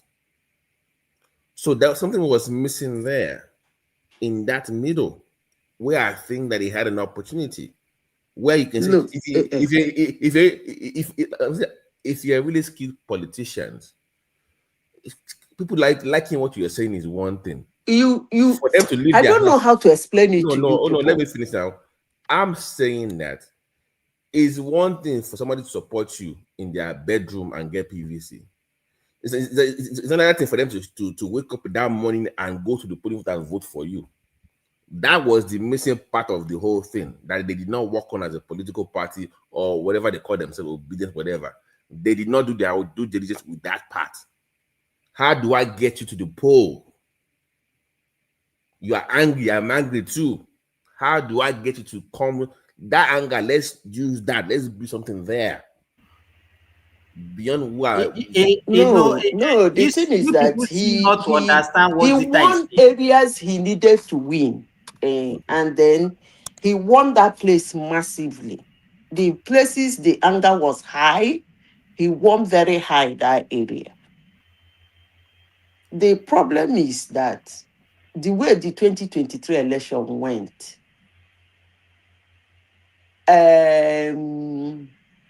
actually want them to because somebody like Atiku, I want to see Atiku's political clout. Yes, because he has always been, anytime he goes to another party, he doesn't make a headway. It will be as if he never contested. But if he goes to a big party, they will hear his name. So now that he has gone to ADC, I want to see how much of followers he has. Because he's been running around like a headless chicken from one party to the other.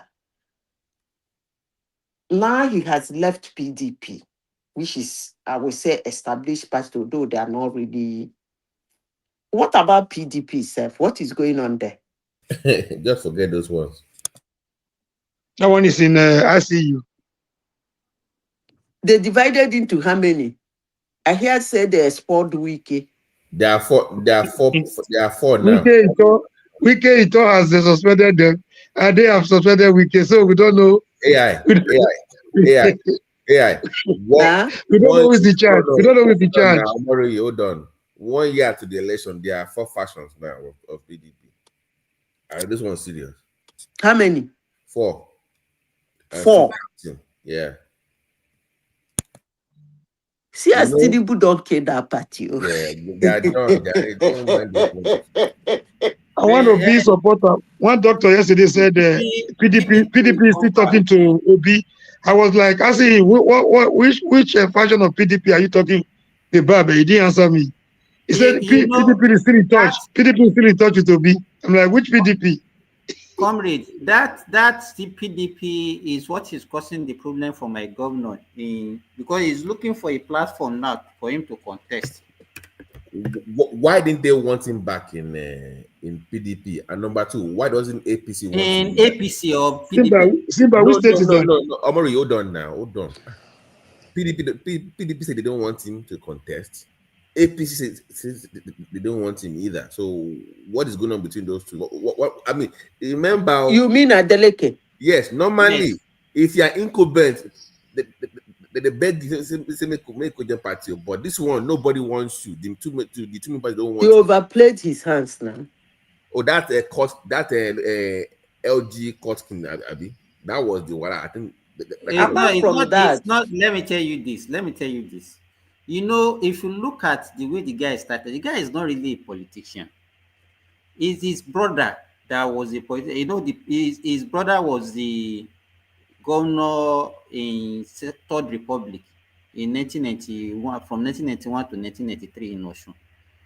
That one was a member of APC. The late Adeleke. Yes. I'm saying that historically in Nigerian politics, nobody says no to an incumbent governor now. It's just he did not perform. The guy did not perform. You can even see when he was in PDP, the key stakeholders in PDP were leaving PDP for APC. You understand? You know, when you have a governor in the state, what normally happens is that people tend to gravitate towards that party. But in his own case, he was losing people, key personalities within the party. They were leaving because he was not doing what he's supposed to do as a politician. The way you see him on the social media, that is the same way he behaved as a governor. The guy is just enjoying his life, just like that. Do you think they're going to throw him out? The best dancing governor. It's the best dancer. The best Do you think they will throw him out, Remy? No. The thing that surprises me is that Babati and Remy, they are avoiding what is happening in the states, and they are all bashing Simba. And Simba is a place too. He's supporting. Let's be, come on. Nobody's bashing it. He brought it up. And I'm saying that historically, last 25 years in Nigeria. No, but the incumbent is like a hot cake. This Olada is talking. It's not the same Olada we know. Leave him. Comatose state. But I'm saying that APC and Ola, PDP. this voice, Ola, where are you coming from, Seth? Hold on, No. What happened to the voice? Very too loud, too clear. But Is that like a guy, new mic or something? Babati, Yeah. that guy's going to run. That guy's going to No, run. I know. Okay. Ola, Okay, why is Ola so? Ola, you're very vocal. What's going on with Ola? It's very. No. Are you saying my mic is very loud? No, I'm saying that you are kind of like little Simba. Maybe Ola needs maybe like Xanax or something to calm down. It's very like little hyper.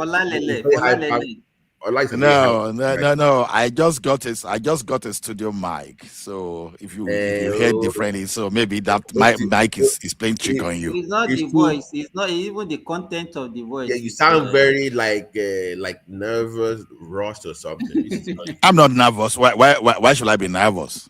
Why should I? Oh, okay, Ola, we are ready. Just stay like that. Sonia Abacha, you are saying something earlier. Sonia Abacha. No, Simba, I'm saying that APC and PDP don't want him, which to me is odd in Nigerian politics. No, I'm saying very that. Weird. I'm saying that he stands a better chance running in ADC. Really? Now? Yeah. Are you talking now? Yeah. No. He rejected him now. ADC. No, he cannot go to ADC. I think you know it's why? Accord. I think it's Accord that is going. Why I think ADC is better for him is that he can leverage on RR. Do you think he will lose? He can leverage on RR. Yes, so he's going to lose. He will lose. He will win. He will lose. He will lose at this rate. He will win. Rate, he might lose. In Osun State. If he goes to ADC, he might win. He might win. He might win. So and when he win now, working with Aregbesola, because of Aregbesola's factor. I know they call that Afufuano man. Like, waiting be are they waiting? That featherweight. The guy is a featherweight now. To me, that's the best option for him. He should go to Abga. Which Abga?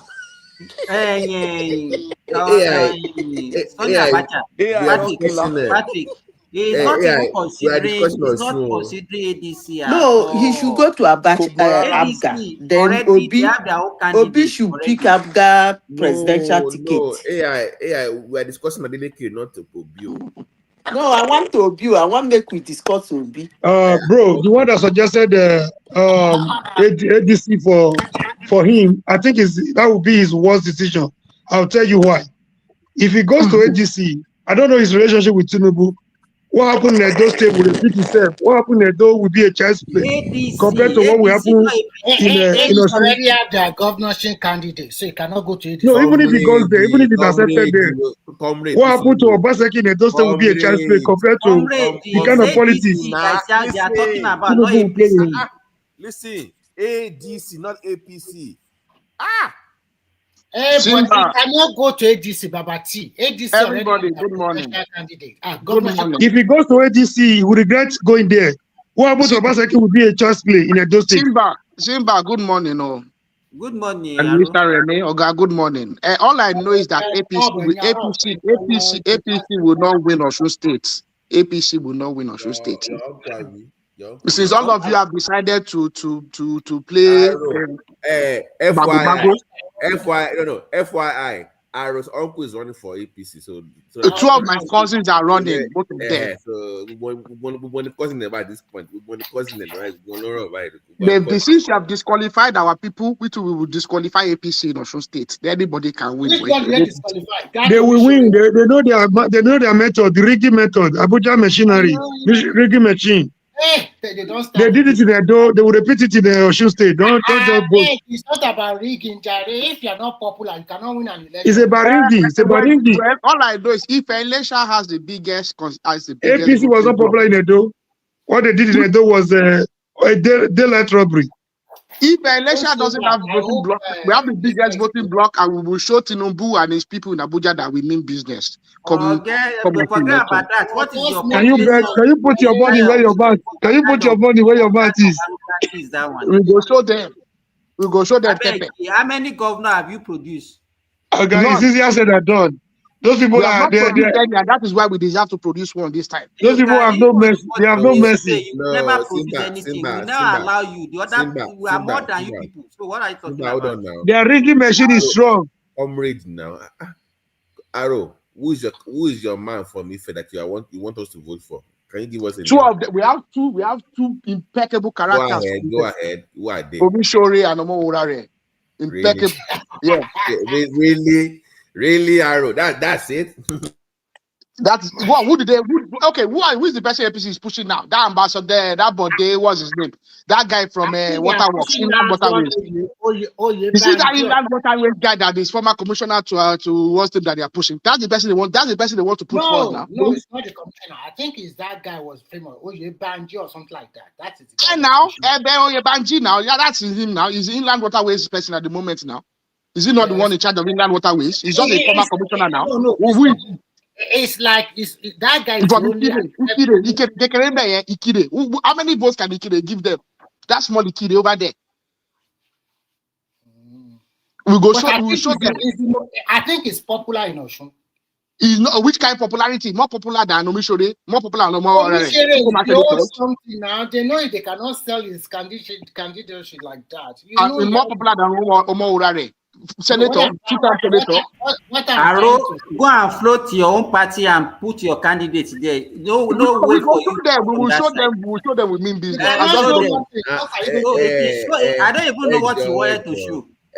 He's fighting for his cousins. Arrow. Kilo gbogile o ki o fogun so kilo gbogile to fi so be confidence ba so I'm no worry now. Don't nonsense there now. At least let them go to primary. APC does not believe in popularity. They believe in rigging. Let them go to primaries and do clearly now. Why would you not be using Koni to disqualify them? It's just the state. They said they can appeal to the national party. So they are that's just cunning now. Why don't let them go to primaries? Let them contest the primaries. It's clear. So you want an ex-convict to become our governor in Osun State, yeah? Is that what it doesn't matter? It doesn't matter. You know what, Simba? From dancing to prison. Upgrade. That's upgrade now. Upgrade. Don't mind that. At least let them go to primaries and contest fairly at primaries. At least not a contest in primaries fairly. Let them go to primaries and contest. They know that at primaries they cannot win. Let me ask you a good question. Because according to them, they said for you to be a gubernatorial candidate in Osun for APC, you have to bring 5 signatures from members in all these local governments. So what happened to your mission? I cannot get it. The signatures, they are just using Koni underhand, Joe. You know the argument they said. You know their argument. They said that some of those signatories that they are not up to date on their dues. No, they said financial member. Go and get 5 candidates. Financial member. That's what they mean now. Let Commissioner go and get that. That is easy thing for him to do. Why cannot get that? He has people. They are just using Koni. They are just using underhand. Arrow. See, I'm surprised though. You know, it was a deputy of the APC campaign, I think, doing Tinubu. And now. So you can't. He was secretary. So you can't get that. Those you can't get. He has it, Joe. They are just using underhand dealing. Already. I want to congratulate you. I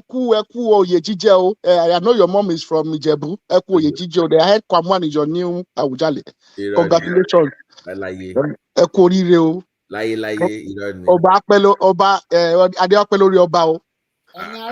Are you serious? Are you joking?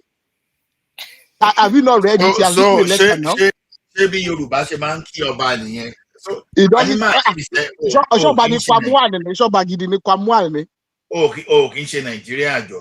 Is Kwamwan a crazy? Is Awujale? In fact,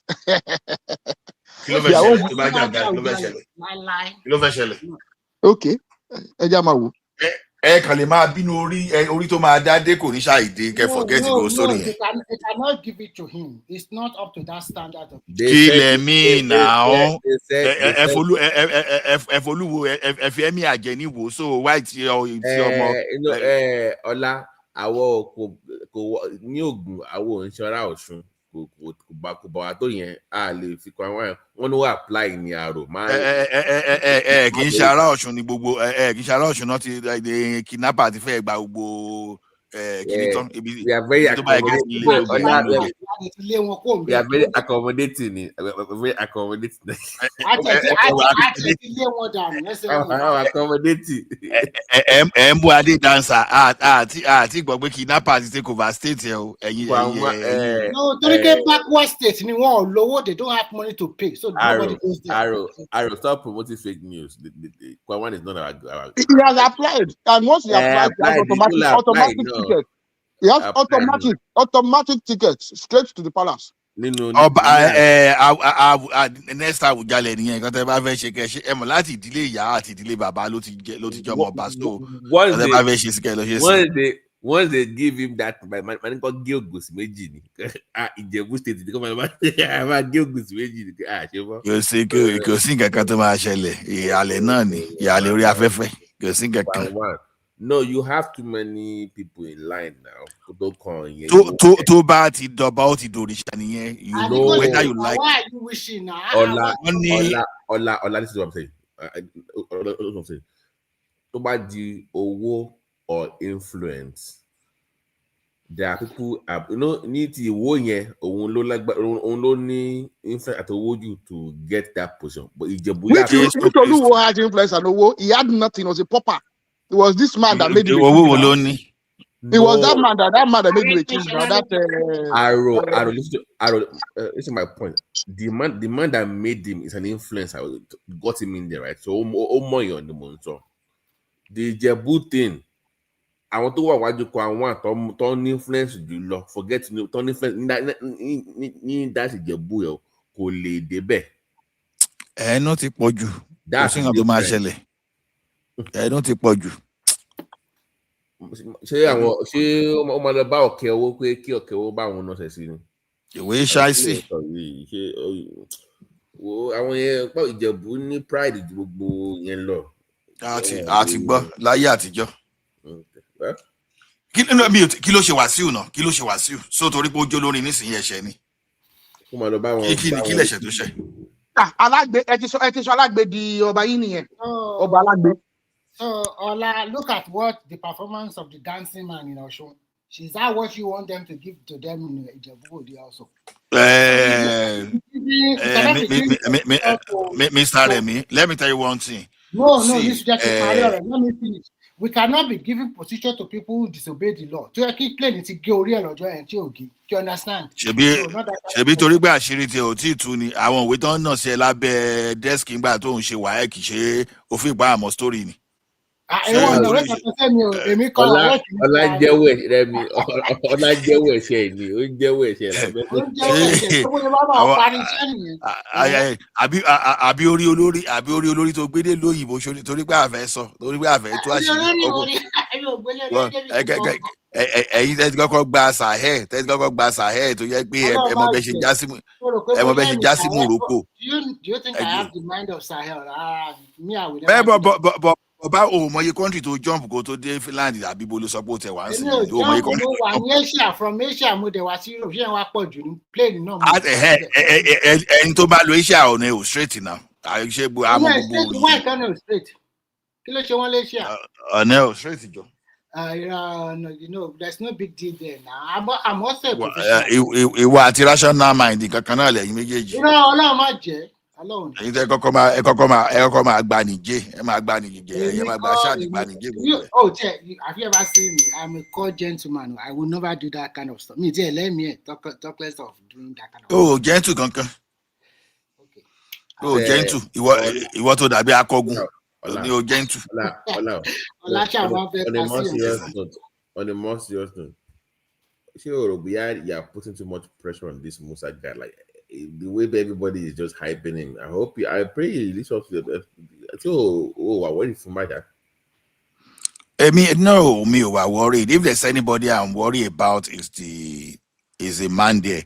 You see, this guy has the solution, but it's not left to Nigerians to embrace the solution. So And solution yẹn mo ti rí gbogbo àwọn èèyàn tó ti ń disagree pẹ̀lú ẹ̀ kò lè ṣe kíní kan kò lè ṣe all those stuff. Okay, I'm just looking at them because those solutions wọ́n ti lò láwọn area kan and it work. So even the countries that were poorer than us were able to implement some of the solutions that this man is recommending. So what are we talking about? So to me, this guy, his success is not going to be function of General Musa on his own. It's going to be function of whether our Jagaban who at Inaso Rock want to act, because look at all those criminals they are bringing out now, all those big men, you know, like when all those general like Olawumi, Commander Olawumi and co got the list of those financier of terrorists, but when they look at the list of those people there, who was supposed to give that command? You know, there was this man too. This is it TMI guy or this Ali? What's the name of that guy? I listened to his interview this afternoon. You understand? That guy escaped for assassination attempt just because he got those financiers, and that is why the like of Buratai and Abubakar, they need question to answer. So when we know if Tinubu is serious, we should see those guys being investigated and they should be sent to the court and let them go and defend themselves. If they can make scapegoats out of 2 high-ranking officials, then you will be encouraging all these people to act. But these people cannot act. You send you guys out to arrest terrorist financiers, and they brought the person to you. You cannot use your influence. You cannot muzzle your political will to make sure that those people that justice is done. Then tomorrow, if you send them, they will come back to you with excuse. So the authenticity must be there. You need to show them that, okay, I support you. You have my backing 100%. You know, unlike Buhari, he deceived Osibajo that, okay, you have my backing 100%. When that guy fired the DSS director, what happened? He was persecuted for doing that. So again, when this Major General that was the commander that led the operation that arrested the financier, what happened? Even despite all those aggression that Buhari, I'm the one that put you there, you are blah blah blah. What did he do? He betrayed him. So it is not as if these guys cannot act. As we have some moles, some Judas within the rank, we have some people that still want to bring out those crooks. We still have some people. So you have to take a side. It's either you encourage those people that want to work. If you don't encourage them, then they are threatened, because after all, if they try to expose anything, you are going to leave them exposed to even to battle with their life. Imagine the general escaping for assassination attempt just because he was trying to help the country. Honestly, I keep saying something. We should go and exhume that a cause of Buhari, take him to proper court, sentence him, and sentence him to hang him by death. Even after his death, just go and hang him for symbolic to just make symbolic gesture. You know, what did he do now? That regime tactically, technically, really enthroned terrorism. There's no way to say it. So maybe you say Buhari regime technically control terrorism and banditry. More of because of his incompetence, or he was directly involved? Because of whose incompetence? No, was it that Buhari was that happened because Buhari was incompetent, or because he knew exactly what he was doing? Because let me tell you one thing: if those financiers were to be Igbo people or Yoruba people, trust me, they will be in jail by now. They will be in jail by now. Can I ask you a question? The problem is that anybody from his tribe can never go wrong. Mr. Ola, I have a question for you. Were supposed to be Yoruba. Go ahead, sir. between this option you just gave now, which is very valid, if Tinubu is faced with this option and the chance of losing 2027, which option do you think he will go for? If this option is going to be a stumbling block to his chances in 2027, which one do you think he will go for? Let me tell you something. I don't see Tinubu losing that election. You understand? I don't see him, because let me tell you something. Politicians will always be politicians. The governors, they want to retain their seats. The National Assembly members, they want to retain their seats. So they will rather go along with the incumbent because they cannot read his mind. So whatever he does now, it means nothing. No, if it comes to the table of negotiation, like, leave these guys alone, you get our votes. That's the kind of arrangement I'm looking, because they don't think the way we think. We analyze the issues now objectively. But when it comes to politics, they don't do it that way. If you do this, you lose this. If you do this, you get this. If he's faced with those two options, what do you think two people will go for as a politician and as a strategist? Let me tell you something. JEJ didn't lose just because he was weak. Technically, it was Obama that threatened that guy. It was Obama. You're not getting my question. I'm not talking whether he will lose or he will win. If he is faced with two options, you want me to leave these guys alone. Leave them alone. They are one of us. At least we started together. We'll be together. We are politicians. You want me to talk openly? El-Rufai, no, we are talking here. We are not playing politics. Wait now. I should be. They are going to do election in November. El-Rufai, give me your state. You know I know your secret. You go to jail. What about that? Give me your state. Okay, maybe I allow you to go, for example, or you give me your state. So this is what I'm just telling you. I just gave you that one as an example. Whatever this guy does now, there are some people that want to step into their position that will always be willing to even help Tinubu to even push them away. There are some people that are ready to push El-Rufai away. There are some people that want to push Atiku away. There are some people that are ready, whosoever that is involved. So that's just the way it is. It's just like when you retire some general, some regular cost army, just to bring those people behind them in. You understand? Once you are retiring all those people, even if those people want to plan anything, they won't be able to plan it because already those people behind them, they are ready to push them away to step into that position already. That's human nature for you. I understand that, but you're not answering my question. If Tinubu is faced with two options of do this, deal with these people, and deal with them and leave them for your political convenience, which option do you think you will take? I don't even want to tinker with your option. I don't care. You should go and face them. I don't care. You understand? You want to establish state police, go and establish state police. You don't have to wait for the next election. Next election is not guaranteed. But even though I believe there's no vacancy, the only person that can say there's vacancy is God. As far as it's concerned within human being, there's no vacancy in Aso Rock in 2027. No vacancy. Already, Tinubu is already working with Obama already. Obama Bibao. He's already working with Trump.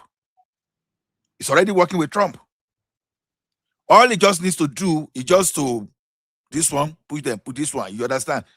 If he performs very well, if they return those people displaced in the middle belt to the original land, those guys will never forget who brought them back to the ancestral land. They are not stupid. So now, some of these governors too, they have something to hide. They can't just say, okay, Tinubu should go and lose because Tinubu is not JEJ. Tinubu is not JEJ. Even JEJ had that mind of daring. All those one story of the Nigerian my ambition is not what no, it was just because of Obama. Obama escalated the insecurity issues in Nigeria. And Jonathan became more scared. Yeah, Jonathan was only afraid of Obama. Nobody was not Mr. afraid Ola, of can any I other ask you a person. question? Can I ask you a question? Because we flogged this JJ matter like JJ was incompetent. But most important, did JJ win the 2015 elections? Okay. He was beating black and blue at the 2015 elections. I'm not young. I'm not too young not to. I remember I was very, very, very particular about it. Leave story. He was beating black and blue. We all decided JJ had to go because he was incompetent. So why are we now flogging it as though JJ was some saint that was mistreated, maltreated at the polling unit? not decide You anything. underrate the power of the incumbents a lot. You did not determine anything. You are exaggerating your influence. The man was beat. I'm not from me. I'm saying I observed it. I observed let me tell you, there's nothing to you could black use. and blue. So why are you talking about? He said Obasanjo told you that. In Wait now. Obasanjo told you that 2003 election was do or die. Jonathan would have done do or die if not because of Obama. He did do or die election in 2015. He did. Did he not? Did you not spend so much money? I don't know what I don't know what no, to tell. Jonathan did not to the extent of Obasanjo. Was Jonathan not going to kneel down before all guy? Was he not going to the south person kneel down so that please give campaign Jonathan didn't do or die politics. He didn't do or die politics. Exaggerating. You are exaggerating your votes for Buhari in 2015. If Obama was not in the equation, you understand, that election could have been 20 million in favor of Jonathan. At the end of the day, like 12 million in favor of Buhari. Where would he go and vote? Where would Jonathan the whole exercise would have been olubeberized. Let me tell you something you don't know. What you are saying is that Jonathan Jonathan lost that election now. He lost it fair and square. You are not getting the point. This your appetite to like Jonathan and Obasanjo is one thing that I find very suspect about you. Obasanjo and Jonathan don't do anything wrong. Sonny Abacha, you are not getting the point. See, Jonathan was an incumbent. He had every machinery to rig that election. He rig for Fayose. He rigged for other governor. So are you saying he will not be able to rig for himself? No, he rigged the election in 2011. No, wait now. Mr. Ola, you are very correct. You are very correct. Even Patoski that even happened to be student union president. You are saying this. Don't you rig election in as level student union? Now, hold on. Who told you Jonathan didn't rig that election? Who told you didn't rig it? I wrote the River State now. See how they rig the River State now. He was buying votes. He was rigging. That was shooting live in River State. The analysis is sound. Buhari did not really defeat Jonathan. It did not. It is true that Obama's factor was a big factor. And also, let me land my point. Jonathan lost the election even before the election day because of Obama and co. He lost the election before the election day.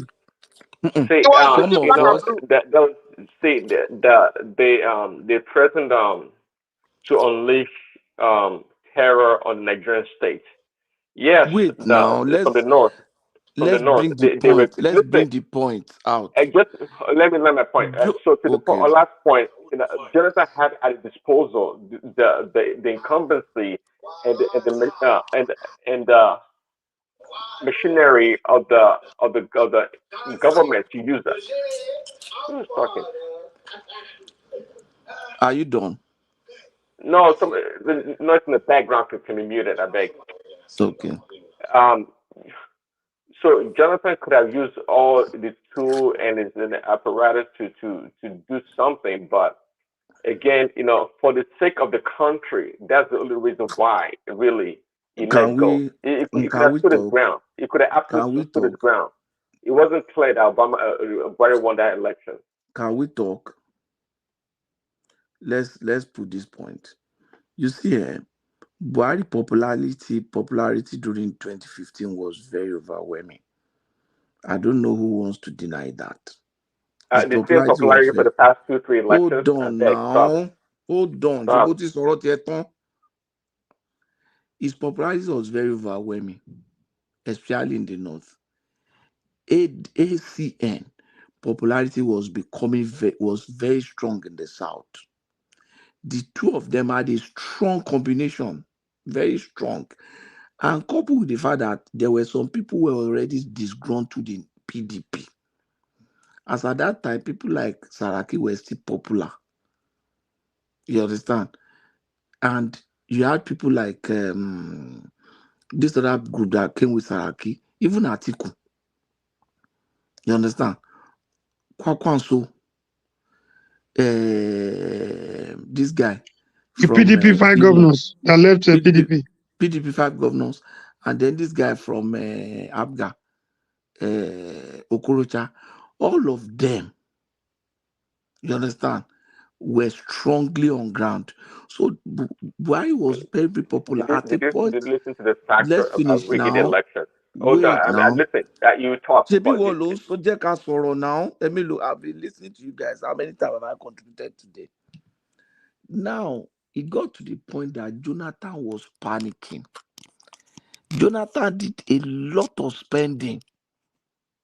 And if you guys remember, Jonathan was buying in before the election date, he was using money to buy people, buy vote, all these damn celebrities. Jonathan was doling out dollars. Most of those money that they said that remind them of all the kings now, all the Yoruba Jonathan, all the pastors. Most of a number of money where they spend, they spent on the election. They were buying vote. Jonathan, there was a time Jonathan was in Lagos in the Dodan Barrack. Youth group, once they bring any group to him, it's dollars. In short, alumni, all student alumni of University of Lagos, he gave them money. Any group, they say, these people are popular. All these Tony Abraham, all of them. You remember one of those celebrities wearing jump shot and taking picture of Jonathan that time that they captured? He did everything, and he also rigged, but the number was too overwhelming. Forget Obama. Which Obama? The guy no go fit do otherwise. Nigeria was ready for him, and the people he ran with, those people are very strong. They no be small picking way go fit just overrun like that. So he lost. Sonny Abasha, Obama. let me respond to you. You see, he couldn't read that margin. You see, you Buhari worshippers, you understand? That's where you start. We are not saying whether Buhari. We are not hold on now. Let me respond to you. We say he lost. Jonathan lost. Let me respond to you now. Let me respond to you. Who is Buhari worshiper? Let me respond to you. Now, Jonathan won the election in 2011 by 22 million, right? So Buhari won by around 12 point something million. What Tinubu managed to add for him was about around approximately 2 million. So it came around 50 million, while Jonathan was around 40 million. The question you should be asking yourself is this: where did over 7 million vote of Jonathan went to? You understand? It simply means that, hold on, no, because the gap is there. Now, so even assuming that they shared the additional 7 million vote from Jonathan that time, even take about 2 million from that 7 million and take Jonathan Buhari to 15 million, then Jonathan should still have additional 15 million that should have taken him to close to 20 million. So there was a gap.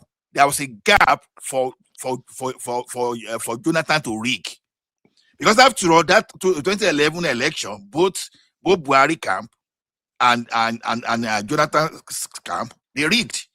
So he had the figure to rig. It was just because they've already agreed. Ask yourself one question: why did the British High Commission I needed to intervene? Why did he need to intervene for Jonathan and Buhari to sign peace pacts, so that if Jonathan declared lost in that election, they declared Jonathan that he lost the election, that okay, it will just become peace ambassador, and Buhari will not probe his administration. They sign. But no, you have to juxtapose that against what was happening. Hold on. I don't want Mr. that. Ola, Please hold on. I Biafra. don't want that type of interruption. Let me land, please. Let me land. Let me make my statement. Now, so you see the international hands, British High Commission. You understand? Intervene. You already signed that kind of agreement that weeks ahead of a major election, and already even Obama had enough time to even advise Nigeria to vote for APC. You understand? Something you can never do to United States of America. So now, if Jonathan had rigged that thing, and this criminal, they brought the militia out of the bush and start paying people, and before you know, they will now recommend Jonathan to ICC to go to international court of criminal justice or whatever they call it. That guy knew exactly what he was doing. If it was not Obama, if Obama was not a factor there, no way under the heaven and on the earth that Buhari will have done. So you guys were just giving credit to Buhari. Remember what the likes of Oribebe wanted to do. They just You are very correct. Election. They don't understand the international. Obama played a big. I think Billy talked about himself. He had an interview that he pretty much said it. Obama played a big role in that election. He did. See, if Jonathan wanted to stay put and contest the result or whatever, he could have done it. He had all the power and the resources to do it. Yeah, I ran the country to a civil war. Is that what you would have liked? Is that what would have satisfied your desire? You have to juxtapose it against what was happening in the rest of West Africa. What we're threatening. We had a Lauren Gbagbo situation. So do we always acquiesce to threats from terrorists all the time because it makes threats? We like to defend injustice and what is improper in our country. Then we start banging our heads on the wall that things are not going right. Because it's your own side of the argument. I beg. Jonathan lost something now. Lost fair and square, and when you lose fair and square, you bow out. It is even. I don't even know why we are listening to that kind of conversation from Ola. Now, when we are talking about election, that we are talking about free and fair election, you are talking about somebody who is going to win. And then this no, Simba. This is from that day. I know where your argument is coming from. This is what. No. Simba, you are an elderly person. No. I want you to balance. Let him balance. Are you saying Buhari can be no rig?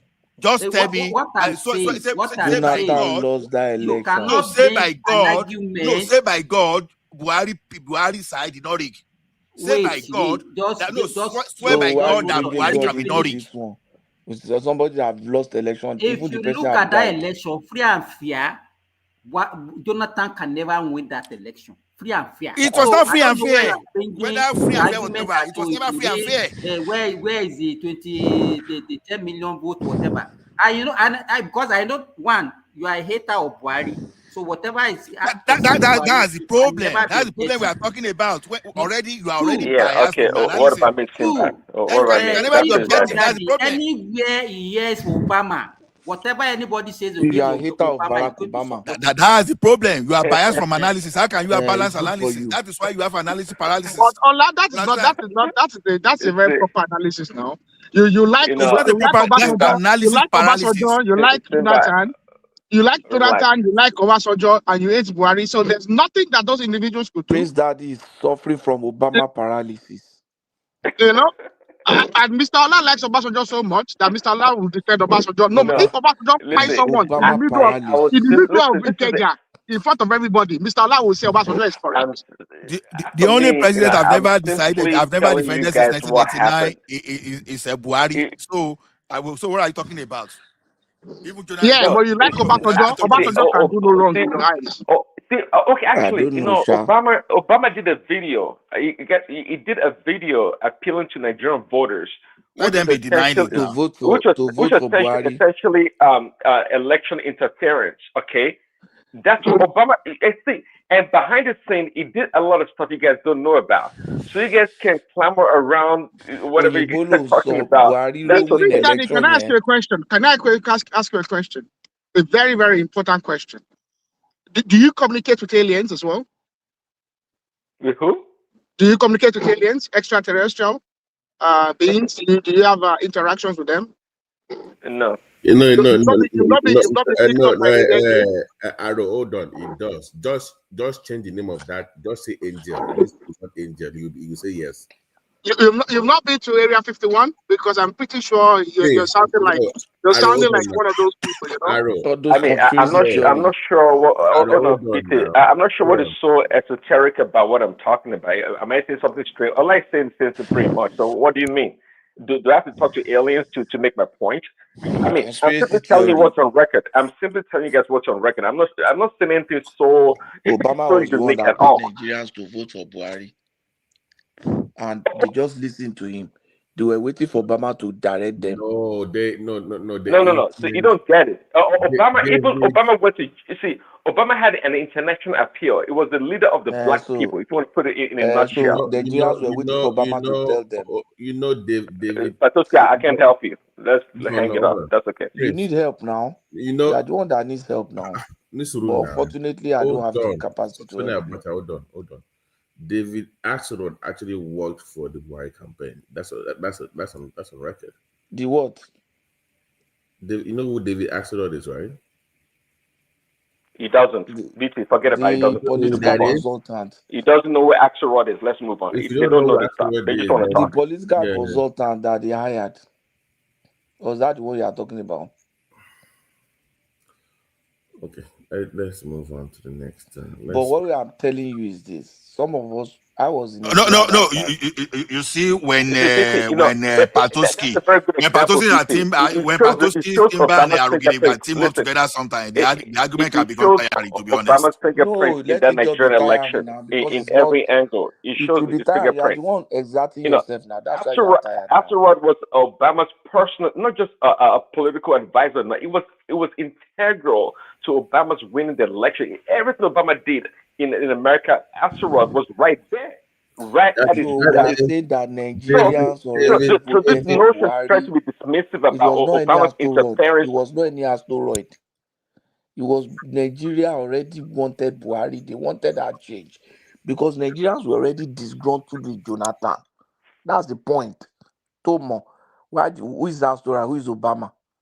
Now Obama will tell Nigeria who to vote for. Who's Obama? Is that what you're saying? Now Who's Obama Obama will really? tell me. Now Obama will tell me for Nigeria. I Say vote for this guy because bet you didn't even vote in because that Obama election. said It's so. not about you. It's not about you. Because It's about Obama the said so. perception. Obama way they sell gay. Way they sell gay to Nigeria. Nigeria go come vote. Pato, you know, I beg. the brilliance of a hired gun in the political space is to make you believe that you actually made a decision based on what you know. It's to convince you. It's like the illusion of choice. Make you that's alien talk, man. That's alien talk. You're not gonna get that part. That's the That's alien beauty talk. of that. Leave Means that one. That's what they are selling to you. It's working that for you. means Those things don't work in Nigeria. Buhari already had an appeal. Jonathan was not doing well at all. People were already disgruntled with PDP. PDP has at that time had ruled for 16 years, and PDP felt like larger than life that they will rule for. Is it 100 years? How many years? In short, they were so full of themselves. People were so tired. As at that This time, is not even a debate about numbers to number. governors were We just borrowing not to even pay debate salary. that if People were not Obama happy with PDP. That's the fine. point. I get that point, and that's a valid point. But it's not So even they an would have issue that. voted him out. No, Which this is not. Obama? Which Listen, Obama? this is not an If they issue hired, of I know if. they hired that Hold on. consultant. They just wasted their money. They didn't need him. This was not an Just issue of number to number. We can say vote by vote that Buhari won. Fine, that's not the problem at all. But Allah was trying to allude to something that couldn't Jonathan had rigged the election if he wanted to. Jonathan whatever need that capacity. political muscle. Could any political gut here? You and I know now. David Mark and the rest were the one ruling him. Jonathan no get that political gut and muscle. Well, yeah, if he doesn't Let me have tell you, the any, people that even made Jonathan they the couldn't rig president. the election for him. Wait, the people that made Jonathan president in Prince Daddy, 2011. let me tell you something. When it comes to something like military, you understand, you can never win Sani Abacha in this matter. Someone won Buhari by margin of 10 million votes in 2011. Suddenly, that person just won by 2-point-something million in 2015. So now the person can no longer win. The people really understand that Buhari, hold on, Buhari only won Jonathan by about 2-point-something million votes. And this was Jonathan that won. This was Jonathan that won by 10 million votes in 2011. And are you telling me that all of a sudden, within that 10 million gap, Jonathan cannot work something out just to, even though Buhari got 50 million? You understand? So are you now saying Jonathan cannot get the remaining 7 million that he can put it on his own to make 90 million? Which kind of, I don't just understand this argument. So Jonathan, wait Let now. me tell you, the statistics said that the 10 million that Jonathan lost, only about 2 million there went to Buhari. So Jonathan could have easily used the remaining 7-point-something million, almost 8 million, and had to his own 12 million and get closer to 20 million. If not because of that Olori Pempe, that Obama is the reason we are facing the problem we are facing in that country today. You see, Jonathan, if it was easy, Jonathan could have done that. You think if he wanted to lose, he lost me. He couldn't. It's just because of the bandits. You guys go and join Buhari to bring you guys for someone election. You went to bring militia, and we're facing that problem today. And Buhari, that all everybody's supposed to go and put where are you even coming with this your arithmetic? Obama Day. Simba, your arguments can somehow be this not blackmail. No, it's not blackmail. It can be counter-cyclic sometimes. You understand? Moderator, change topic, please. They are lost in this. Please, can we talk about who is the moderator? Yeah, Simba, I thought you were the one moderating this. If Ola misbehave, I will kick him out here. The topic is interesting. I know, kick me out, and you will know my power now. I will ban you forever from that platform. That you will be surprised. Ola, let me ask. This is your argument that you are capable. Okay, now let us now go back to, let's say, 2023. So where are those 22 million, 12 million votes of 2020, 2015 2011 that you are talking about? What happened to them? The situation is totally different. It's not the situation. You cannot be calculating something that you consider as you asked me a question now. Let me answer you.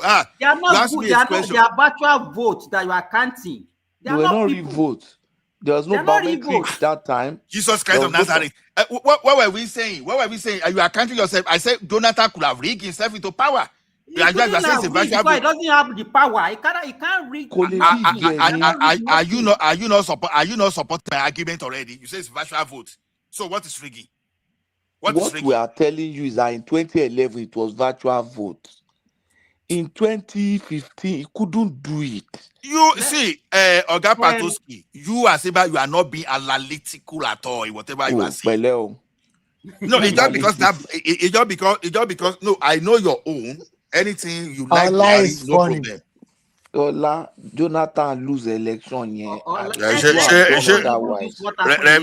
Rẹ̀mí àwọn tó ń jí ṣọ́ṣà àti lọ rescue àwọn tó ń jí gbé lógun state kó tó máa tackle me because me you find it funny o. I did not even tackle you. I said you are funny. You are just fighting unnecessarily. Babati, Aremi, did they see somebody just jiyàn gbé lógun state ni? Ó jiyàn gbé lógun state. Wọ́n jiyàn gbé Mama Dalo ó fẹ́ kó máa blackmail wa ni. Mr. Ola, can I ask you a question? Since you did Obasanjo rig in the 2003 election? There we go. Jason Oluwa, can you swear by any God that Obasanjo did rig? So we are asking you if did Obasanjo rig in 2003. Obasanjo told you that 2003 election was due and you are asking me. 2000. So you believe you believe he rigged 2003 election. When Adedibu was still alive, are you telling me that when Adedibu was still alive, and you were telling me whether Obasanjo? So why then do you defend the character of Obasanjo all the time over here? You are shifting. When I defend the character of Obasanjo, I'm talking about his performance. Don't tell me about this thing. You understand? You can't generalize. When we are talking of Obasanjo, I'm picking Obasanjo based on economy and performance. It's totally different from So Obasanjo is a decent person. Is that what you're saying? A decent person. I'm not a moral police. I've told you over time. The same thing that I've been consistent. Even whenever you told me that Tinubu is corrupt, I will tell you that I'm not a moral police. I only deal with your performance. I don't care about what you feel about anybody. As far as I'm concerned, Obasanjo did nothing on economics. Yes, but Buhari did wonder. We know now. We know. I know. We know you now. Don't compare and contrast. They are just talking about Obasanjo. 50 contrast to Buhari. What happened in Obasanjo's time was that the same wave lift everybody. That's the truth. Jason Christie. During that time. Jason Christie. No. With due respect, can we actually look ourselves in the mirror and tell ourselves this thing we are saying without being standing politically correct? No. The same way from banking reform. No. The same way Flonico Obasanjo could lobby from depth to get paid at Saddam. The same way, no, Flonico Obasanjo cost 16 billion naira jelly electricity. Remy, if you believe that, then whatever analysis you are talking, I'm not even supposed to believe. Where did that 16 billion come from? Obasanjo Operation Feed the Nation. Otafa.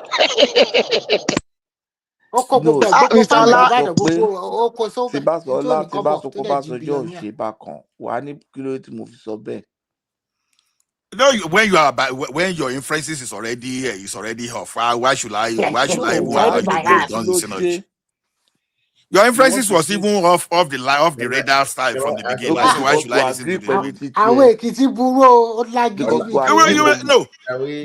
let me tell you one thing.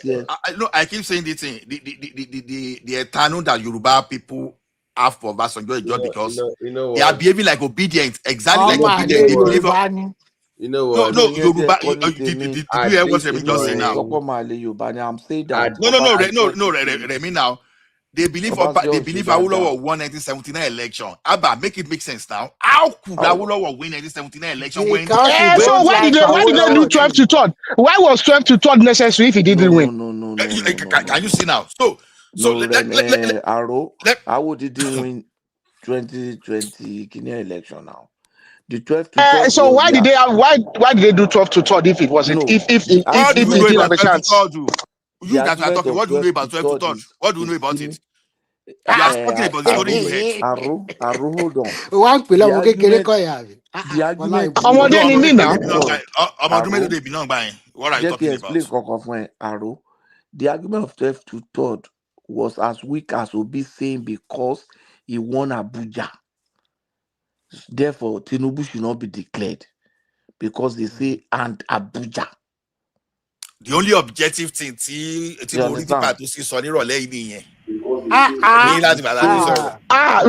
Agbala Babani Pato. It's the same argument. Where to concern you?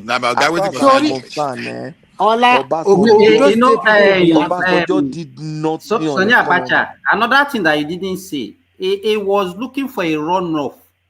He was not saying that he won the election. Yes, he was not competing that he won the election. He was looking for a runoff. A runoff. They won't get 12 to 3rd. Exactly. They won't get 12 to 3rd. The same way it was. Exactly. So he had a fair chance then. Abuja.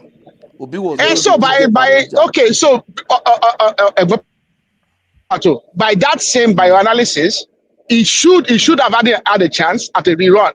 using No. the So do constitution you at the think time.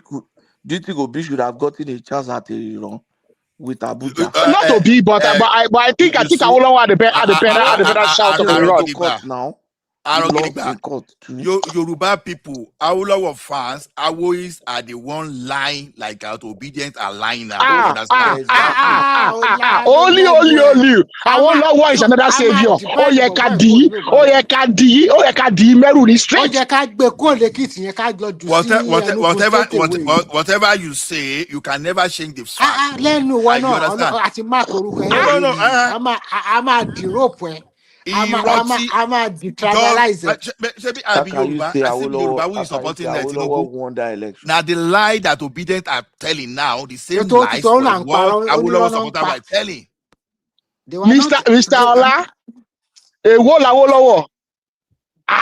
Don't you tell me? A máa detribalize ẹ. Ṣé èmòye t'Awolowo jẹ́ ń fẹ́ ni? Remi àti Yaro, between you and me, how do you think Awolowo could have possibly have won that election? No, I'm not talking about Awolowo win or no win election. Awolowo will get nothing. Awolowo will get you cannot win that election because most of the northern states they voted for Shagari and southeast, even south, they voted for Shagari now. So you did not win that election. We all know. But okay, we agree. We agree with it. We agree he didn't win the election to the loss of Nigeria.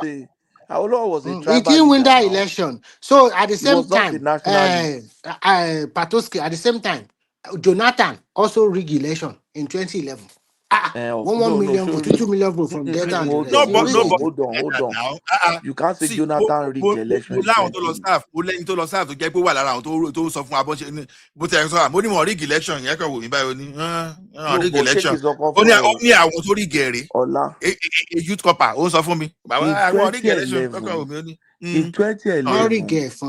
but the one of 2015 is very difficult for him to rig it because they don't have the population. In 2011, if Jonathan had not rigged the election, he would still have won. Yes, it's true. You are right. But Because you need to the sympathy was with him. It was for him. Even the Southwest people. Even this, now, even this then Tinubu, everybody. That time. And now they supported him now. For him now. They supported him now. The South wanted to make a statement. And luckily for him, he had some northern people behind him. Middle belt behind him. So he won. Yes, but yes. As a surely in an election, incumbent ni mo wan pity you. Incumbent man face very difficult situation to have to win. If the incumbent is running, Tinubu is facing tough time now because he's running against his campaign, he's running against his own commitment, he's running against himself. Obi can say, I would have done this, I would have done that. Tinubu could not say, I would have done this because yes, true. So it's a very tough situation. It's like you are looking for a job in the same company where you are currently working. They say, oh, internal people can apply. You now go for the interview. What will you be telling them? They know what you want to tell them that they didn't know. You already have your record now. So you say, right. I would do. But the beauty of this election to mark 1 in 2027, the same thing all repeat itself. Obi will go and contest under one party. Obi will come. Tinubu help election yen. Ko je kon fo bi ni ticket PDP. Ki Wike ko step back. Which I think they are going to do. No, they are not going to give in now. This is Nigerian politics. This is again. So that this is Nigerian politics. But Pato, that is Obi's downfall. No. He shouldn't go there play PDP. PDP is not a party at the moment now. No, what I'm saying is I'm talking legally. I'm talking about from a legal perspective. The People's Democratic Party is not a party that is recognized by INEC according to legality. Allow him. They should not. No, I'm not talking about allowing Obi. I'm talking about the legality of PDP as it is structured. No, we're not talking of legality. We're talking of winning an election for Tinubu. No, but you can't go to a party that doesn't have any legal structure that is recognized by. Okay, Pato, look at the situation. Does INEC recognize the just concluded convention in Ibadan? No, they don't. INEC does not recognize any of the leadership in PDP. It doesn't recognize the executive leadership. PDP does not have a chairman, and that is why I'm very happy that Adeleke did not fall into the situation of going to do a primaries at PDP, because that would have rendered him useless. Because they couldn't do. You can't do primary in two parties. So anybody that's in PDP, I think it's going to Accord Party. He's going to go to Accord. Advised him properly. Yeah, he pulled out last minute. He pulled out from the primaries last minute. He was already met with. No, good politically. That's just the point, Jarvis. So Obi should not consider PDP. The issue is not whether you are good politically or not. The issue is the legal status of PDP. Yeah, events have overtaken you. If Tinubu run in PDP today, then he will be disqualified. Ben. So, but what I'm saying is that Arrow. Wait, hold on. It's the wiki fashion that INEC didn't recognize. So it's not PDP. Okay? The INEC does not recognize any of them. No, it's a wiki fashion. Okay. Propaganda. Remember, I want you to understand that there's actually currently two different cases at the courts by different parties. There's the what's his name? That former governor. What's his name? That guy, that man that's never left PDP. That governor that wanted to be a chairman. His contention is that he was denied his rights. Lamido or something. Lamido, he was denied his right to contest. Okay, and that's the first part. There's also the other party that has to do with the Southeast Zonal Caucus. Remember that 13 states did not actually have appropriate legal representation at the convention. But that has been settled by Supreme Court. Now that is not called. They say they should have to go and settle their internal matter of the party belongs to them. So that nothing to do with court with that. No. That judgment you are using. That judgment you are using. That the internal wait. That judgment you are using. That the internal matters of the party are internal to the party and are not subject to judicial interference. That does not cover, and we have seen that. Does not apply. That does not apply absolutely. Because let me conclude now. Because you cannot deny party members. Wait, you cannot deny party members what is their constitutional rights on the basis that it's an internal matter.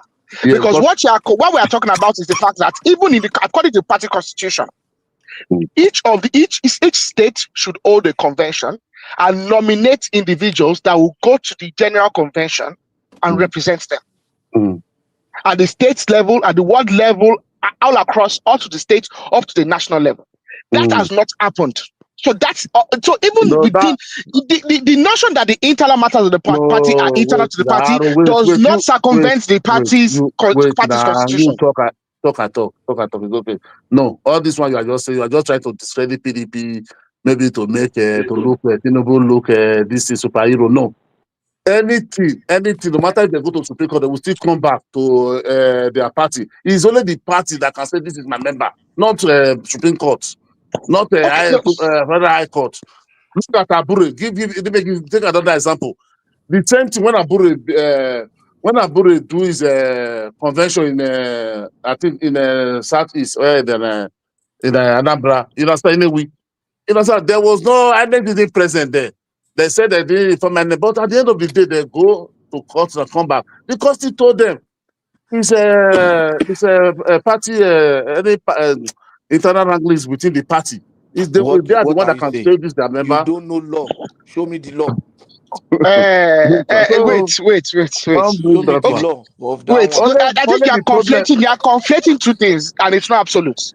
I understand your argument, but you are using a Supreme Court judgment that is not absolute. That's already been defeated already in other cases. How can you defeat Supreme Court argument? Supreme Court, any Supreme Court judgment become a law. It doesn't apply. It doesn't apply in this situation. It doesn't apply. You are not selecting It does. It doesn't now. Because okay, are you not saying that individuals can be denied? Okay, No, it doesn't apply. let us hear him quietly. Okay. Arogidigba. Today, I will let you disappoint yourself today, because you know you No, don't how serve can as you? Because I insulted Obasanjo, you're no, because you serve as a juror, right? Because you don't know law. If you miscarriage administration, so I will treat you like a normal part of judiciary. Oh yeah. No, but what I'm saying is this. There's two cases. There's two cases at the High Court at the moment. Okay, they have not even gone to appeal. Okay, there are two cases at the High Court. They've not gone to appeal. All right. Now, the first case is by Lamido, who is contesting that he has been denied a right is as an individual and as a member of the party. Is but what is his as a civil right to contest within the party as a chairman, and the refusal to allow him to contest at the primaries as a chairman is fundamental. Now that is his argument. It's still at the federal. But that matter is still at the federal High Court. There's even not been any decision yet. The federal High Court has not given any judgment. 1 second. See, you see the problem we have in this, mostly we in Nigeria. We listen to lawyers. All these lawyers will only tell you, yes, you have a case. You don't. They will never, because they need that money.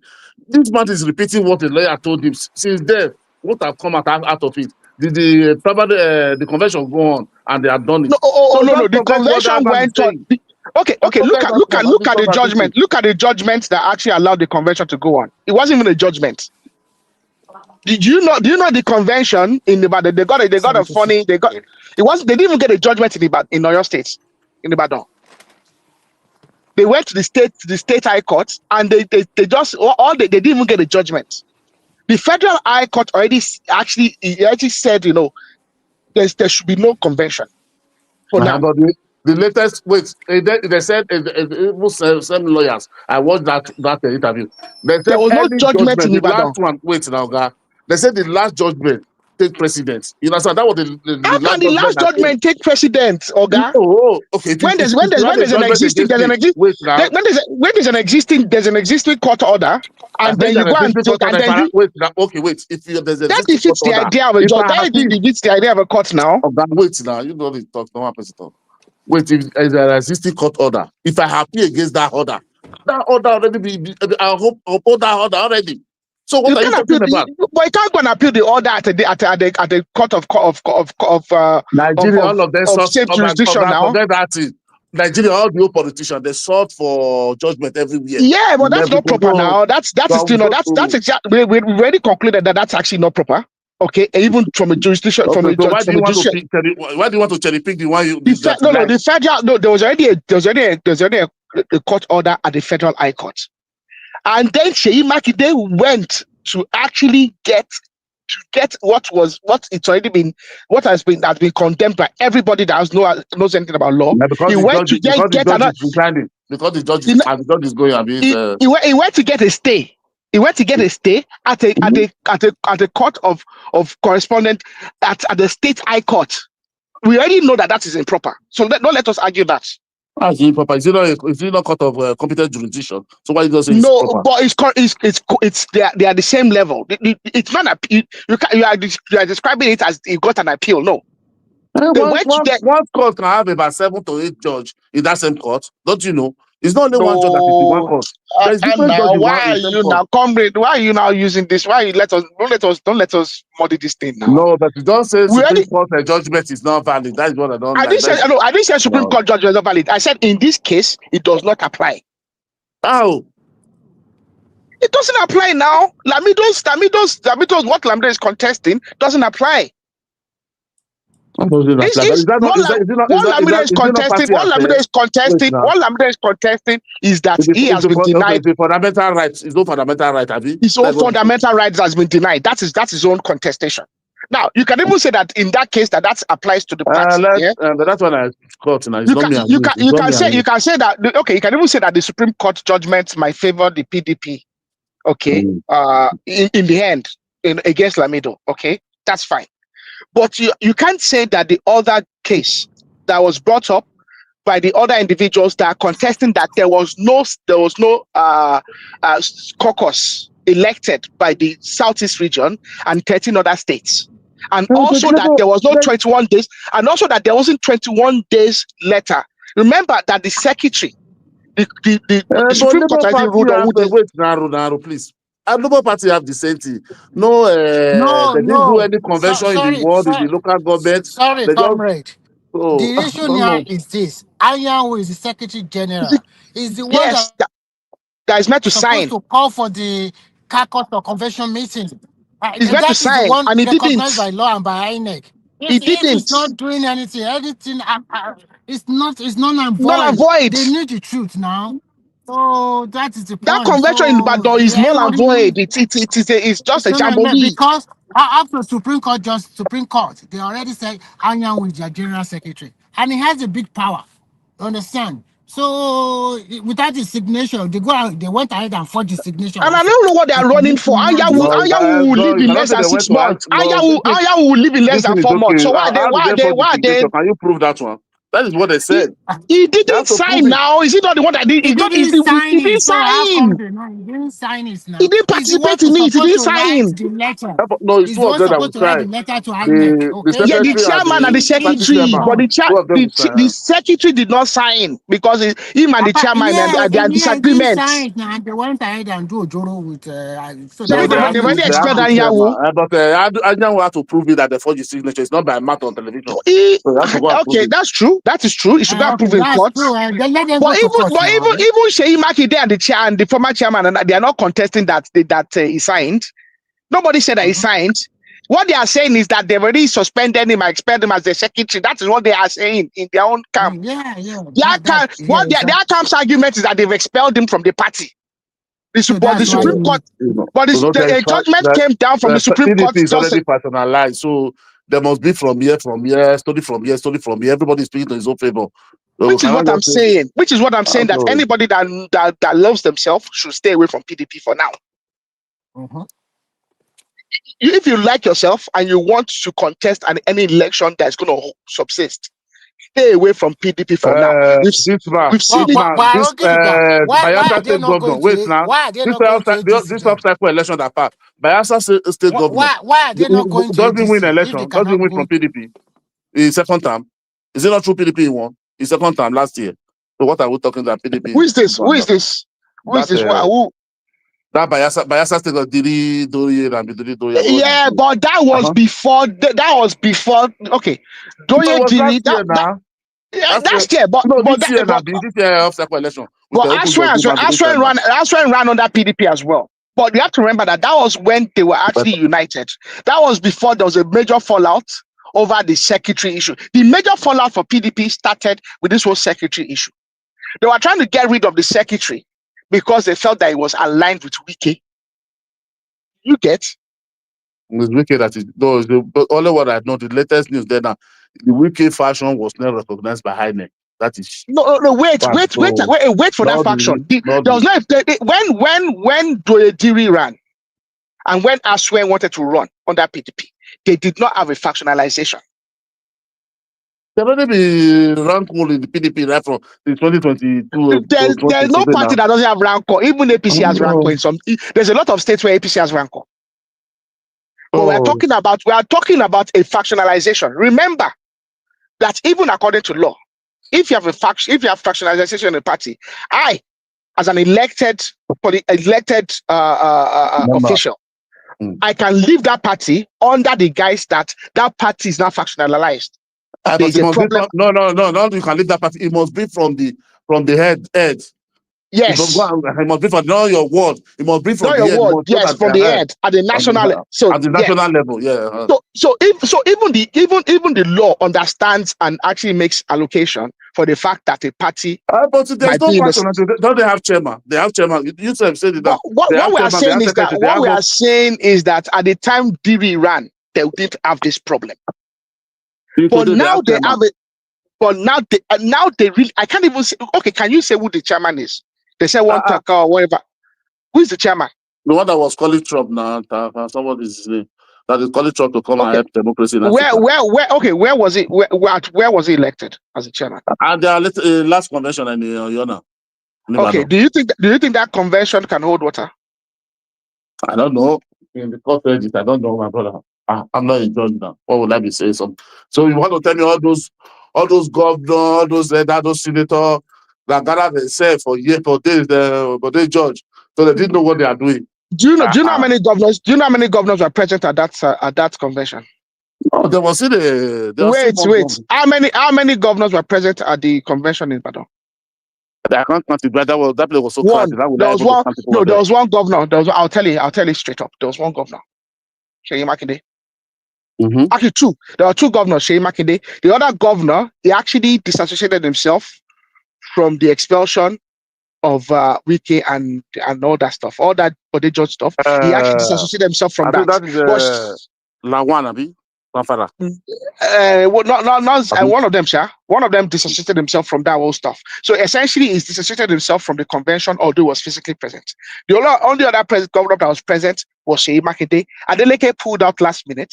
All the other governors pulled out last minute. Doyediri did not attend. He didn't participate. In fact, they are saying that Doyediri wants to go to APC.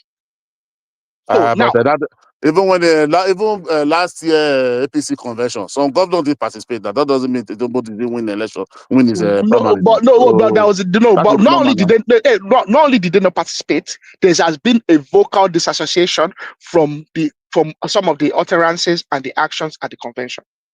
I also want you to understand that the state or your state judgment that Seyi Makinde relied on, he didn't even get a judgment. You have to answer that there was actually no judgment. How many of them get judgments in Nigeria? All these kangaroo judgment they always get in Nigeria now. Because the federal high court has a stay of execution. Well, I worry about some. So the federal high court granted a stay, I think. But in your state, they didn't even have a judgment. They just had one of these. It was just kind of like a statement by the judge. It wasn't a definitive judgment. So which says that, but because they know that there's a Supreme Court judgment already that will favor them, that the party issue belong to them, it's a family issue affair. You understand? They have to settle it.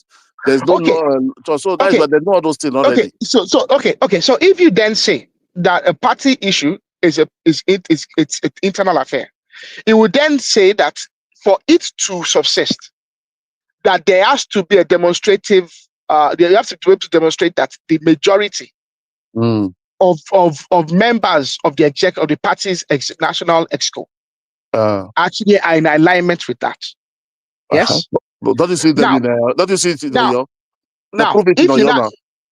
If you have a situation where a number of governors who are also who are statutory members of the party's National Executive Council, if they disassociate themselves from the actions at the convention. How many governors typically have left? Wait, now. Three or four? No, they have enough. Come on, they actually have a few. They have about 5 or 6. But even at that, when you have a situation where of the 6 governors, or 5 or 6 governors, you have a situation where about 4 of them disassociate themselves vehemently from the actions at the convention, where only 2 of them are physically present, and only 1 of them was associated with the actions at the convention. You have a situation where the party's national secretary disassociates himself from the convention, where 13 states did not actually hold zonal caucus elections to send representatives to the... No, that's a 13 states. Who are the people that came to vote? The Ward ESCO, the local government ESCO, all the state ESCO were there.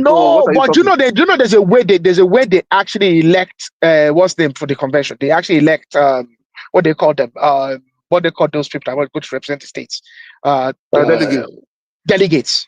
There's a way delegates are elected all from the ward level to the state level to go and represent each state at the convention. 13 states did even. But I'm saying according to the law, according to the law and INEC regulation, 13 states didn't perform those things. They didn't do those things. But how do you know? As we speak, no, it is everybody. It is public knowledge. As we speak, that is one of the contestations. As we speak, the Southeast Zonal Caucus does not exist. The Southeast Zonal, they don't hide. They don't even have the Southeast local Zonal Caucus doesn't exist. 13 states don't exist. Maybe they have the number now. It's not matter of to touch. They all have to be there. It's a matter of order. Things have not been done according to order. Primary is not everybody. It's not everybody in the world. Yama, what is your point? What is your point now? What is your point? My point is that PDP, the way he said, PDP doesn't have chairman. I'm telling him the problem they have about chairman is the wicked fashion that the NDD recognize, not the main PDP. Okay, let me ask you this. Why do you think? Let me use my own state for example. Why do you think my governor is looking for a party to contest instead of PDP, another party? No, not the old governor. You're afraid that they don't go to win election now. Don't you have this from there? No, he's looking for. So you think that there's another party that's better than PDP to win an election now? Because it's only APC that look since 2023. He knows. Let me tell you, he knows that problem. Wait, the reason why he's looking for another party to use is because of this problem that PDP is having. There's no way, nobody to sign his application and every other thing. That's why he's looking for another party. No, that is not why many people are looking. You cannot tell me that you wait now. Somebody who is a governor under the same party, you know better than the person. That I know better. But yeah, I didn't know better than him. What majority of the governor have said, those you ask, even if you listen to that to this man Akwa Ibom when they want to decamp, he still said it publicly. You understand? He said he don't want to win. When he not go to court, you understand? At the end of the day, we say go to court. But if you ask all of them, they will only told you because in 2023 nobody able to win the election again. It's only APC. The chamber election, they are just rigged and write results. All of them are playing. Let's be realistic. Najama, we are dancing around in circles. Okay, if this your Supreme Court judgment is absolute, like you say, why did the incident in Zamfara happen where a governor won, all the senators won from one party, all the House of Reps from APC, and all the state representatives as well, one party, APC, and they were all dismissed in one fell swoop. In one fell swoop, and everybody that came second was actually allocated the election. They were essentially just dismissed. But that one was not this time now. That's what. I want to remind you that judgment, that Supreme Court judgment, it's a similar case. Now, the same thing happened in Plateau State. Remember that the same thing happened in Plateau State, and the only person that survived that is the Plateau State governor. And the governor went to Supreme Court. That Plateau State. Okay, look now, because assuming those House of Assembly, their case will go to Supreme Court. They could have still won. But the governor, the same judgment they gave to all of them to appeal court, the governor was still having chance to go to Supreme Court, and not the governor survived. If those states, those House of Assembly still have the opportunity to go to Supreme Court, they could have to survive. Okay, I want you to also remember that in 2019, or was it even 2023? No, we are talking now. 2019, Rivers. We are okay. Rivers. I want you to remember that Rivers as well had that same situation where APC were not allowed to present any single candidate. Yes. In Rivers. They were all disqualified too. So what's happened?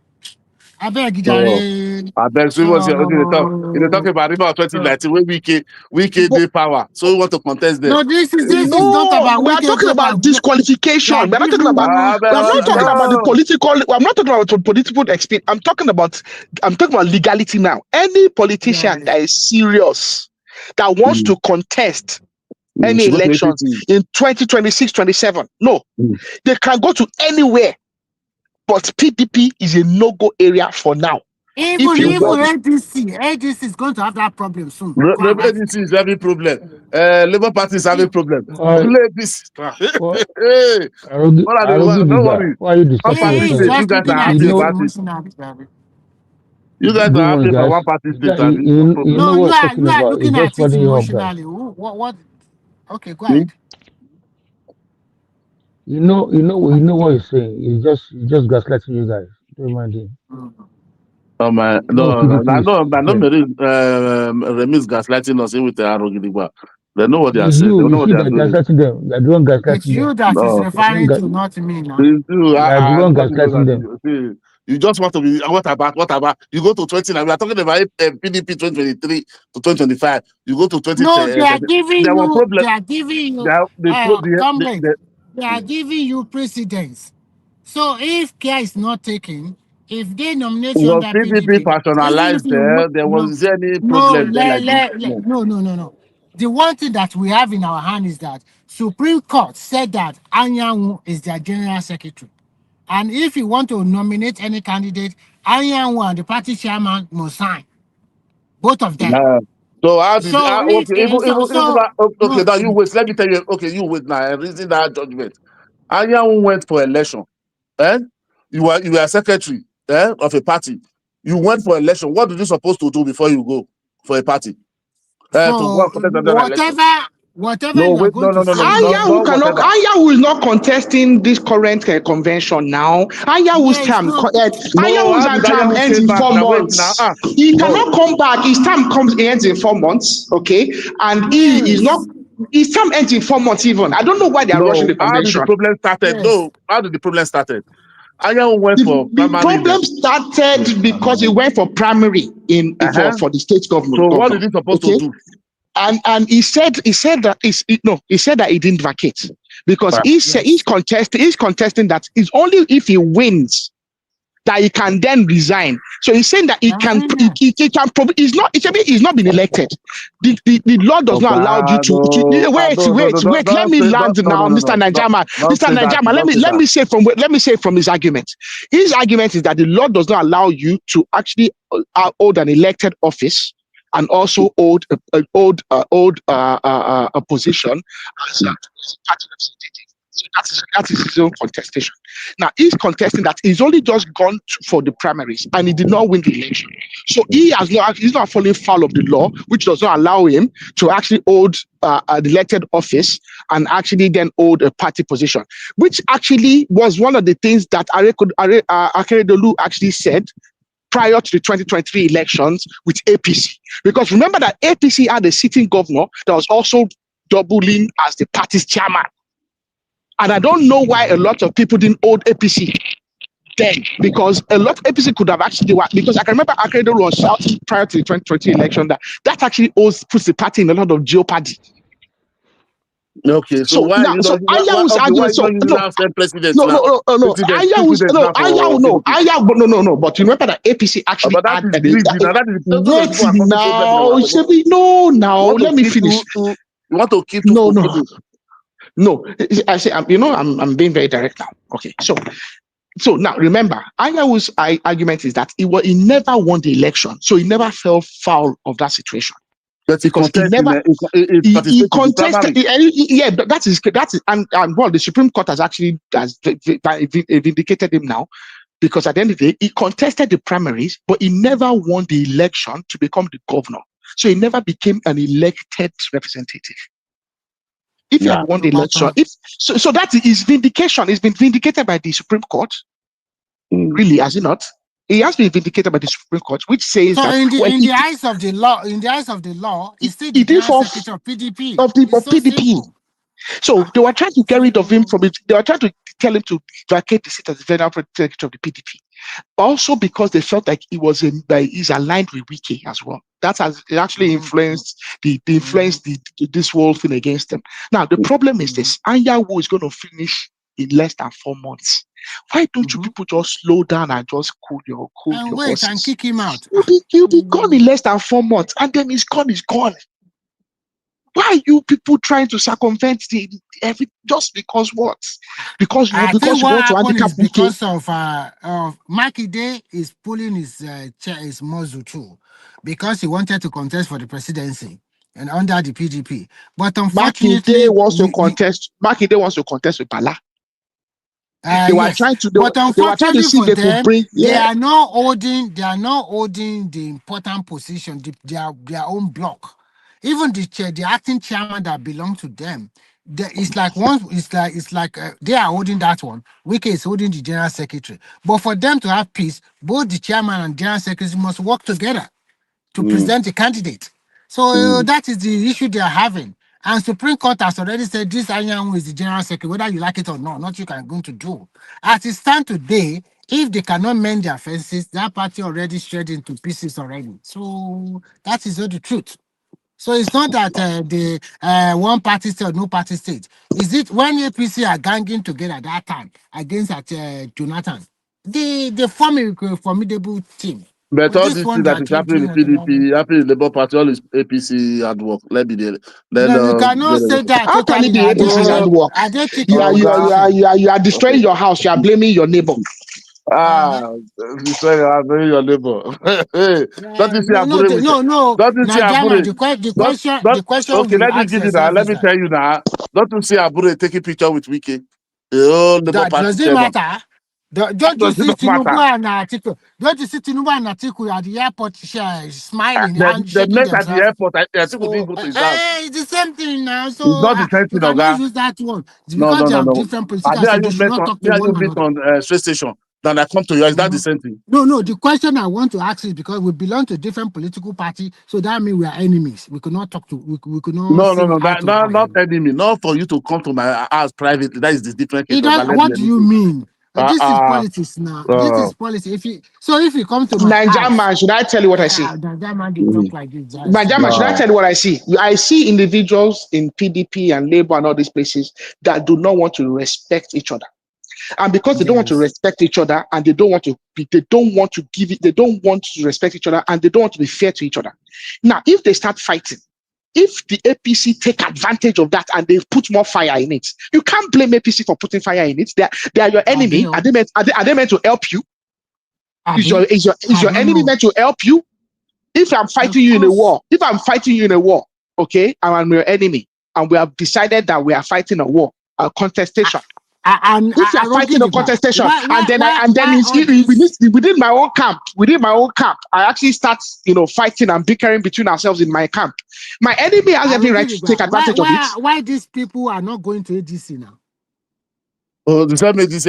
APC have betrayed ADC already now from day So why one. can't they go to ADC now? At least ADC is still there now. No, Why but can't APC have betrayed ADC already now. That is it. you say this in future? That one They are was not from playing day good one. politics.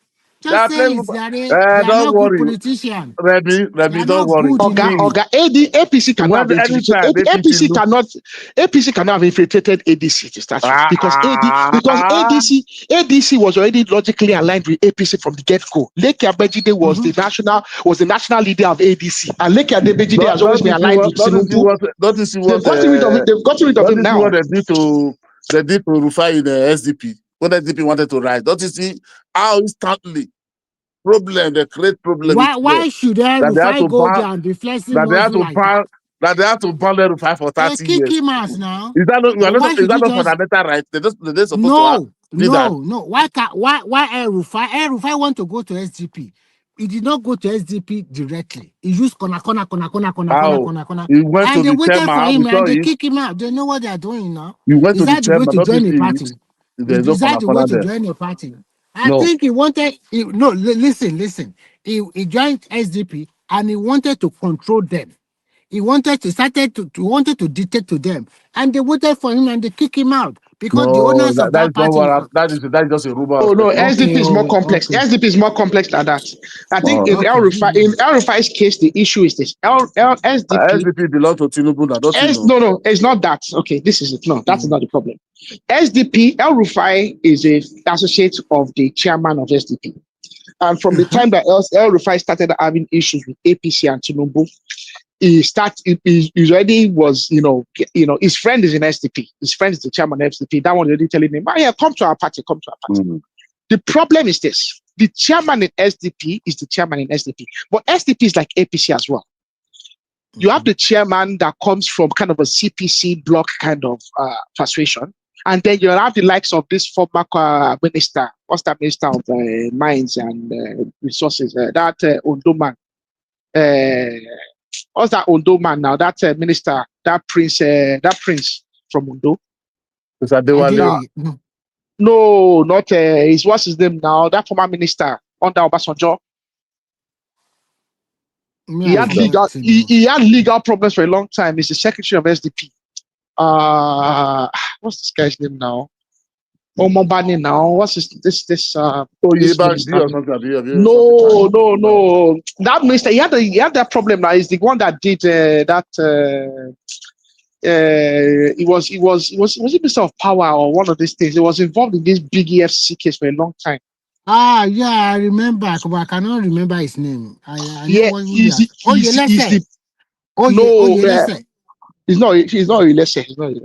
He's similar name, but I remember his name. But not the one that Natasha accused that time, minister of mine. Same time that time. No.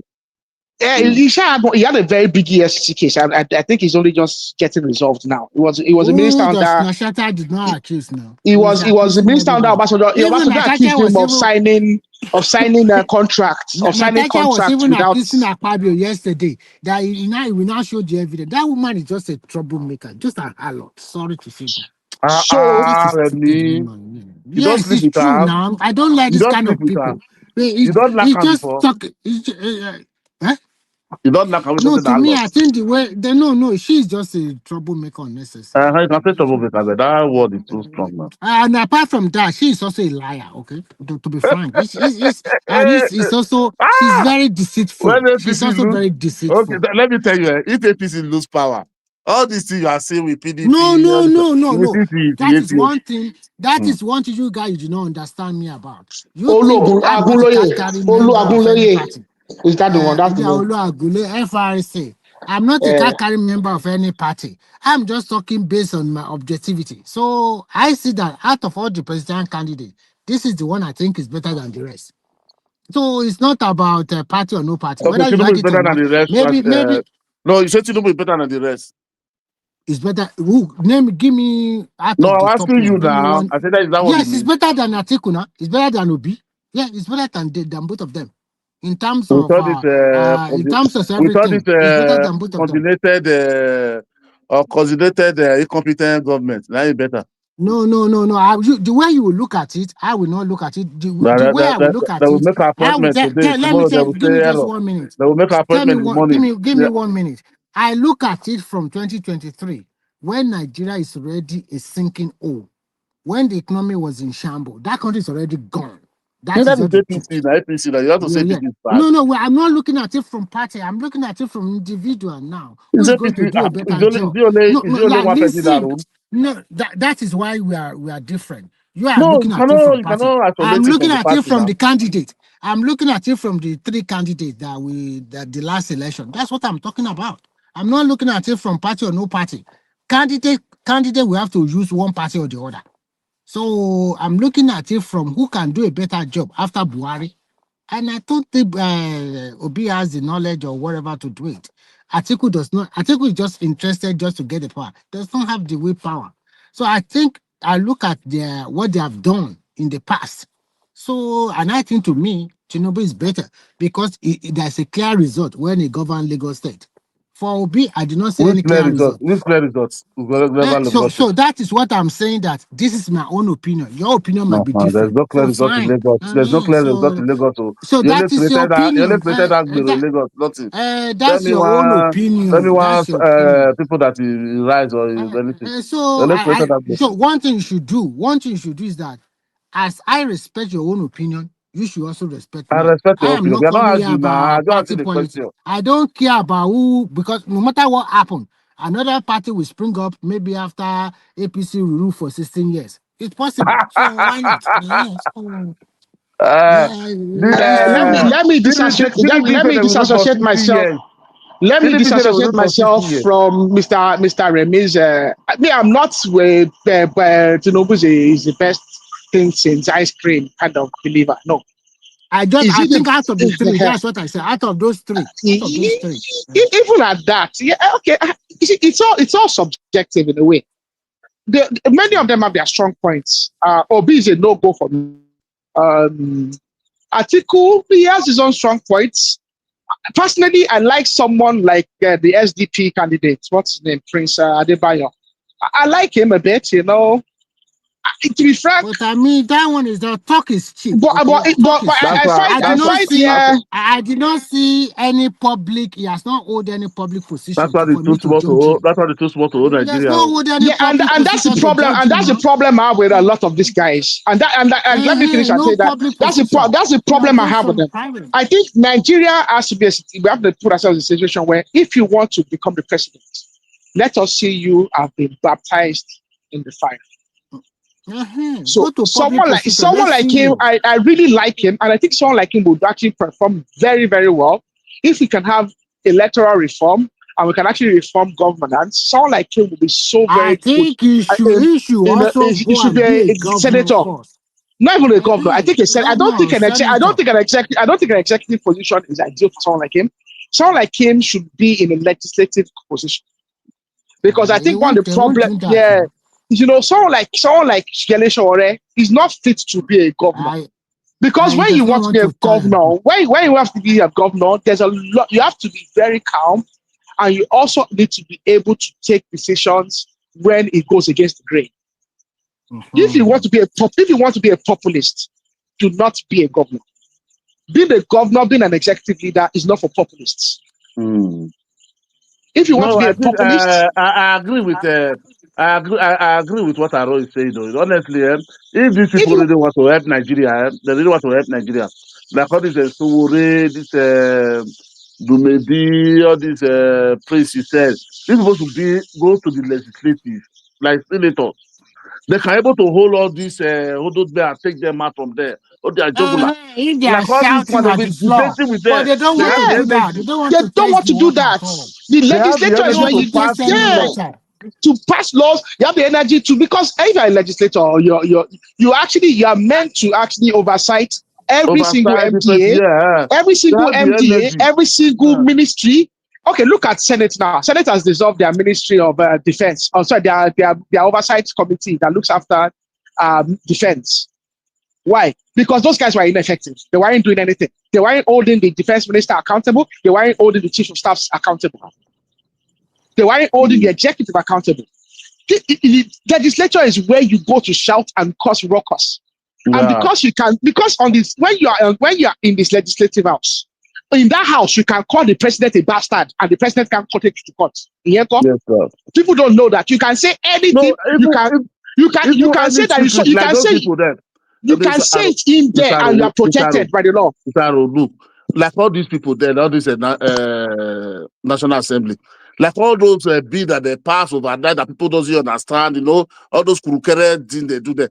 These people can be able to be open up to and call people to come for protest. They are going to do something like this so that Nigeria should come and protest. See, this is what they are doing against the nation, Exactly. You can expose things. That is why an average Nigerian, they want to see you in public position first before they can judge you, before they can see your achievement. But you do not want to hold any public position. You just want to jump to presidency. Come on, it's not done. This is not even in it's not. I think it is. It's because they're no better than the people they are accusing. The reason they want to go to the executive office is because the executive office is so powerful, and it is lopsided in terms of the influence and the power of the executive. And that's why they want to go to executive. What they want is power. Let me ask you this question. Even if Nigerians say, okay, we are voting for Sowore or for that Adebayo you are talking about, but the National Assembly's members are PDP and APC, will they allow him to rule? Will they? No. Sowore would abuse power. If you put Sowore in power, he will abuse power. It will be worse than Abacha.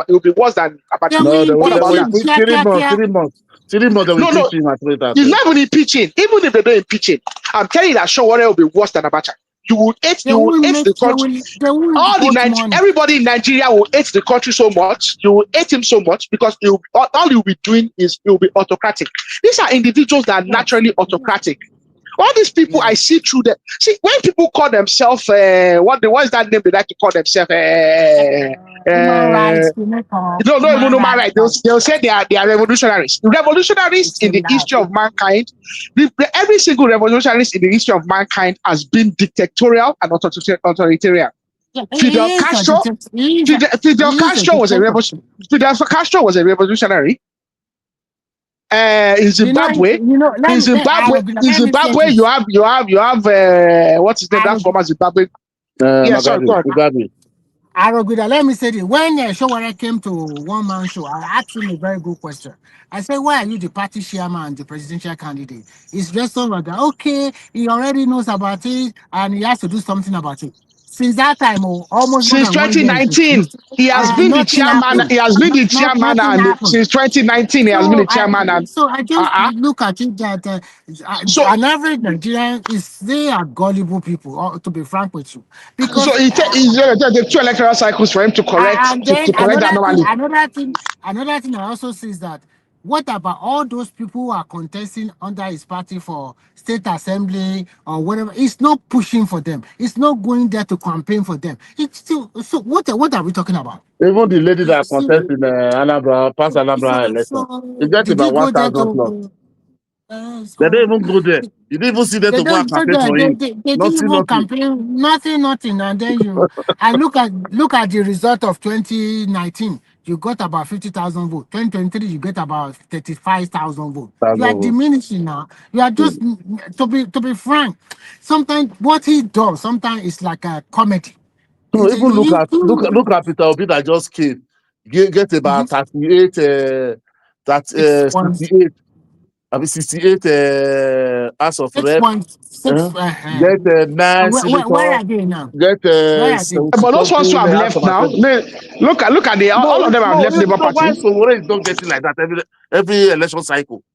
If we just getting like two senator, all this for two elections. Nothing. Even party like ADC, they still get that bitch day in the House of Rep.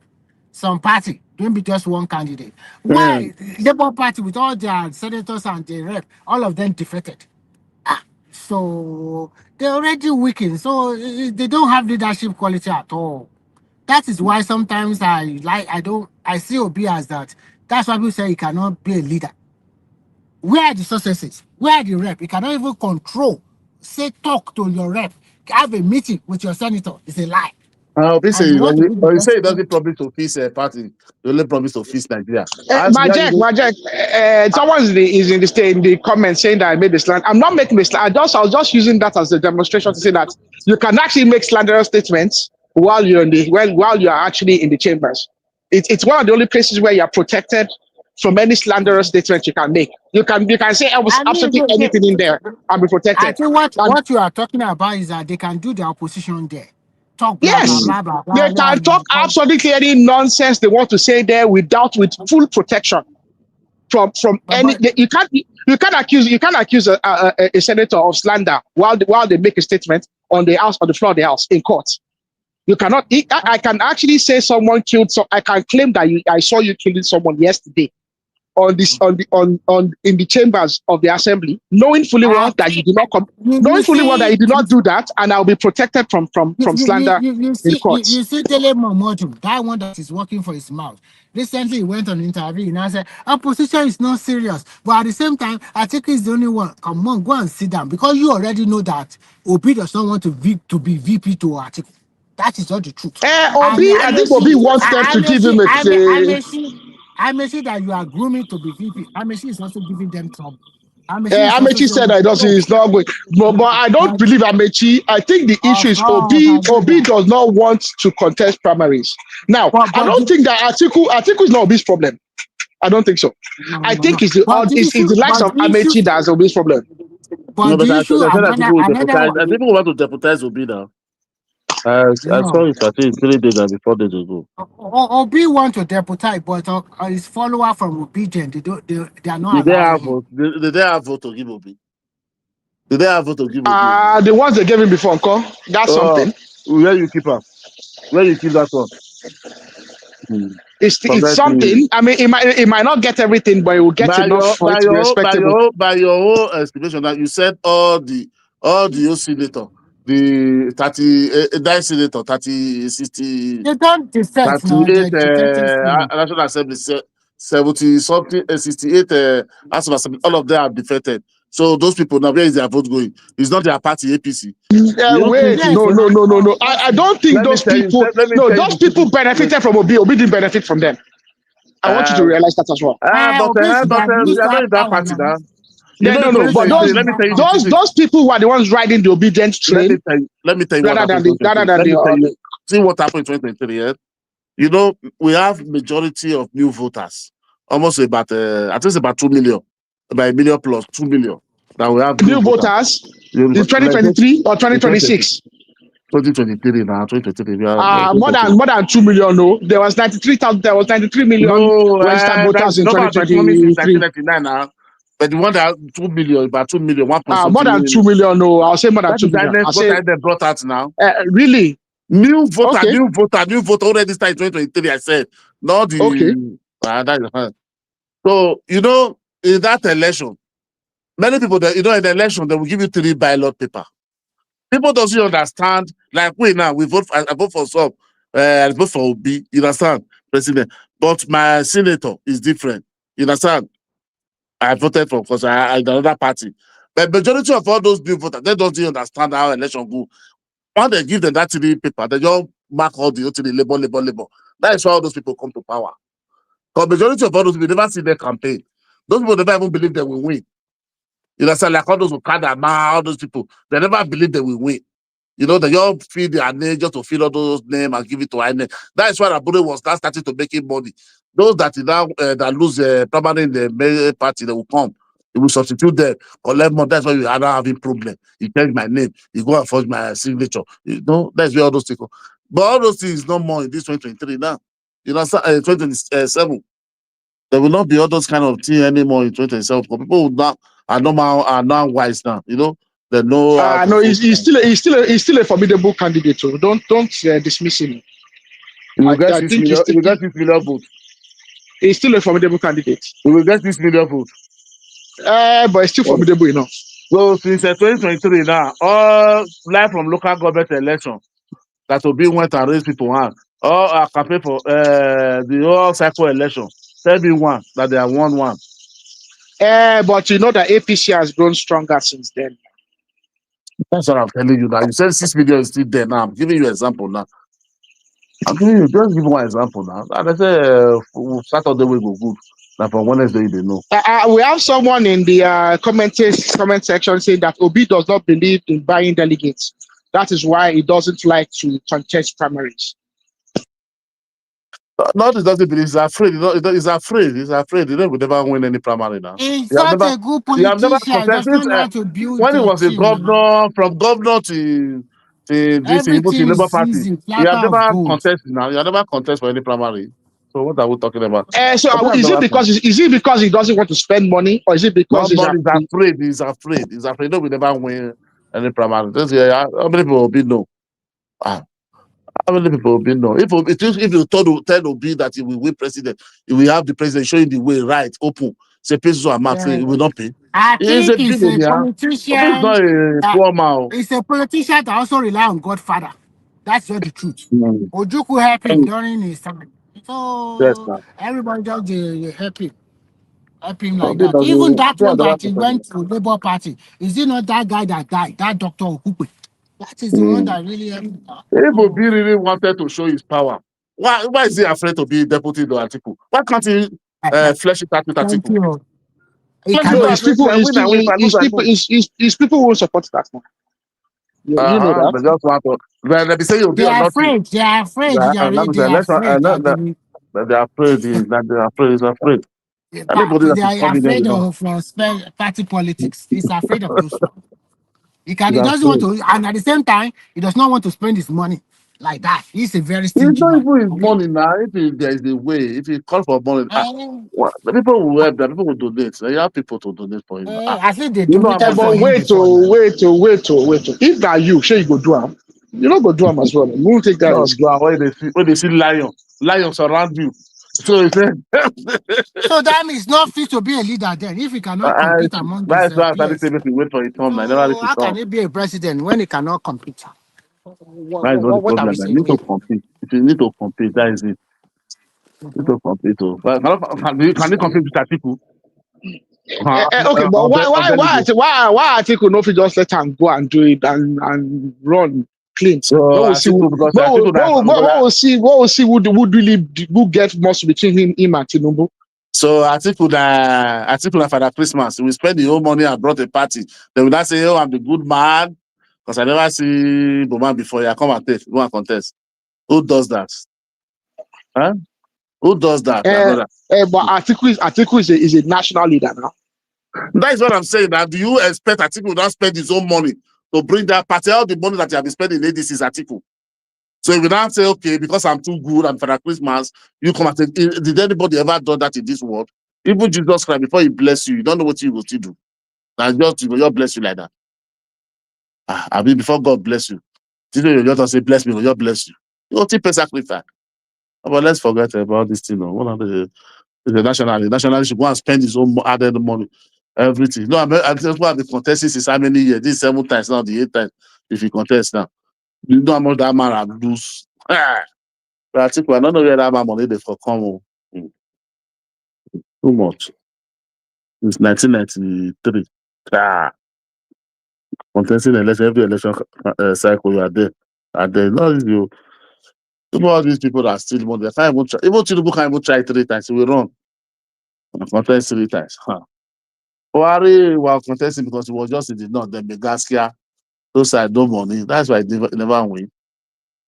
Understand? So I think we cannot just spend that kind of money. Businessman. And then you use your own money. Wow.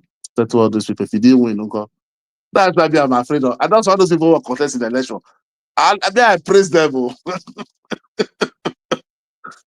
I spend 1 billion naira, your hard money, sell your property, everything. At the end of the day, you lose. I don't want these people to be shouting around, be telling judiciary is bad. All this one. It's not easy though. But Obi has money now. He's a rich man. He has money, but Obi is not poor. Not poor, but you can't risk that kind of money now. It's easy.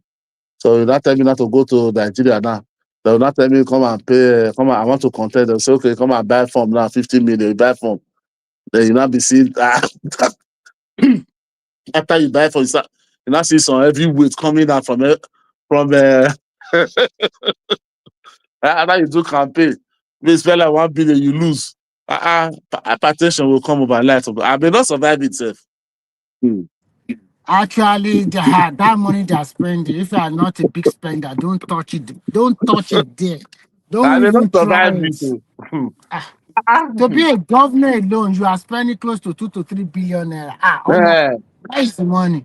Hey, I mean, somebody is giving you that kind of When I listen to that former minister, one year is 2 billion is governor. If you want run governor, you're talking about almost 10. Today, as of today's morning. And you yourself, as a candidate, you must bring out almost 1 billion from your pocket.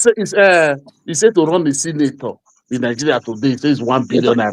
Yeah, now senator, maybe senator, even senator economy is more than that, depending on the constituency. Because if you go and run senator, it depends on where you're running. Some places it can be cheaper. You want to go run Wadi. Yeah, you must have money. Those south states. And now you want to go and run in those states where say the local government where they don't even plenty even to start with. Very few local governments. You want to go run senator and that's you go spend money now. Spend money. Because they don't really trust where you will collect now. It's not the kind of money that this man. You think that by the Ned wants to have his own state? You think that I joke? Ned doesn't want to be contesting with everybody else now. Because the man wrote to APC. You know, see the problem, Aaron. The man wrote to APC for safe heaven. The next thing just see Okowa, governor, all of them. All of them. The man begins to fight for state. He the fight for state. He might the governor, not the CI to I. I wanted to run for these people. Okowa is coming as senator. That's the senatorial district. Okowa that give you that ticket. So Okowa is that coming now. So Tinubu will not leave Okowa for this person for next because he need that better money to come for him for election. So they will have to show them that. That's why they dispatch for state anyhow now, using all propaganda. He said he went to meet Nnamdi Kanu. Nnamdi Kanu said they give them, he speaks with, he went to Southeast, they talked to the IPOP. They said Tinubu give them a Yoma state and they will stop agitation. I said, when day do you make that meeting with them? The man is just looking for every way. He need that state because you know, Tiger coming now. And now, so when they're shouting that he wants a normal state, it's not because it's not because he cares about it. It's because he wants to be. He wants. It's that they said to do Ibadan people that time now. When Ibadan talking about they do your state, where they come out us from all these Osun people, where they don't let us rest. So he just wants them to give him his own area that he can control now without all these other people. But you know these people are stronger than him. How is going to contest with Ogowa? Impossible now. The governor is with Okowa.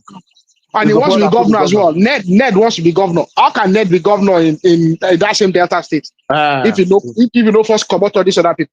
No way. No way. So that is it now. I mean, there's on the comment section. We don't support this whole money politics. I don't support it. It destroys the fabrics of society. That's what I personally believe. It destroys the fabric of society. That's why we don't have people that can do well now. Because you cannot expect a businessman now to come and go and all in life savings, all in business to go and to go and contest in politics. That's why good people are not going to the politics now. That is the problem we have in Africa, Nigeria. The money aspect is too much. And the problem is too. You cannot go and you cannot tell citizens to come and vote for me and preach. That one thing that can douse all those ones is that if we start talking about states controlling their resources, no more money from Abuja, you will see it will die down. Because now you don't need to work. You just sit down there and collect the federal allocation. But the moment you are the one that is going to source for that money for your state, pay tuition or pay workers' salaries, infrastructure development by yourself, you will see that people will not go there anymore. But for now, it will not make anything different. They will just steal state money without any control. Yeah. It will not work. It wouldn't work. Giving the governors more power would not make them more responsible.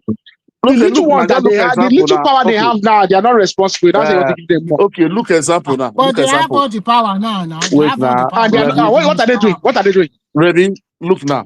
They will go and take money in Abuja every month. Still, they are not paying salary. They are not building hospital. Now, the resources that is in the state is the one that you have the control. And he's taking the money. By then, he take it without paying you. They will never pay again. Because let me just loot for 4 years, loot over loot and get away. Loot over loot is going to get away with it. Maybe we control the resources. It doesn't have to go. It doesn't have to go to Abuja. It doesn't spend the resources for 30 years. And only 4 years and go. And you know one thing about it, because they have to go and collect the money in Abuja, they are still actually beholden to CBN, and they are still beholden to EFCC. So there's actually an EFCC. There's this EFCC department, and there's unit of the CBN that actually monitors how the money is being distributed. Because remember, they still have to open accounts with CBN. With CBN, yeah. Now, if they now have state control of resources, they don't have to deal with CBN at all. They don't have to deal with that money. They will spend it as they have it. They will do it as they want. They will thief the money. They will get away with it and not see where all of the people. All these places you have maybe you have gas, you have all these mineral resources.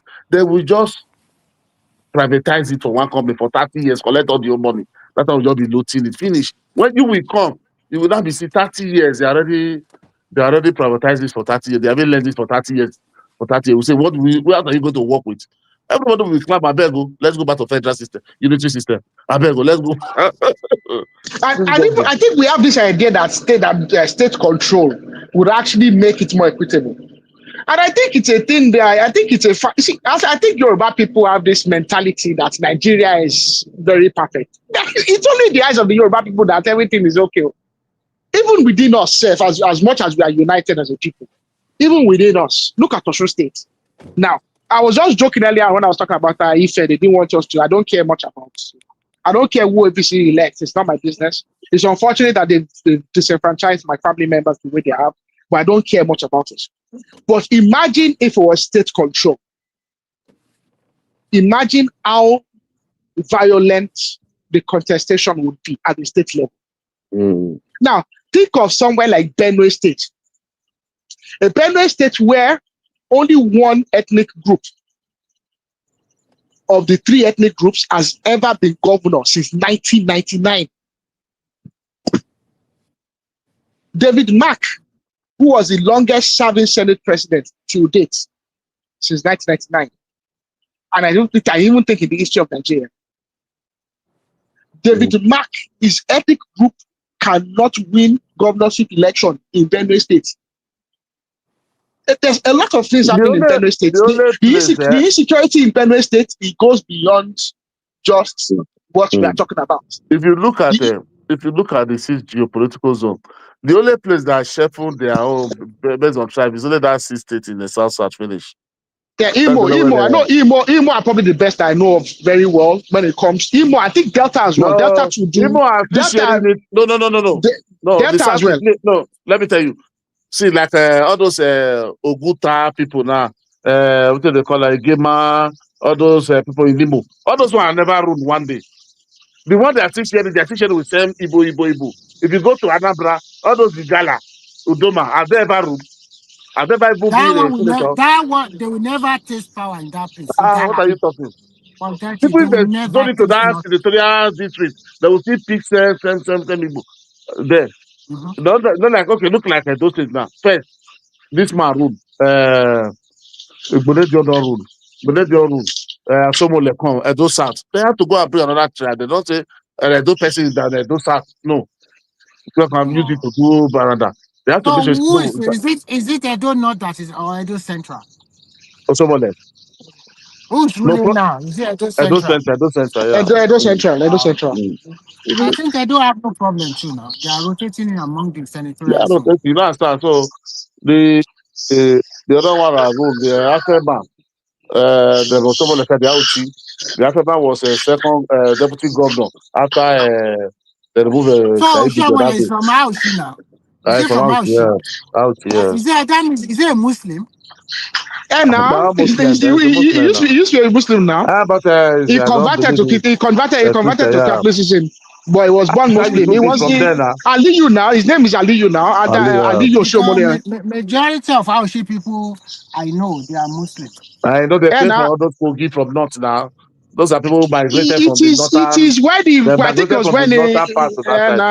it is when he went to live with Philip Shaibu's father. I think that was when he converted. But Arogiriba, they have not totally disqualified Mishore. They are still going to let them participate. No, I don't know. I think they already sent the signal that this is the person. Do you think that guy that APC is that guy, is it good enough? Do you think he can win? No, it doesn't matter. So I think what you have to look at it is this.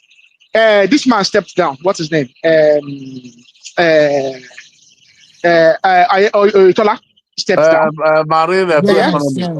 So Oyetola stepped down, and this guy also stepped down. The former party secretary. That man from Osogbo. Bashiru. Okay. Now, stepped down. So both of them stepped down. Okay. So both of them, you can see that those are 2 individuals that are more connected to the center. Okay. So they have a feel for what the center. We still win no matter what. So now look at it. This guy is currently the minister for inland waterways, which is under Oyetola's ministry. So he's a CEO for Nigerian Inland Waterways, which is under Blue Economy. Yeah?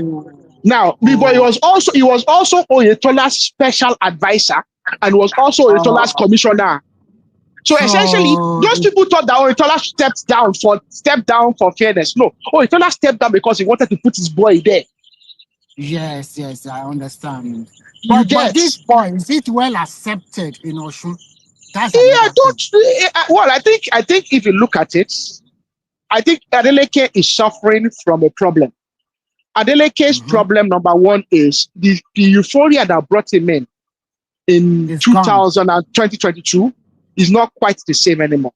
Number one, there was that fallout from the disagreements between Aregbe and Oyetola, because Adeleke would not have won if Aregbe and Oyetola were aligned. Because you have to understand that yes, true. Aregbe took he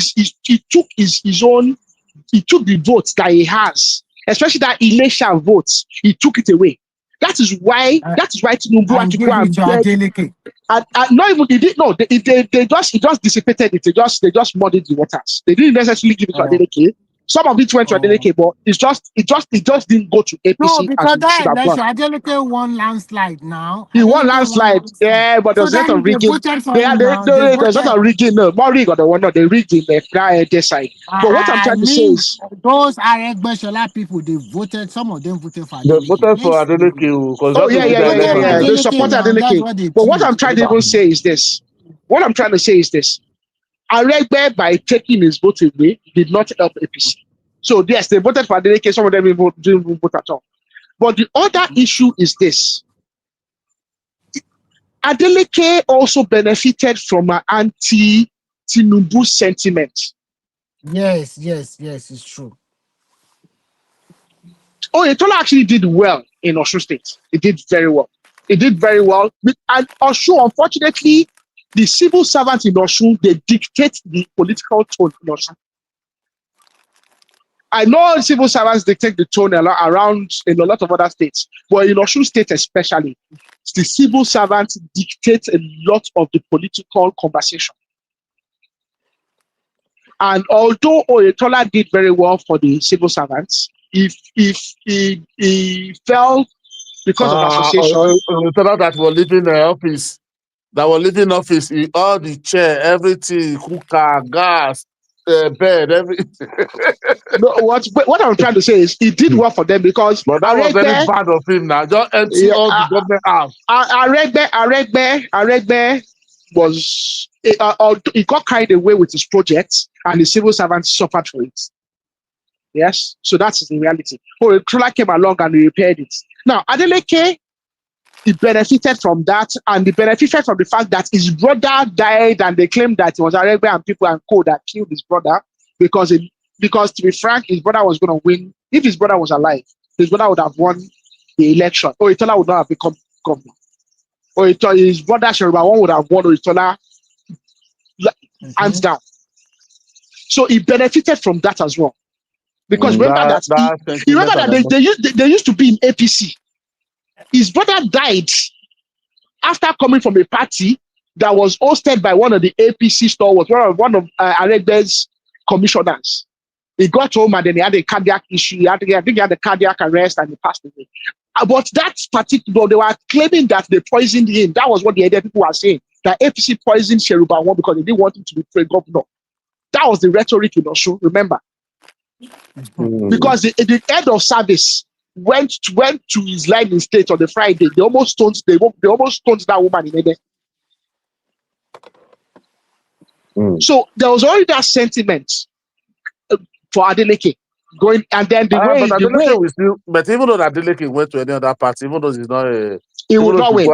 He will not win. So let me tell you what's on ground. People like him. No, let me tell you, it's not people like it. Let me tell you what's on ground in Osun State as we speak. Adeleke does not control, and that is why he wants to control the local government. He does not have any control of the local governments in Osun State as we speak. The judgment has been passed by Supreme Court yesterday of that local government of Osun State. Yeah, so that is done.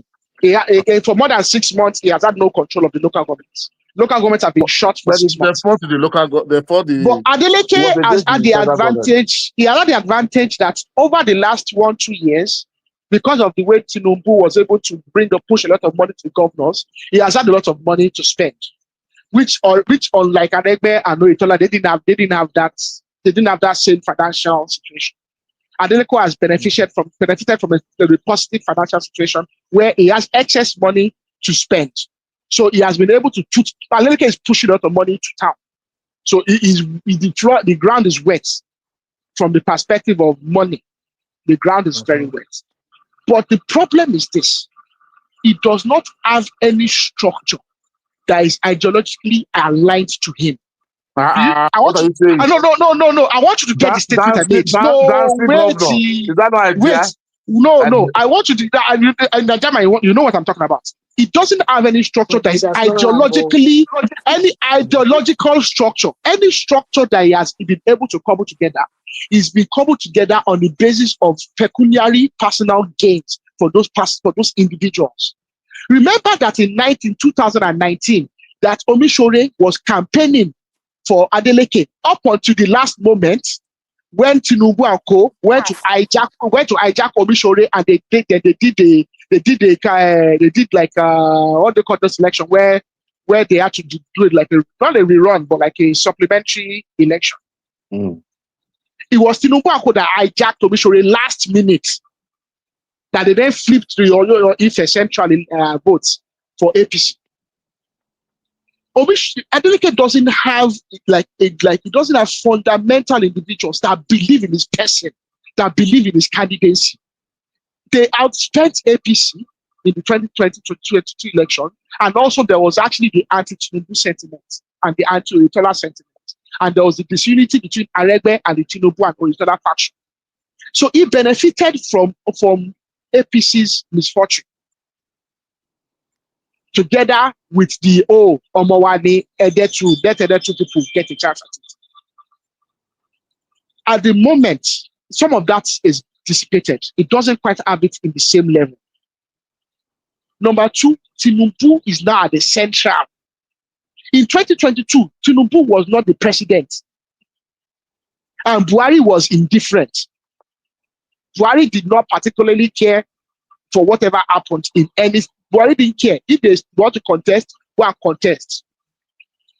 Everybody should go and contest. I'm not helping anybody. Buhari is the one that helped Obaseki now, giving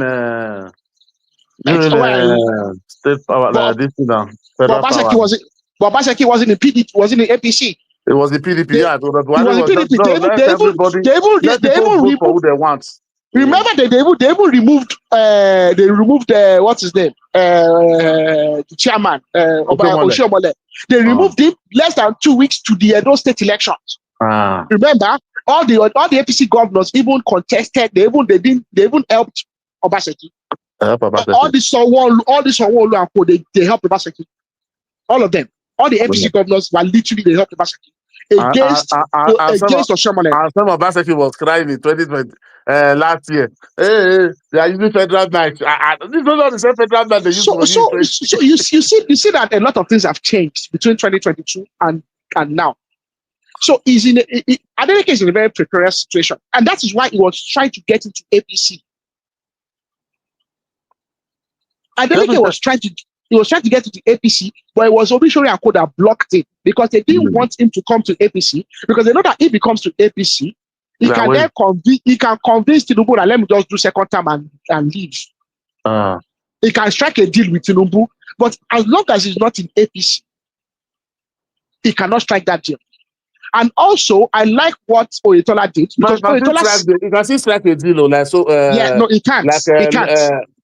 He can't. And I'll tell you why he can't. He can't because of what Oyetola did. Oyetola and Bashiru are the reason that Adeleke cannot be successful with Tinubu, because Oyetola sacrificed his own personal ambition. Oyetola could have decided to go and do a rerun for second term, the same way this guy did. Fayose did, and the same way what's his name? The other one, right? What's the other governor? To be frank, I don't get about to say the truth. What is Omishore want to do? Omishore just go and sit down. That man doesn't speak for governor now. He just finished APC secretary. I think I agree with what APC have done now. It's just I don't agree with how they've done it. What they've done is Oyetola has sacrificed himself personally. Yes? Omishore too should make a personal sacrifice. Yes, now what does he want to do? So what they have done is let them come together and support this Oyebanji guy, because he's a neutral individual that they can all get behind. You get? He's everybody's godson. Yes, he's primarily Oyetola's godson, but Oyetola sacrificed his own personal. I think for the fact that Oyetola sacrificed his own personal ambition, I think they can then give him the right of first refusal. And his right of first refusal means that he can then nominate someone that he would most prefer. Let everybody then go to the primaries and contest.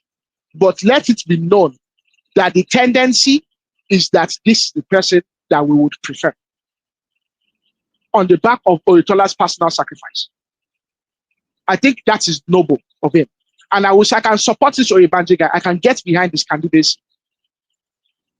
And I will say that Omishori and Co should get behind the candidacy of this Oyebanji guy. What about Aregbesola Bewaji that he is supporting? That they have no chance. They have no chance. They will do okay in some areas. They will do okay in some parts of Ilesha. They will do okay in Ilesha. They will do so okay in some parts of Don't you see that Aregbesola he has a stroke? The way he was limping. Does he has a stroke before? I've not seen a video of him in a while. I've not seen a video of him in a while. He's limping. Oh, really?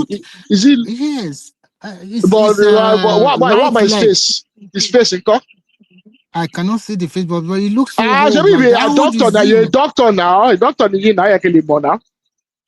I'm not a doctor. Sorry. Is it Remy? Is it Remy that's speaking? Sorry, I thought it was Simba. Yeah, Simba and doctor. I told you about it. Why his face is a bit funny. His lip, his lower lip is kind of. Something. I remember 67. That's my. I take on 65. I can't people. You took what 30 to go. This to sit down and take care of yourself. Aregbe's issue is that he wants to take over the party structure of Tinubu. He wants to take over the Tinubu structure. It's not possible. Can he spend money like Tinubu? Does he even have the money to spend like Tinubu? He does not. He can't. If God did not give you that, we don't push yourself. Can he spend money? He can't do nothing. He cannot do nothing. No matter how you understudy this guy, they will not give you all the everything. Politicians, they won't give you all the whatever. They won't give you everything now. There is something we held back and you won't know.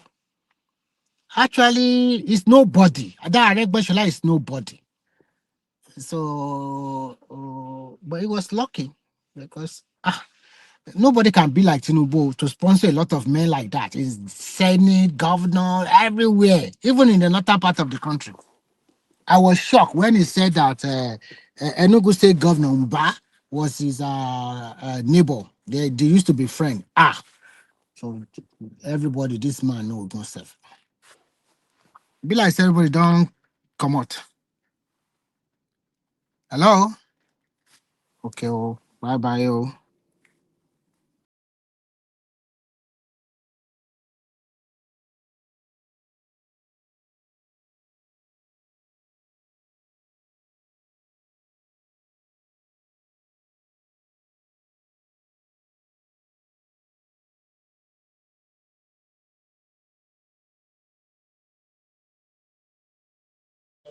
Everybody don't stop. Now no talk again.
Hello?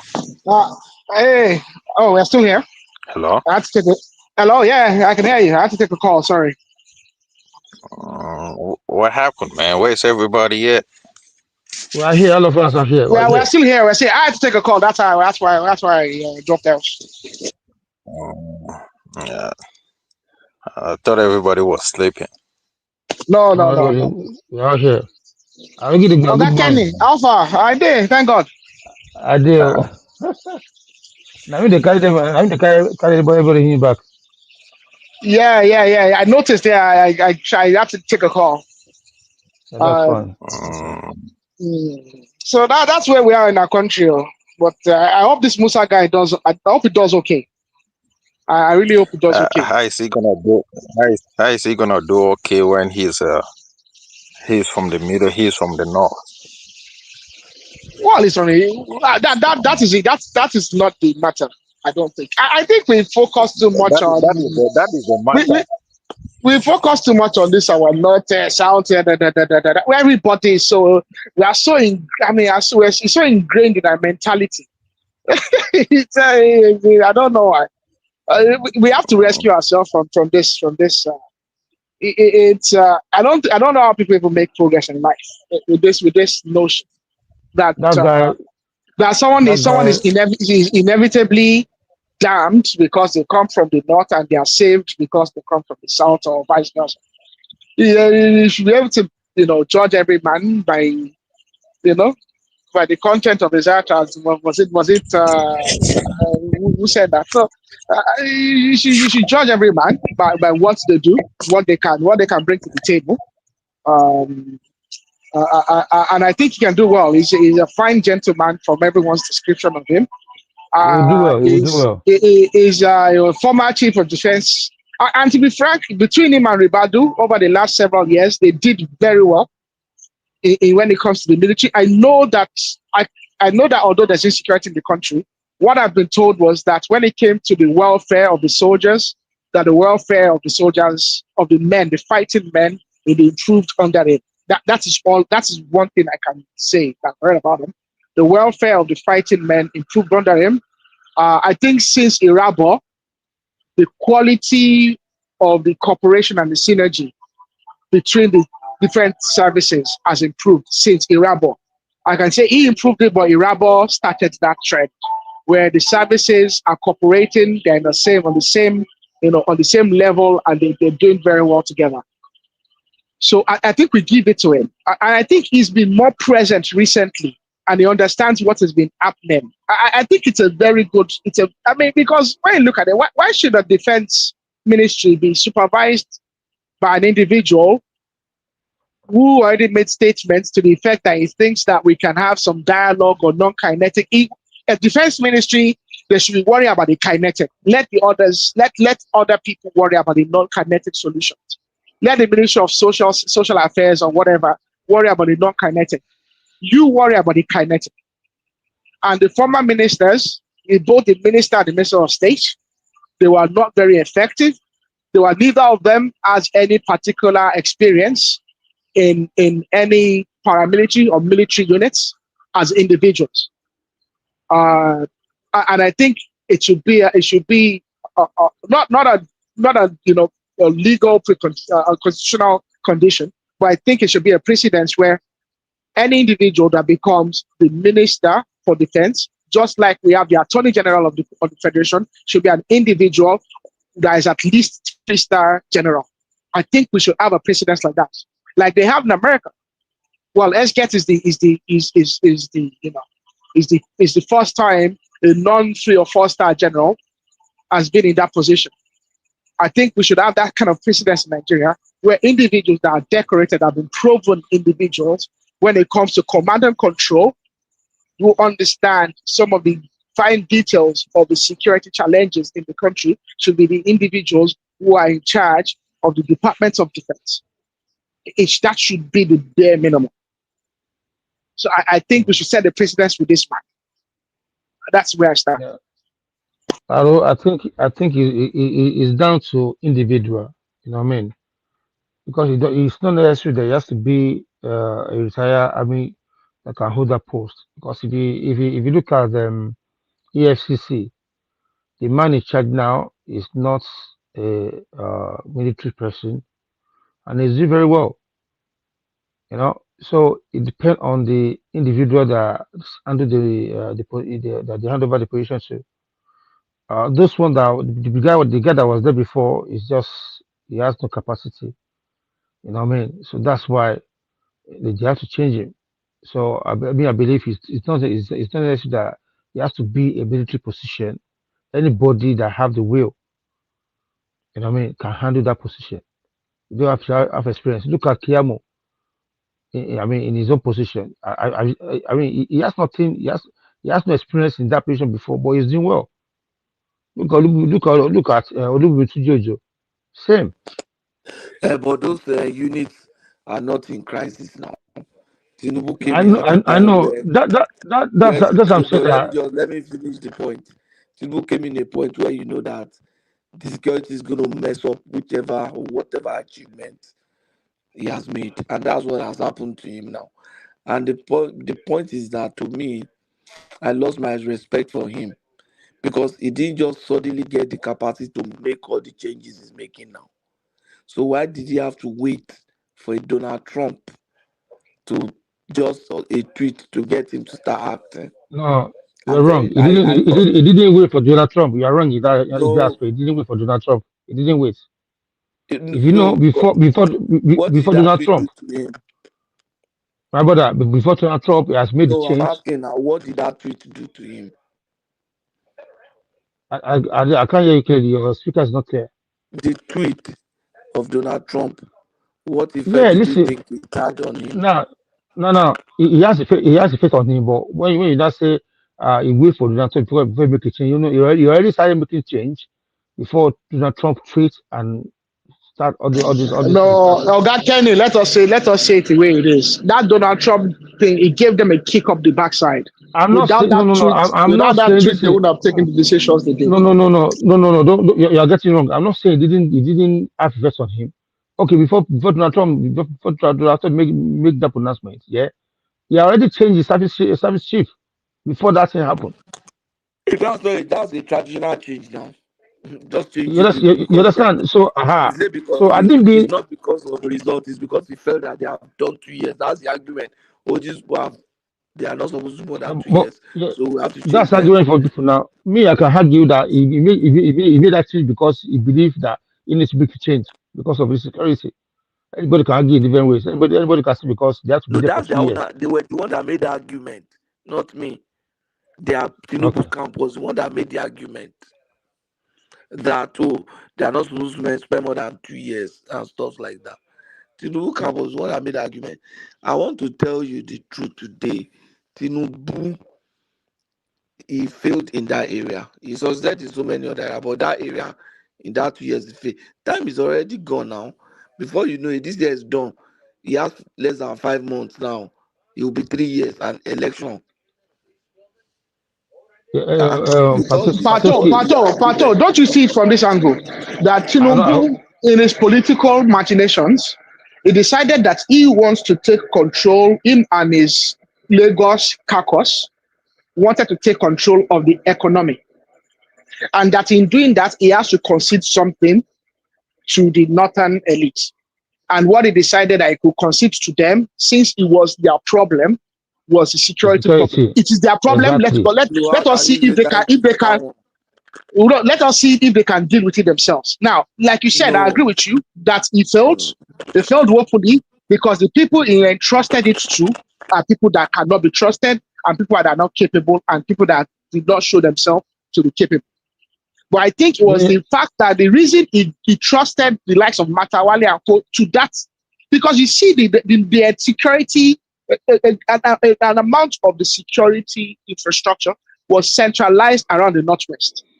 A bit to the Northeast with Ribadu, but particularly to the Northwest. Both the Minister of State and the substantive Minister of Defense were both Even the VP, Northwest. even VP. That's why I choose VP as well. That's why I choose Tetima. So I think it was don't make all those arguments for him. You No, know that you want hold on now. You want Lagos, you want to, your economy is critical. You put your trusted guys there. Even a primary school boy knows that there's no achievement you would have achieved in economic or other area. If that security fails, everything's zero. If you have a president that cannot make such kind of judgment that this one is critical to anything, you have a president that cannot make that kind of judgment. The thing hit me. Pato, you know be president though. Then why you know be president? Hold on. Let me ask Pato that's talking. Hold That you on. use that thing Patoski, that let me can ask you. rubbish everything you have achieved. Pato, no, not to rubbish anything. It's your own Insecurity imagination can that's rubbish talking like that. everything has achieved now. No, I disagree with you totally. Nothing wrong with everything. Let me tell you this, yeah. Okay. Let me tell you, yeah. Okay. When you say I disagree that anybody that say he fail totally, no, not fail totally. He fail, but not in total. Yeah. Now, why do you think they kill Lagbaja? When Lagbaja was there, we made progress. There's nothing like this. They Even didn't kill him. when Now he had terminal illness now. my brother, they killed Let's they fight the allow guy. this to. Let's allow. They I say the said, quick spy. see, let's The guy had okay. terminal Kenny, Lagbaja na Pato Padi o. Pato na all them Lagbaja Padi, so you would know now. Lagbaja had a terminal illness now. It's my own Why thing must now. you bring Okay, politics to everything? I believe they But find him. hello, I Okay. believe Pato and them Lagbaja be Padi now them set now, don't you know? Pato say if Pato's going to enter, Pato go be 3-star general at this stage now. Okay, now Pastor, the guy they hit or the same thing together. You know what they do. I understand. Wait till I But dey what I'm tell saying you, is, be say Lagbaja was sick. No, okay, you are I making am. accept. Okay, I Okay, accept. Okay, why is let okay? let, Yeah, at let, least let me finish Lagbaja now. is Let like me a finish. general person. Hold on, Patos, let me finish my analysis here. If you look for the first 2 years of Asiwaju, those people they make a lot of progress in terms of insecurity in Nigeria. All this because it reduced like from 0 to 70. You understand? So it was after even this Christopher when Christopher was there, there was something like this as well. It's what after all this started happening in the last 2 3 weeks or a month, and we know this is why all this is happening. But I'm not going to say, oh, he did well. No, he's supposed to have seen this is coming that because they did the same thing to Jonathan. You understand? The attack came at once in the same in 1 week. Boom, boom, boom, boom, boom, boom, boom, boom, boom, boom, boom. So we know that it's got to Ajakela no more Kuleni. You understand? So it's not as if he didn't put people that he trust in that position. But when the people want to sabotage, they will sabotage. You understand? And now he's taking steps and he's doing the right thing. You understand? So me, I will not tell you that I will not say, oh, I supported him, or he has failed me, or he's not. He's doing the right thing at the He moment. failed me in You that understand? area. I didn't say he failed me totally. I say in that area he Oga Kenny, failed. Yeah. the security has not improved in the time that he has been president. There's never been a time that security has improved. What we are confusing, Oga Kenny, what you are confusing as improvement, what you are confusing as improvement was a lack of any substantial security incident. You get? There was okay. What has happened in the last few months, few weeks, and over a month is we came back to the time of Buhari where we were having large scale abductions and consequential major events, insecurity events. But there was never been a time in Nigeria, especially since 2016 or thereabouts. Well, further back before that. But I think it escalated to a new level of kidnapping and banditry post 2016, 2017. Since then, there's never been a time when there's not been banditry because there's not been a time in the last 2 years where there's not been insecurity in Zamfara. Oga Kenny, let's talk. Let us say it where it is. No. You get me. I never said there was a day or a time there's no insecurity. Okay, if you look at how the insecurity was, how these people were attacking when Buhari was there before this man took over. This guy were everywhere. Every single day we're hearing by here, kidnap here. But when he took over for the first 2 years, the thing reduced. Because the bandits were waiting to see the temperature No, it's and the not because mood and the mood of the. See, It's not the because of bandits that. are not It's not godless, because it's soulless. not Well, because they are of that. soulless, they are soulless, but they are not Aro, it's not robots because now. of that. You're the one It's now. not. They can they want to feel the mood of They are applying people. the soldier. You see, that means you are taking the credit away from the soldier. Those that die on daily Oh, I'm basis not. and those that are working. No, that's what No. you're The doing. You said soldiers you're are not doing doing a anything. lot of good work. They're doing a lot of good work.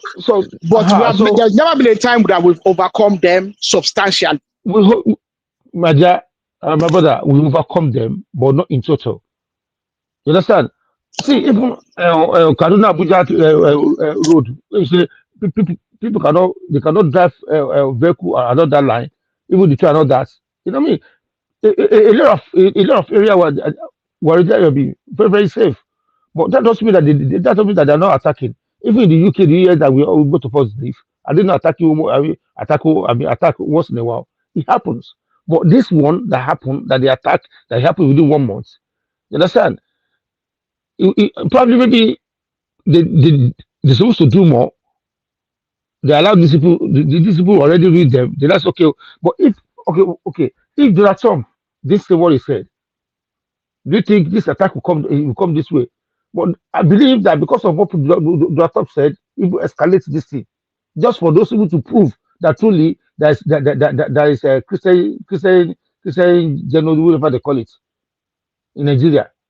Why do they have to go to church to go and kidnap people? Why do they have to go to Christian community just to prove to these people that truly this is happening? So what is happening here right now is not ordinary. It's not natural. It's not those. It's not the natural this thing that I people agree with decided. you. There's nothing natural about it. But it You is not. understand? But So see, the same way PDP, I won't let PDP blame APC for their misfortune. I will not let the president and his security advisors shy away from their responsibility. It is their job to bring about safety and general exactly, yes, security. It's their you're right. job to make sure that there's consequence for criminality. Yeah, you're right. So there's no excuse. There's no excuse that someone is trying to undermine it. Yes, people are there. People are going to try and undermine you. It's your job to make sure they are not successful, and it's your job to make sure that where they break the law, that there's consequences, severe consequences. That is their job. That is what is expected of them.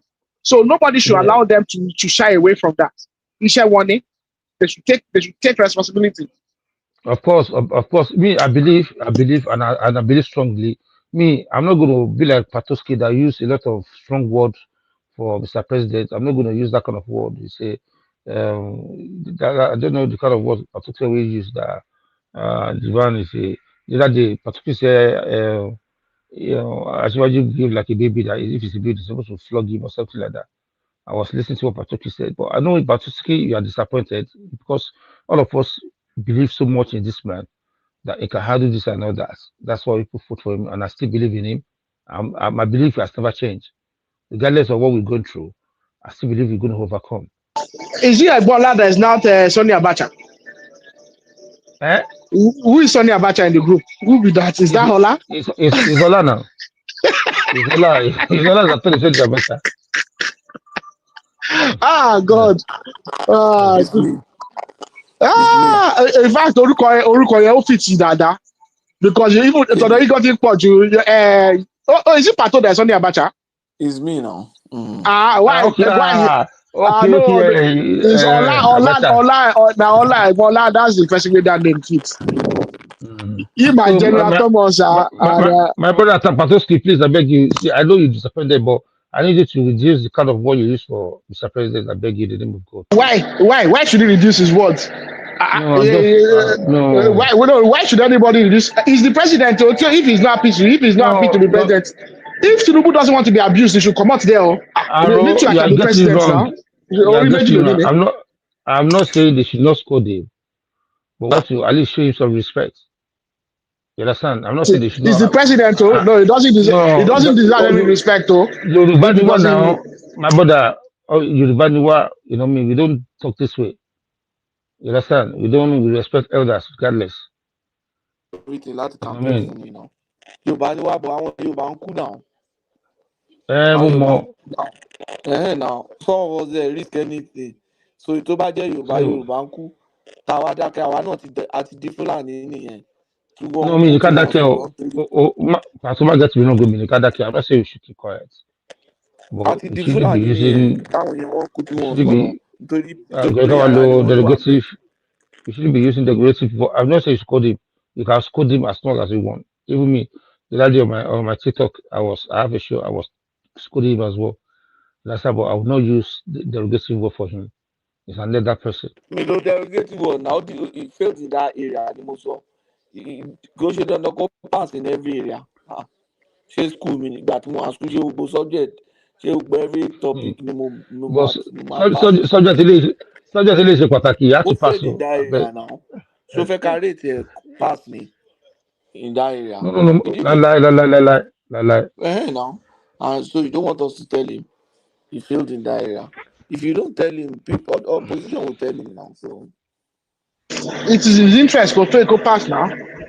It's in his interest and our collective interest that he passes. Don't worry, you will succeed. Let me tell you why some people they don't support Obi. They support Obi because his supporters believe Obi can never fail.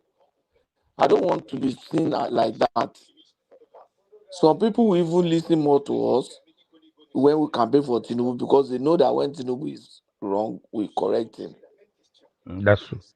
Now, so we are realistic, so they will listen to us. Some people, I know people who left Obi because of obedience. They say, why is that Obi know they make mistake? You can't even talk to him. They will abuse you. But you two had sentiments for obedience before now. No. Let me tell you. You see as forget it. No. Let me tell you what I said. I said I campaigned for Tinubu, and now he is president. So I hold him accountable. Woman buy or wash anyone buy on she. I've put all my effort and everything. Tell election about today. Given what is on ground, he's still the best candidate. I will still campaign for him, but I will correct him. About correct our time campaign for. Then psycho fancy and playing. We are not helping him. Come on, so don't mind them. He's a politician. He's bound PDP. Jonathan here. Yeah, it's political. Don't mind them. Jonathan could have taken some very drastic steps. But only go withdraw mercenary. He would have used the mercenary earlier. And they wouldn't have been able to use that security as a campaign against it. In short, he would have been able to spin it round. But there was insecurity on there, turn it around. So, just like they did with Niger Delta militancy, would have been able to use that. But Jonathan was incompetent now. I don't like people giving excuse for Jonathan. Example. So what I'm saying is that Tinubu needs to look into that. But between you and me, mo were disappointed. Badara Matawale, mo were disappointed. Between you and me.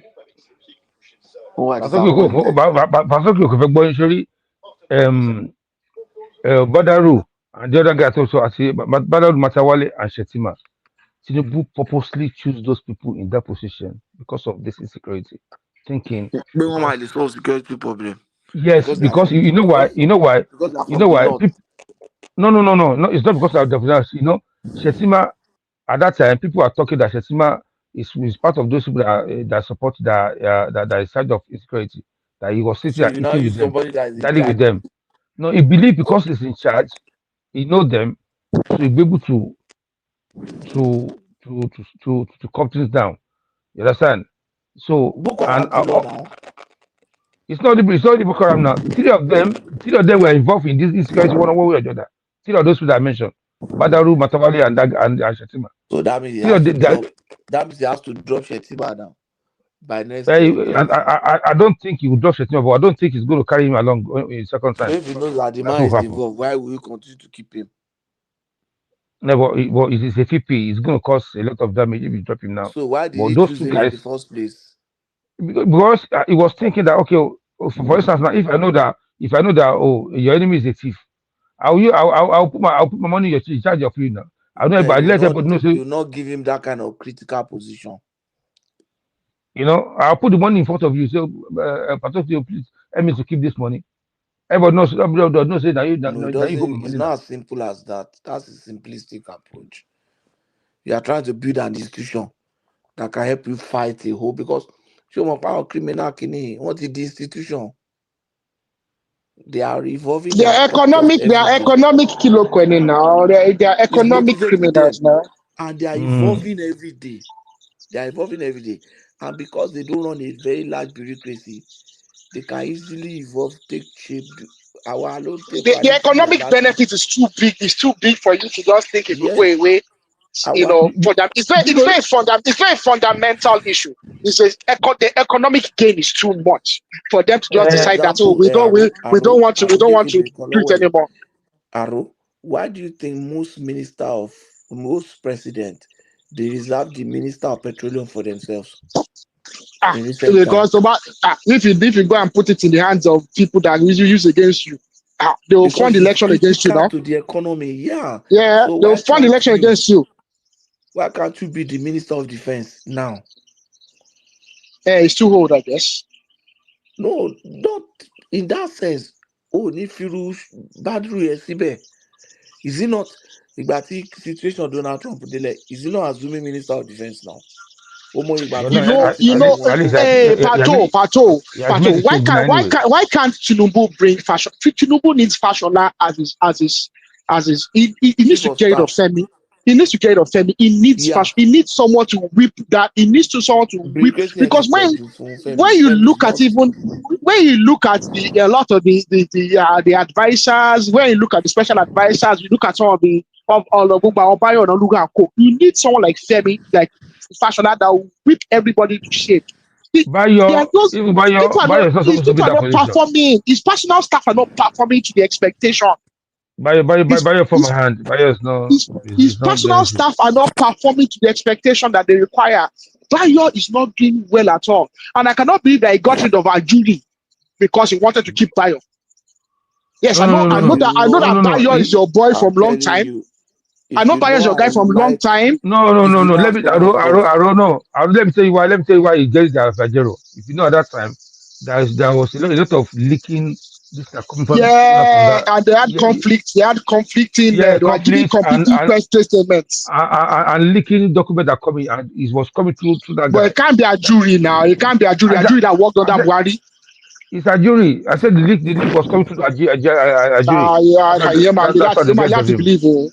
They have to believe. That guy. He seems like a professional to me. Since a jury left, have you seen any leak coming out from that? But a jury seems like a professional. No, but it doesn't have to be a jury. All the civil servants that work in federal government, all of them voted for Twitter Obi. Twitter Obi won Aso Rock polling unit. Show money. One Abuja. Twitter Obi, and even the Aso Rock polling unit, Twitter Obi won it. So what do you mean? Don't they have civil servants that work in? You think all the files that they take around, is it a jury that takes the files around? If you want to take a file to the desk of the secretary to the government, or you want to take a file to the desk of Femi Gbajabiamila, it's civil servants that are going to take the files there. They have directors that are civil servants as well, and some of those directors voted for Obi. I hope they have restructured the civil servants on post Losibe. I hope they have worked around it. Our jury is a professional. I doubt he's the kind of person that will be leaking secrets. He was very close to Tinubu. But they should have stuck a jury though. My brother, if Tinubu knows how some of us love him, man, I'm telling you. He's being very, very careless. Very, very careless with some of the decisions he make.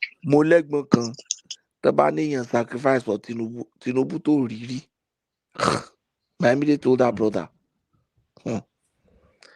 Bobo community is a CDA chairman in Ladbo Logun State.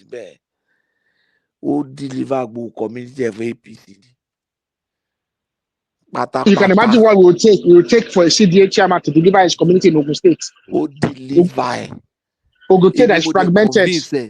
Èmi mo convince kò ṣe disele kò ṣe bisele nísìn àwọn community ìgbà tí nǹkan fi tough yẹn àwọn community á ní chairman ṣe ti rí nǹkan tẹ́ fún wa báyìí o gbogbo alájọ wà ń bẹ̀ But now he's so happy that things are improving.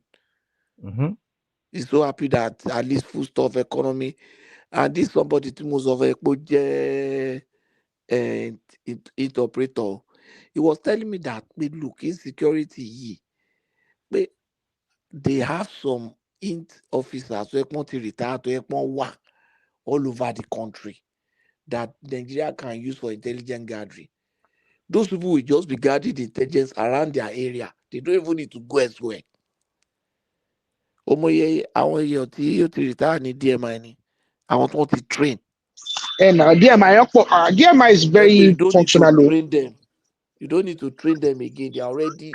Plateau is even in the age. I think the only people I said DMI started to fall apart. I say under Jonathan because I'm pretty sure that Obasanjo used DMI properly. Because DMI, if you are a president in Nigeria, the only people you trust, really, the only people you can trust is DMI. DMI. DMI. Labacha. The name Labacha alone now. All this this guy is DMI now. Frank Omenka. Those two. Mustafa is DMI. Frank Omenka.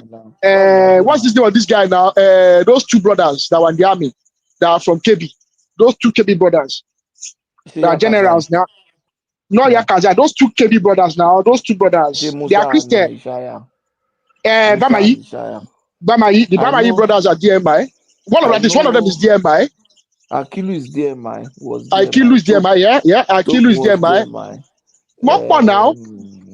Even that guy, that guy that was deputy, that was Diaz ADC, chief of Fadile was DMI now. Fadile was DMI. Yeah, Fadile was DMI. Even Akitonde was DMI. So DMI is really trust now. Bobo Areti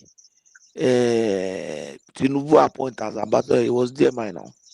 Oh, was he DMI? No, was he DMI NSA or was he? He was DMI. They now moved into DG. But Tinubu, he was DMI officer.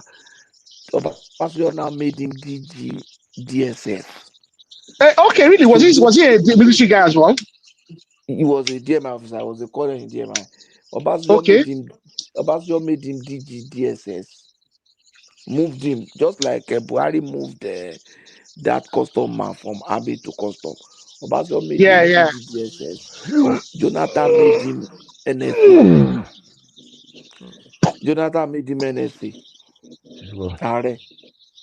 So, really? I didn't know that. I didn't know it was a military officer. It was, so many people like that they have all over. DMI now.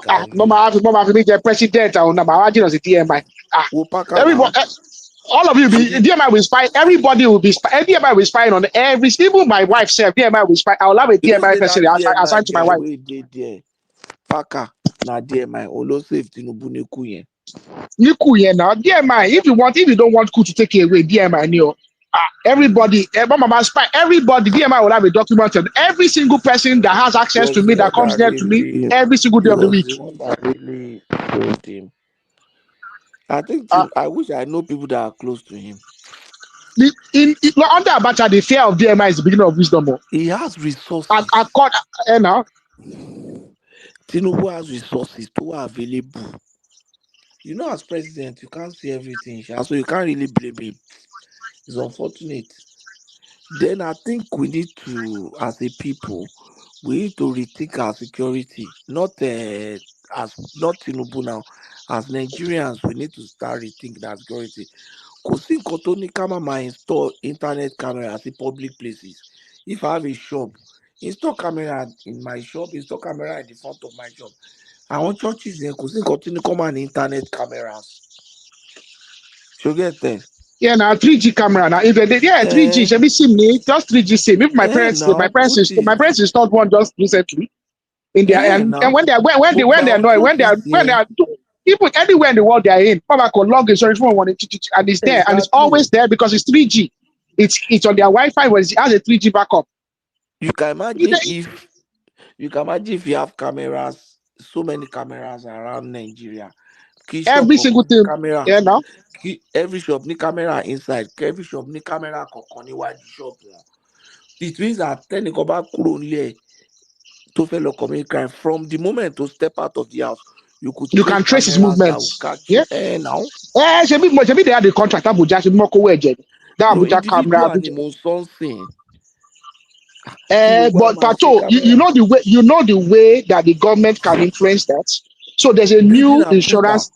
Make There's it a a new requirement insurance for law, building yeah, for building approval. approval. But I was even going to say that the new insurance law stipulates that every company should take out, if you're running a business, that you need to take out insurance cover for liability and all these things for a business. The insurance company can then put it as a stipulation that for them to be able to, that you need to have cameras. So there's a way the government can influence the behavior of society. No. I'm someone that is very simple. When I look at that's why it's Bawasibi sometimes I even get.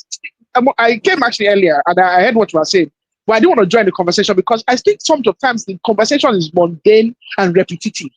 We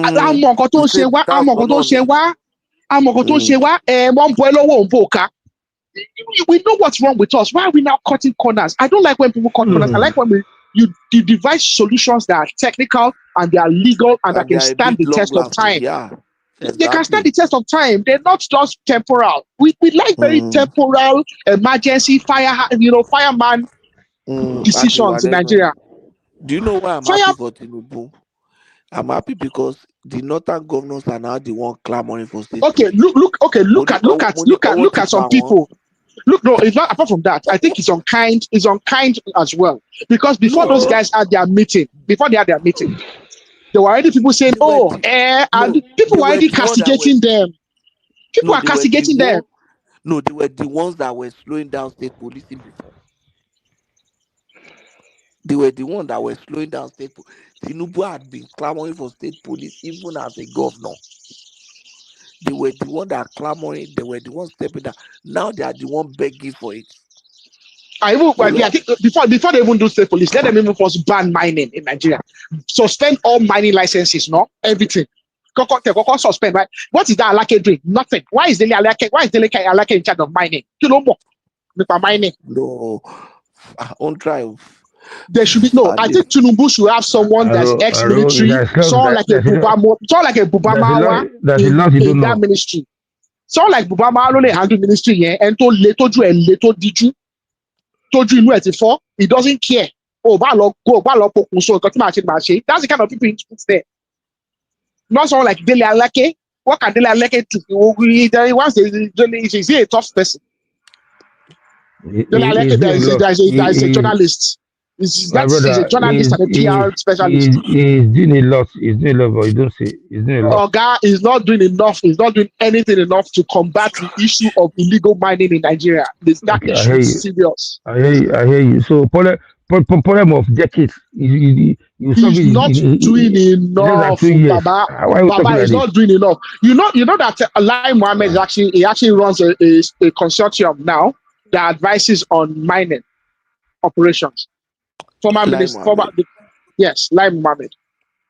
He actually runs a consortium and they advise on mining activities and also and regulations and whatnot. He gave an interview and he disclosed that some months back. I was watching this. Now, Dele Alake is not fit for that office because of the dynamics of that particular role. Because number one, it's not a sector that he has participated in actively over a long period of time. So he doesn't understand. Sorry? You just suggested marijuana. Was marijuana? I'm not saying so I'm saying someone like, not him. I said someone like that. But what I'm saying is you want someone that understands that industry. He's making some mark, but the problem is this: when you are not there, before, you are not been involved, beforehand. You first have to take time. They'll first explain what is going on to you. There'll be people that are trying to mislead you. Because it's an industry that there's a lot of vested interests and there's different dynamics to it. And it's also an industry that is not regulated. There's an industry that is lacking in a lot of that needs reform. that needs a lot of government presence, that needs a lot of reform, and an industry that is actually that has been handicapped by the nature of our constitution and the nature of the balance of power between the states and the federal. It is not a place where you put someone that needs to go and learn afresh. My brother, the guy's not learning. You are just speaking English here. Okay, The guy is why is Marwa? Yeah, the Baba, guy has done a lot. Why is Marwa successful at NDLEA? I'll tell you why Marwa is successful at NDLEA. Because before Marwa became the boss of NDLEA, Marwa for more than 10 years was already invested personally in the war against drugs. Marwa was he running an NGO that was involved in the war against drugs. He was running an NGO and he was already personally involved in it. So when he became the substantive boss of NDLEA, they already had understanding of what the problems were. So Odubu Joda is performing in his own position now. Has he worked there before?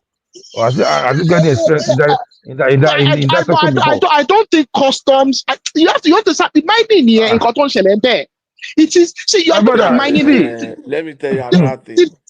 The vested interest in mining are substantially more than what you have in customs now. Kini Aro. Sorry, Olubumi Ojo yẹn ta sọ pé perform. Ó perform o.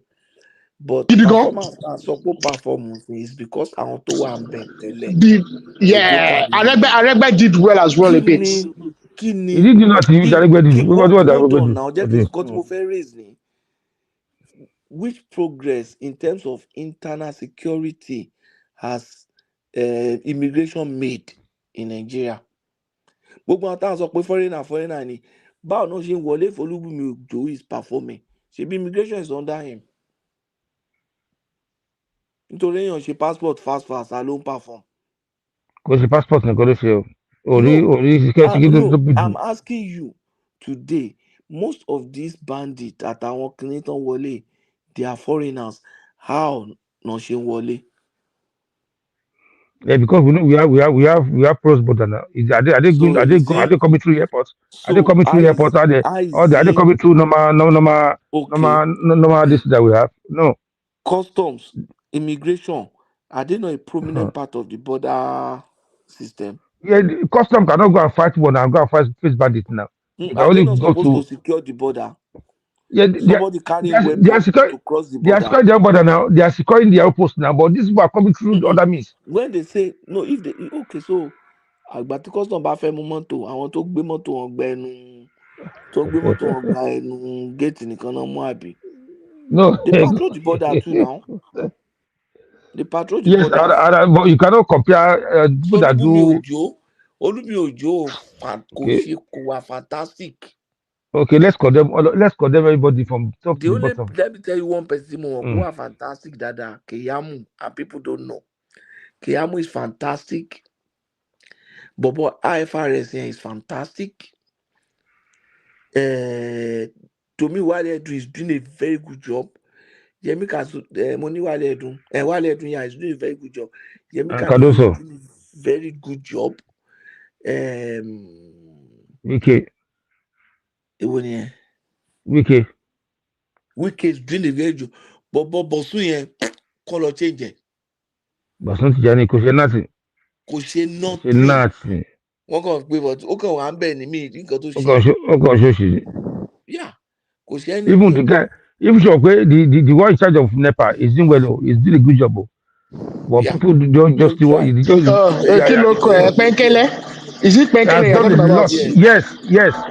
It require a lot of investment. Then, do you know about my brother? So before you continue, do you know about I called my brother at my house. He said they are having 5 days no light off. 5 days. And this is not it's not those cash messages that they say by one by two. This guy too now, the former governor of Minister of Works, is doing very well too. They do well now in the perform, guaranteed. Yeah. If there's anyone, I want only to change the band, only to change they should bring back Fashola. I think they need to change after these 4 years. Fashola is not coming. Fashola is not coming. Maybe He second needs time, sir. they desperately need fashion like that. Maybe second time is not the first They time. need Not to going to whip. They continue. need to whip people into shape.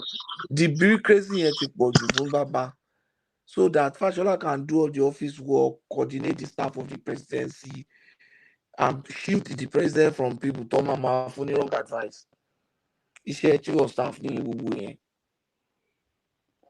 Ṣebí lawyer ni Femi? Ṣebí lawyer ni Femi pera ẹ? Lawyer Femi calls himself a lawyer. Kí Tinubu tẹ̀rẹ̀ tó fojú jọ díẹ̀ bẹ́ẹ̀ because àwọn hawk ti pọ̀ jù. It's true now. She bought many Femi Gbadabi. Femi has interest. Femi has vested interest. That's the problem. His own vested interest. Yeah, nǹkan tó ń lé òní jẹ́ kó yeah. Fashola is somebody that wants Tinubu to succeed. Mi rò pé Fashola kò dàbí ẹni tó tẹ̀ lé nǹkan kan mọ́. And Fashola is the kind of person tó máa sọ to talk for irrespective. I knew, I had someone that used to be like a family member that was PAMSEC. Nico. Like Tinubu. And what I was told was Fashola, even they having meeting, he doesn't care what Tinubu feels. If he wants to tell him, so fully straight. Because no matter when he could not see, he could tell you straight. I need to attend the case, please. So he needs Fashola in that government. Someone that can just tell him that Baba, Oga, kò sọ́nà bẹ́ẹ̀ yẹn, ẹ gbàgbé ẹ̀. Kò sọ́nà bẹ́ẹ̀. Ẹ má lọ bẹ́ẹ̀. Okay, Kenny. I have to attend the next case. Okay. Right. So he needs Fashola in that government. Femi Osei, nothing. Someone that will tell him, Oga, ẹ má lọ síbẹ̀ yẹn o, kò sọ́nà bẹ́ẹ̀. And what is Fagbemi doing? I don't even know. I'm confused about Fagbemi. Sometimes he's doing okay, sometimes he's not doing okay. What is wrong with him? What's wrong with Fagbemi? Eniyi is okay. Tomorrow, the government will just be taking Fagbemi, what's the Attorney General? The Attorney General, Fagbemi, he's kind of lukewarm as well. He sometimes he's okay, sometimes he's not okay. Let them know that you are not messing around. Like I don't know. Otumisha is actually painful because I think they have a chance to do a lot. It's not just it's not the overbearing Attorney General. They will become the center of everything, just like Malami and Abubakar. Some people just say, let's create the framework, let me be the advisor to the president, let me just do my own. But what is he doing? What is he doing when people are giving the president bad advice? Yes, you can say you don't want to be overbearing, but if individuals are going to give the president bad advice, and if you see ministers and departments of the government who are going forward down a route that is going to have legal consequence and put the government in legal jeopardy, you should intervene. Like what? Have you seen any of these entities that is going on that path? I just don't think. I think it's lukewarm. I don't think. I think it's okay. For instance, why has Fagbemi not? Well, okay. I don't want them to give Kanu a pardon. Constitutional amendment, all these bills, all this. Olumama advised president on all those things now. And they are anything like pardon, commercial. If they do pardon for Kanu, they should forget it. No one is voting for them anymore. Because if you pardon Kanu, you are going to have to pardon the bandits as well. The moment you pardon Kanu, you'll have to pardon bandits. I don't know how the Kanu is. When people ask for pardon for Kanu, I don't know. But I want to Kanu incidents in Planko. And now look at ministers now. Look at governors and ministers openly asking for pardon. Shamelessly. Pardon him when he didn't beg for it. Shamelessly, they're asking for pardon. About that couple, military couple, the Bellori Enko. Girl, you're more Bellori, Can you believe it? A young girl, to marry. They were about to go and marry. And now, she and to ye pardon. She buma so pardon me. Why do you give pardon for somebody that didn't want it? Doesn't even believe he's committed any infractions. Now, so the pardon to bá jáde tó tún lọ ṣe the worst nǹkan. I don't commit now. So I don't blame them. I don't blame them when the other people like Gumi and Co are asking for pardon for bandits. Why they? That's the problem with Nigeria. We don't. If I ever, they should pray. I don't become president in Nigeria. Sha. They should just be praying because someone like me, I don't care. I don't care. Oh my God, my Lord.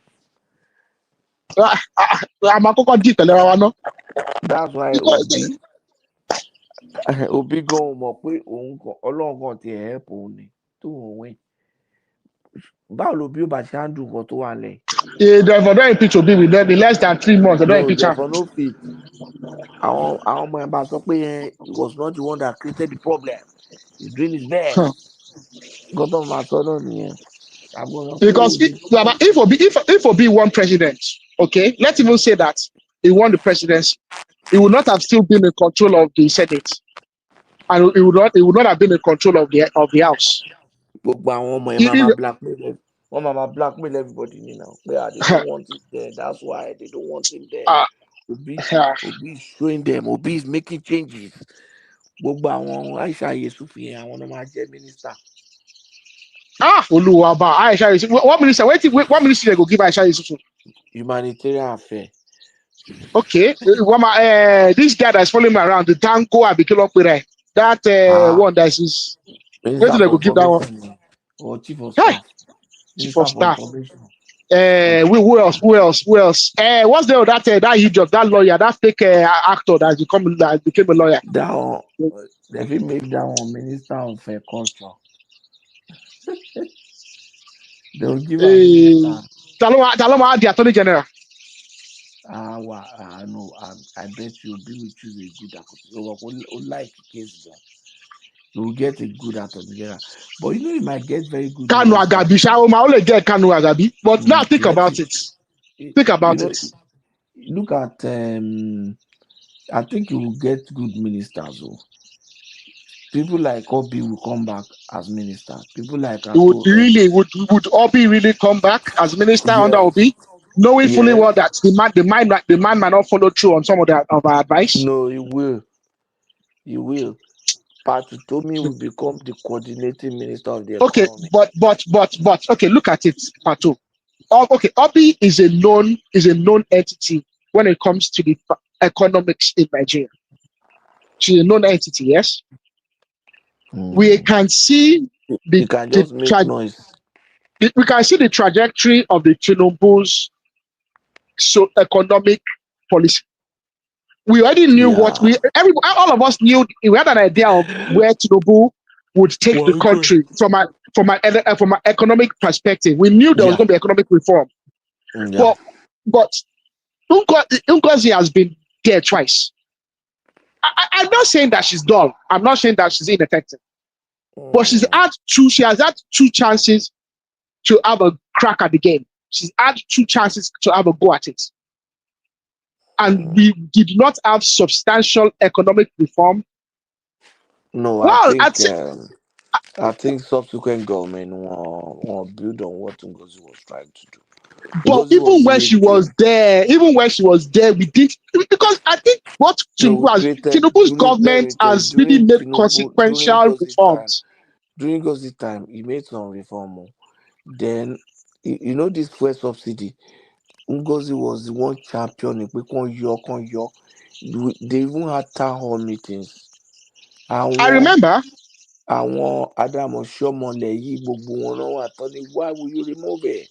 Kẹ́nìkan ní ìsìn àwọn náà sọ pé kìtì sorry politics na shameful thing o. Wey you go talk something down, you go dey change your mouth later. Politician ò ní ìtìjú. Àwọn ìtìjú mélòó? Ṣé kò ti wọlé ni?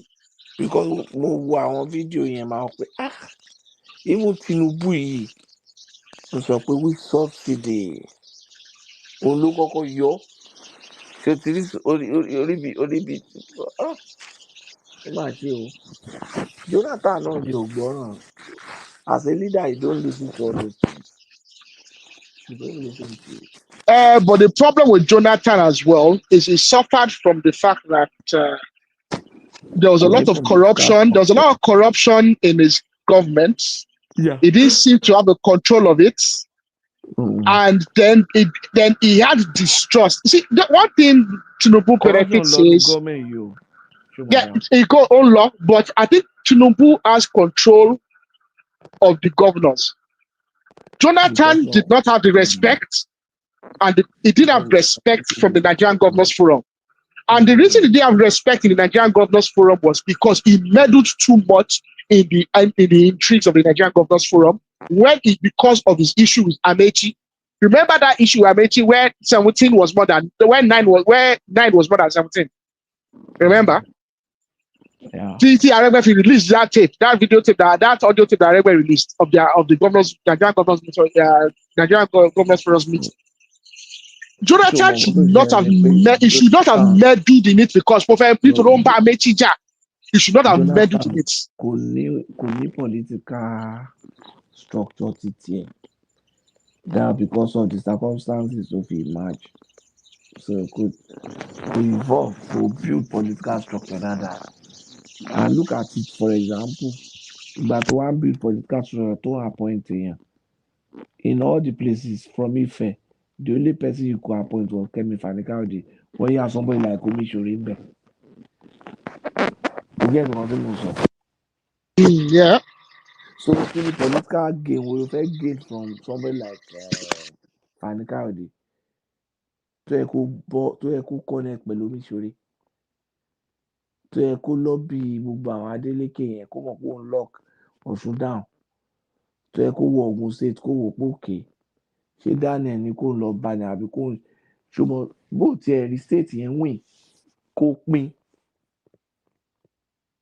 kó connect pa pẹ̀lú Daniel pé just give me Ìjẹ̀bú. Don't worry, don't give me the entire state, just give me Ìjẹ̀bú. To yẹ kó máa lock down places báyẹn. Kò ṣe dáadáa ni. Kò ró dáadáa then. More so, kò rí economy yẹn manage. Things were getting terrible. Àwọn èèyàn kan ti gbàgbé ní show because it looks like things are more expensive now and stuff like that. When Jonathan was president, remember now, more they weren't paying salary now constantly. A lot of bailout. And now they weren't paying salary. There's a lot of issues. And there's a lot of things he didn't manage very well. People forget very easily. They forget easily what happened to Jonathan. Too easily. Buhari. People forget. Then he mismanaged the privatization of not NEPA. What to change the road NEPA by? IPP are picking up distribution company. He mismanaged that privatization. Then Kini no. Jonathan then could manage the security and that not. The guy knows put that. But Dasuki was after the election though. He was after the election. But it was after the election. Look at this Yane. They say she's trying to come back now. They say she's trying to trying to get soft landing. That is the last thing I heard was she's trying to get soft landing to come back. That she's very soft landing. Yeah, who are terminally healed. She just wants to come back. Look at Akusi Nigeria. Coco where now. But really, how much did she take for herself as well? How much of the kilo charge for her? That's the other question. Jonathan. How much owó yẹn tọ́jú for her? Mo sure the bulk of that money belongs to Jonathan. Mo sure the bulk of it belongs to Jonathan. But my concern is I don't know whether they still have the money.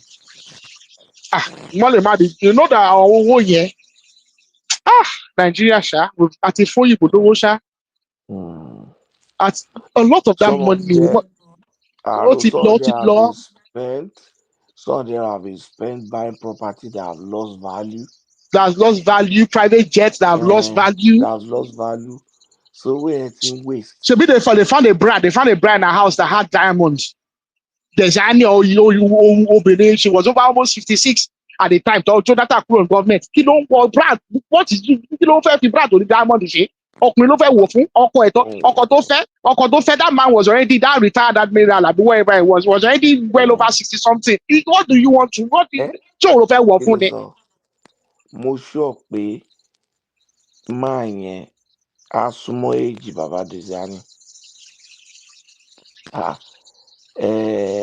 Admiral Kini, Admiral Alison Madueke. Alison Madueke was a governor of Anambra State as at 1983. Nígbà táwọn Buhari dé yẹn. Only governor to appoint Anambra State. So set on Buhari to the man. And as at that time, he was. But those guys were young that time, remember? No, ó ti dàgbà. Look your mo rántí ẹ̀ dáadáa. Ó dàgbà. He was a very senior. He became chief of naval staff almost immediately after. Let me even check. Senior Igbe and the rest now. So that kind of person which want to wear bra we get by diamond for. What is one use out? So one base and one aluko, if they carry them aluko and aluko up and down. Okay, look at that aluko guy. The guy bought a house in Los Angeles. Yes. And he sold that house. He sold that house and lost money on that house in less than 5 years. Because he was trying to run away from LA. He bought a house in LA. And then when they were closing in on him, he ran away. Now he's somewhere nobody knows where he is. He's just moving around the Caribbeans and all these countries where he can get protection, Dubai or wherever. He bought a house in London and he sold it to Sheyi. Sheyi lo Riley, Sheyi Tinubu. Yeah. He bought a house and sold the house and made a loss on the house, but it was Sheyi that bought it for them. Or a company controlled by Sheyi, apparently. That was when some investigations were done some time ago. That's one of the things that was claimed. So, like you said, they've bought properties that's lost value. They've bought things that the money, they just frittered the money away. There you go. Idiots. So, tó bá fẹ́ ra property, ṣé tí àlùkò tà ló yẹ kó lọ rà? Nígbà tó bá gbé fire ẹ̀jọ̀ yẹn tó fẹ́ ta owó tó fẹ́ property ní kí ló pẹ̀ sọ́lẹ̀ ní London. Ó kọ̀ dẹ̀ láti ẹ̀ ta. You know there's all these lawyers, all these London lawyers now, they know who's who, they know who's selling who, all these big properties. They're not sold on the public, they sold almost, on the private. Look, this guy is trying to sell this property, he needs it sold ASAP, he needs the money to be wired into this account in this place. You want to buy, it's a good deal, it's a good area, hold on, yeah, good price, yeah, fair enough, I'll buy it, yeah, where do you want me to put the money? Yeah, Jersey Island, on the Anzili, straight. So it is what that's London. That's London for you now. I don't even know why people still buy. Well, that's most of the buy-end property in London is just bought by funny money. Alison Madueke should be how old now? Should be about 80, 1944. How many years now? Be 81 years, Abi. 81, 82. Should be about that age now. So ẹgbẹ́ àwọn ọ̀tá nìyẹn. Abdulsalam nìyẹn. Ó jọ àwọn Tinubu lọ dé àwọn ẹgbẹ́ àwọn Abdulsalam Abubakar. Yeah. Yeah. So yeah, a bit younger than Buhari, but a bit older than. Because I know he was chief of naval staff, and he was But apparently she was very influential. Not influential, but she already had a good office in the oil and gas sector before she came. Alison's father was a king now. No, but I heard that she had already she had a good job. Yeah, she was in Shell. Yeah, actually she was like a senior executive in Shell already. So I mean, she came from the private sector. She came under good standing. You can say that, yeah, she was No, somewhat competent. ọmọ onílẹ̀ ni ọmọ onílẹ̀ ló fi wọṣẹ́ ọ̀jàre kì í ṣe pé ó wà fantastic. Oh, really? She go Fantastic. fantastic. Lọ́wọ́ profile náà lọ́wọ́ profile ọmọ onílẹ̀ ni bàbá ẹ̀ wọ nàróyà for ìjọ ọba ìjọ kan ni bàbá ẹ̀ and ó tún wá fẹ́ bọ̀bọ̀ ẹ̀ so ó wà okay.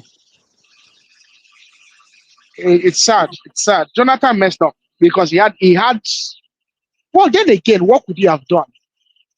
If I would know, I just look at him. What But could he have there's a done? rumor pé àbúrò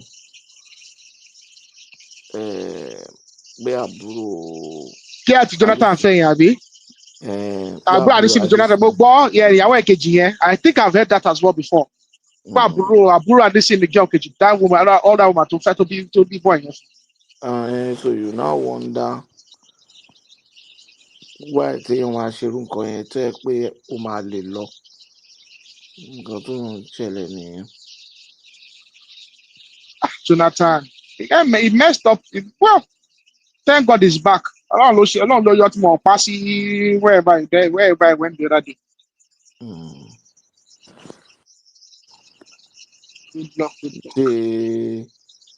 Wọ́n lè pa mẹ́ wàhálà nìyẹn. Kò sí bí kú yẹn ṣe fẹ́ ṣẹlẹ̀ tó. The fact is that one, he was an international observer. Bí o tẹ̀ ṣe head of state gan, he was an international observer. Wọ́n gbọ́dọ̀ escort wọn ni. Then ó tún wá jẹ́ head of state. Nigeria lè invade the country yẹn now. Tó bá lọ yí wọn kọ́. Even if they do another part, tó bá lọ yí wọn kọ́ in the middle of pé tó lọ yí wọ́. You know, sometimes things happen without intention. Mistakenly. Yeah, but it was just in the boya they want to go and attack the sitting president. He was there with him. They didn't have a choice. You know that sometimes those military men they take decisions. Ayé àwọn people bàjẹ́ nìyẹn.